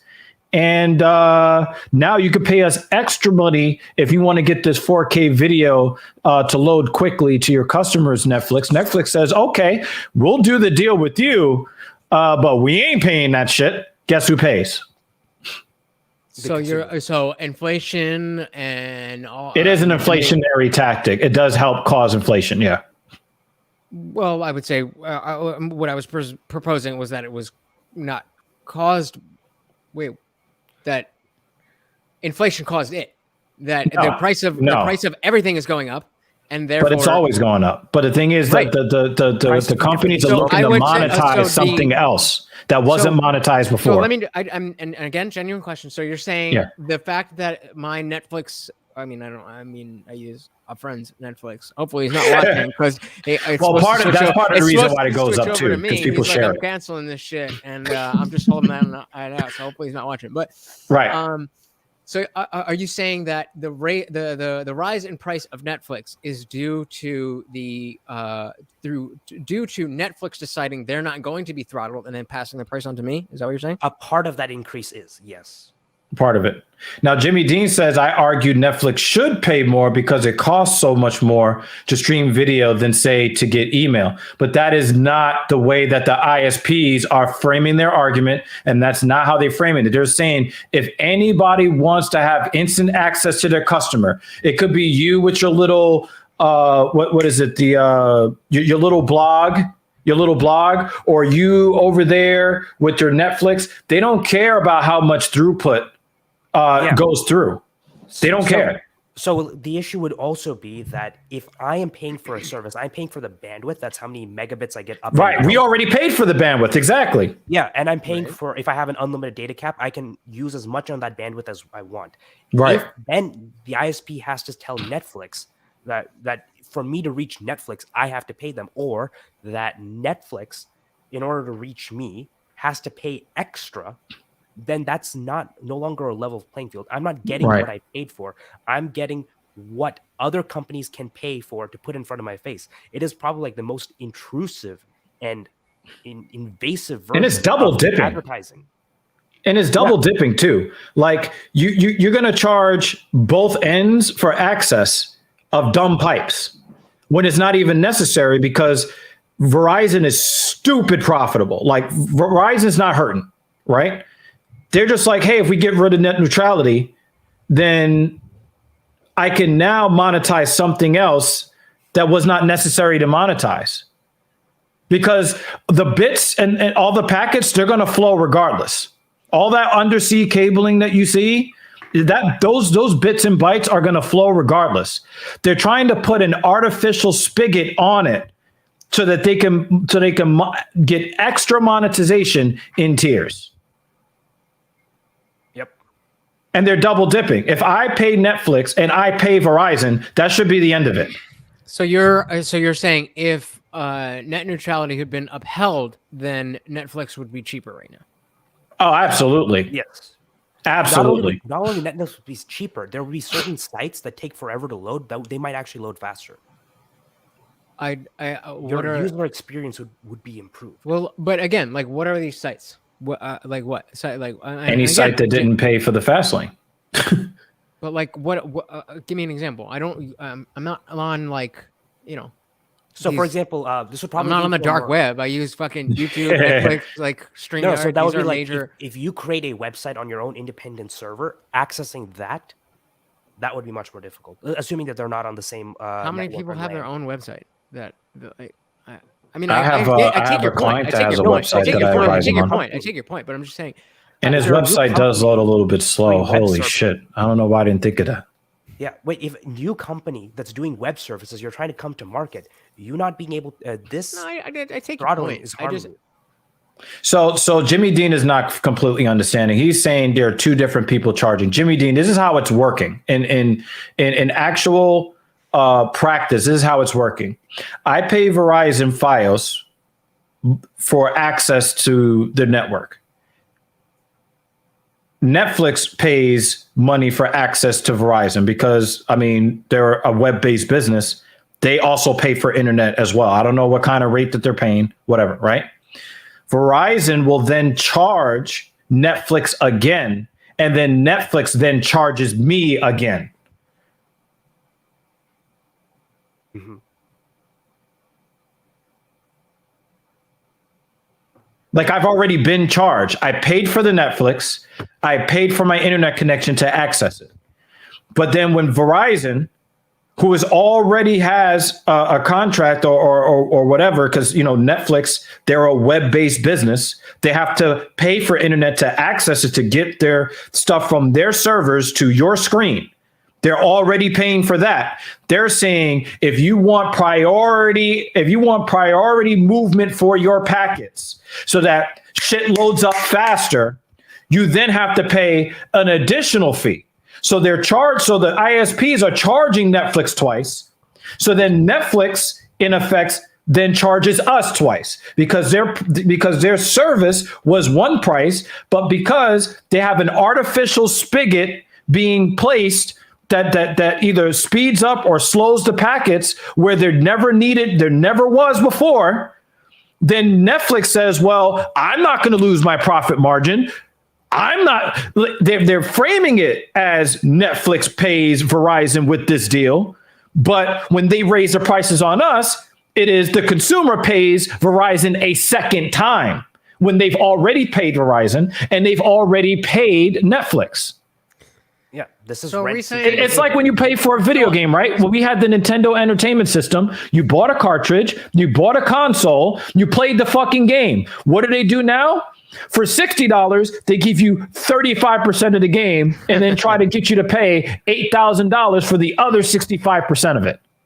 Oh, I'm glad I don't play video games that much. Or if So, it's a console, they charge you to play online with your friends.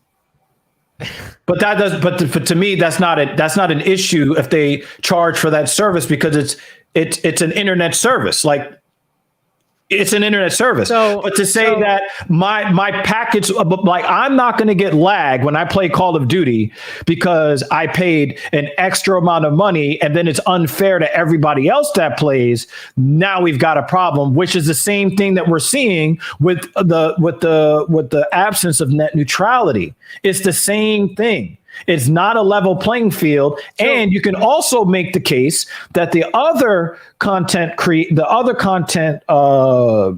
company cannot compete with Netflix because Netflix has the capital to pay for the fast lane.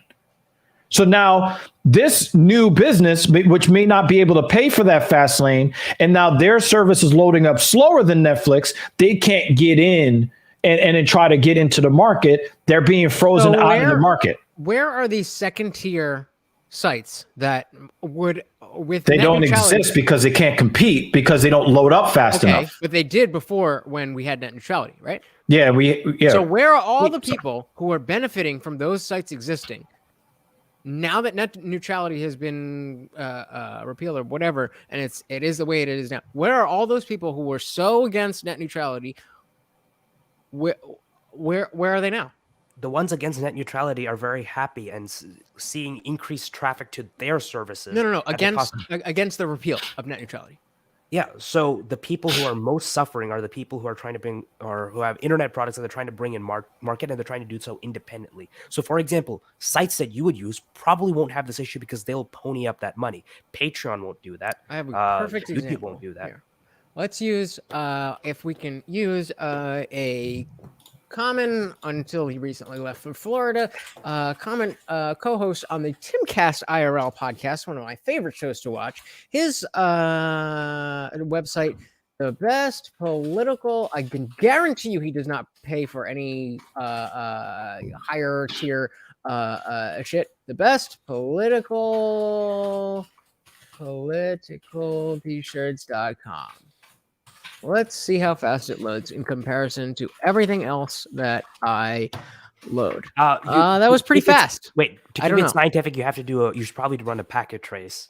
Would you like me to? Yeah, explain you need that? a tracer. If it's You not need to noticeable, run, if it's not command. noticeable, why does it matter? Wait, If it's 8 milliseconds versus 10 milliseconds, I don't give a fuck. wait, Lutch, 8 seconds to 8 versus 10 might not mean much to you, but for a server running that in n-log time, that is a massive time. So where's the money that is being passed on to me? Wait, Why do I it's- care about that if the money's not being passed on to me? Lutch, this is again, this is anti-competitive behavior. I think you are rightfully upset that there are certain big tech companies that censor speech that they don't like, right? You're upset about that. This system exacerbates that by further concentrating power and picking winners and choosers, not only in speech, but all types of creative endeavors, all types of business endeavors. I don't see. I understand conceptually how they are dealing with this. I just don't see as a consumer how that affects me. I don't see those prices being more affected by any other things than are much more applicable to things like the money printing and all that shit. Lutch, if a service that you want is not able to stay profitable or stay competitive because of this, then you are going to suffer from the loss of that product. Okay. So a lot of the victims products? you're What are those unaware of. products? A lot of those victims you're unaware of because they've already been squeezed out of the market. So and a lot of them are even prevented from even trying to enter the market because they've created an environment that benefits the people at the top to keep them there. Such as what though? Like what? What is so? I mean, we all have our own YouTube channels. We all, we could start a Teespring page. I'm not understanding what materially is. Well, put it like this. Let's say Google allowed me to pay $50 to make sure that my videos didn't buffer, and you didn't have that kind of capital to make that happen. Right. And every time somebody went to go watch your videos and it would buffer, you're like, fuck this. I'll just go watch Dr. Evil's channel. Is that the case? With net neutrality, yes, that's what it is. How so? But you know what would end up happening? Do you know what would end up happening?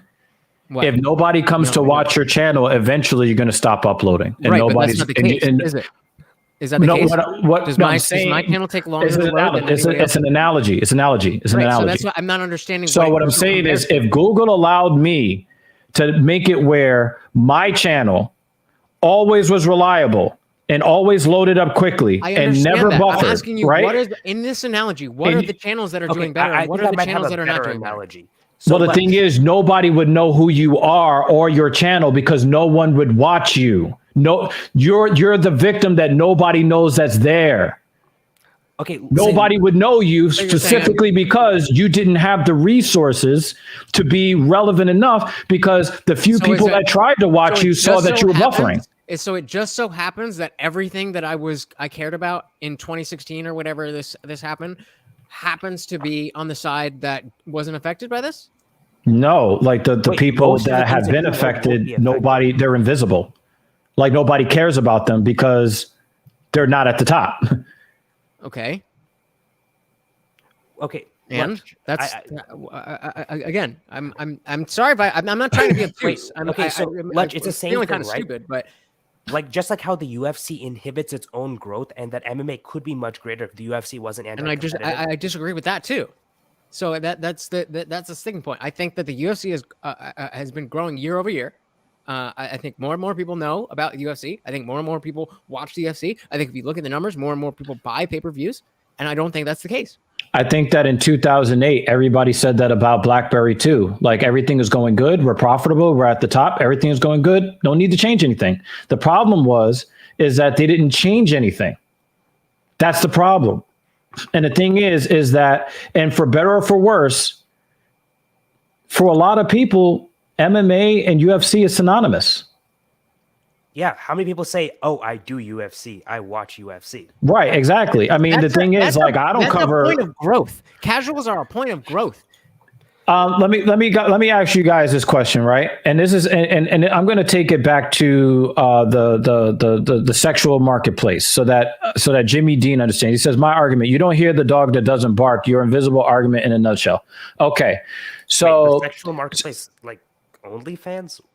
No, the sexual marketplace would be like when you like in the dating sphere when men enter it, women enter it, right? Okay.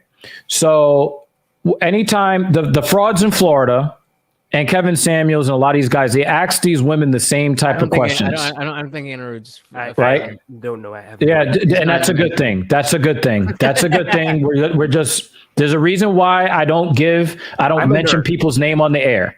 Okay. Treat me like a nerd. I'm a nerd. No. That's disrespectful. No, I'm a nerd too. We're nerds, and we're going to show each other the proper respect. But those guys don't just you don't need to know who the fuck they are. All right. So let me get into the point. Let me just fill him in a way that I feel that you without mentioning names, right. Please. So there are a number of podcasts and platforms that focus on being an alpha and being a real man and how to treat women, or just not getting taken advantage of. Like, at least that. And there's different levels of legitimacy to what they're saying. There's some guys who are really looking to help men not be the kind of guy that I was last year, where if a girl would text me, I would text her back just because I happened to put my phone next to me, not realizing that that sends a certain message to he's found it. Stuff like that. Now he gets my fucking argument from earlier. God damn. Now you get my fucking argument. Then there's other podcasts that tell you that if you don't treat bitches like shit, then you are a simp.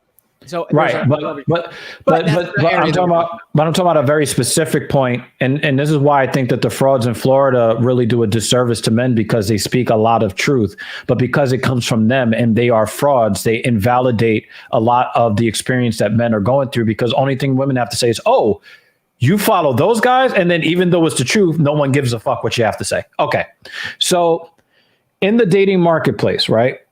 When they talk to these women and they ask these women, how many men do you think are sexually active? As a matter of fact, Anirudh, I'm going to ask you that question. I'm talking about the percentage of men, of adult men in the United States. How many of them do you believe are getting regular sexual access? I know this for sure. It's 27% are not. I know that for sure. 27% or not? No, I've not had serious sexual relationships within the past, since they turned 18. Well, the numbers say that 30% of males 18 and over, 30% are virgins. But we're talking about actual access to sex. Men with that is usually somewhere in that 10 to 20%. At least 80% of men out there not having sex are not having sex on a regular basis. Some that one guy that got lucky that one time, that might be the only time that he gets some poon for the entire year. That sounds miserable, but that doesn't particularly. But the thing is that most people don't know that these men are getting no booty. So women have this perception of men that, oh, we're all out here, we're all fuck boys, we're all this, we're all that. But it's like, do you actually know? And they've actually done the statistics on dating apps. And this is right up, this is in your wheelhouse, Anirudh. This is gonna fuck you up, Anirudh. The average woman believes that 85% of men are below average. 97% of women will not even consider talking to a man of my height. 97%. Now, Everyone has different perspectives. now on that. I have the skills to kind of fudge those To numbers. pay a the little bit. bills. Yeah. Exactly. But that's because I'm me. Right. Yeah. Right. So no, But other 5'4" dudes, I don't know. So the thing is, we don't know that men are suffering like this because a lot of men are not going to openly admit that they ain't get no pussy. okay. All right. I don't think not getting laid is not. I don't think that's really suffering. Then Try you not getting don't. laid, Then bro. you don't sounds like- understand Maslow's hierarchy of needs as well as you think you do. But the point is that when you're talking about the Yeah, you're wrong, invisible bro. victim, they do exist, but only if people choose to recognize them. Nobody is talking to the guy that tried to create a new ISP. Nobody is talking to the guy that tried to create a new media company. Nobody is talking to those guys. So we assume they don't exist because our attention is always focused on the Disneys and the Netflix and the Amazon Prime Video. Those are where our attention is. But if you went and you polled people and you actually talked to a whole bunch of people, you're gonna run into some people that say, you know what, I tried to get into that, but I was shut out of that market because of these market conditions. So let me draw a comparison. Oh, while you're just one discussing quick thing. I might Yeah, need go to ahead. leave. Also, I'm completely out of batteries. For Oh my yeah. camera. Oh yeah. We've definitely been going on too long, but this is Only super fucking 4 fun. hours? Only 4 hours? We should definitely you do this again. loser? So hopefully if you can recover that situation. If not, Yeah. I personally am happy to have. Oh, I the anyway have audio. to go to bed. I have to wake up early tomorrow for class. All right. Oh yeah, well, and I have to train Captain Paul in the morning. And I got shape. another client that I got to work with in the morning too. All right. It was an yeah. incredible conversation. Once again, my name is Anirudh Garg. Thank you for having me, Dr. Evil Genius. And actually, thank you again for speaking with us, Lutch. And Oh, you have taught Anirudh, me a I need you to lot give me on- all of your. I need you to give me all the links so I could put it in the description after the fact, or I'll give definitely it to send my. you. I'll send it to you. Yeah. But I just wanted to say thank you so much. I think you both are very expressive and very captivating speakers. And I think I can learn a lot from improving my own speaking style from both of you. So I appreciate this. Well, I mean, you hold us honest with data, facts, and statistics. You might have to be the honorary statistician of the Talking Shit podcast. But I mean, I've talked to you guys. What? It's now Wednesday. I've talked to you for like what now? Almost 8 hours. Yeah. Between you, eight over the last few over days. 8 hours. Yeah, and it's because you guys are so compelling. I know Jimmy Dean. I mean, Jimmy Dean normally stays because he's really loyal to the platform, which is why he has that wrench. But he's been like fucking riveted. Normally he goes in and out of the stream. Today he was on this shit because he loves these kinds of conversations. Here on the Talking Shit podcast, we don't want an echo chamber, and we did not have that here today, and that's what this fucking platform is. So you guys definitely added a lot to our platform, and you are always welcome here, no matter the subject. You are always welcome here on TSP. Thank you so much. All right. Thank you so much. I'll send you over the information. Yes, sir. All right. Take care, Have a brother. good night, everyone. All right. And then there were two. I mean, you would think, right? You would think that the person, here, would be the guy that, is actually, the co-host of the show. But we're going to continue to roast him. That roasting will continue.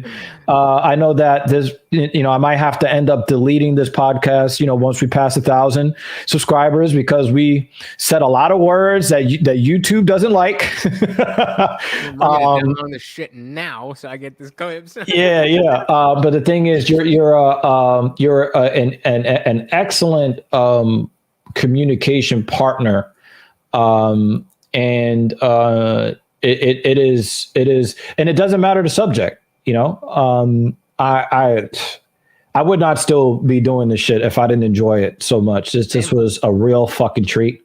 I might spend a couple of minutes playing some of that Halo. So if you guys want to watch me, I'll be on the Dr. Evil Genius channel. Probably playing for, and Jimmy Dean has a what do they call it, a man crush? Hey. It's like the Fonz, right? Hey. Yeah. So, Girl, yeah, no. this definitely lasted a whole lot longer than we intended to. So, just for housekeeping, please let everybody know what you got going on and where people can find you. So I first want to echo your sentiment. It can be definitely in this area. You can find yourself in a conversation with somebody. You're like, ugh, and that certainly was not the case. So I definitely appreciate you having us on your platform, you specifically. I was excited to do this after you would come on my show. If you haven't seen that, check out the last iDrive live on my channel. As I said earlier, the I Didn't Read Your Book podcast is about speaking with authors about their books, which I have not read. So I can speak as a surrogate for you who is not familiar with them, and we can get to know the author and see if that might be something up your alley. But there's a new episode up today. There is a new episode up today, and I finally get to talk to another atheist. I am an atheist, and I've talked to a number of Christian authors before, which has been interesting. But I got to talk to an atheist author, and that went. My dad. Yesterday, I asked my dad. I was like, I really want to know what you're expecting from this because he's hardcore Christian.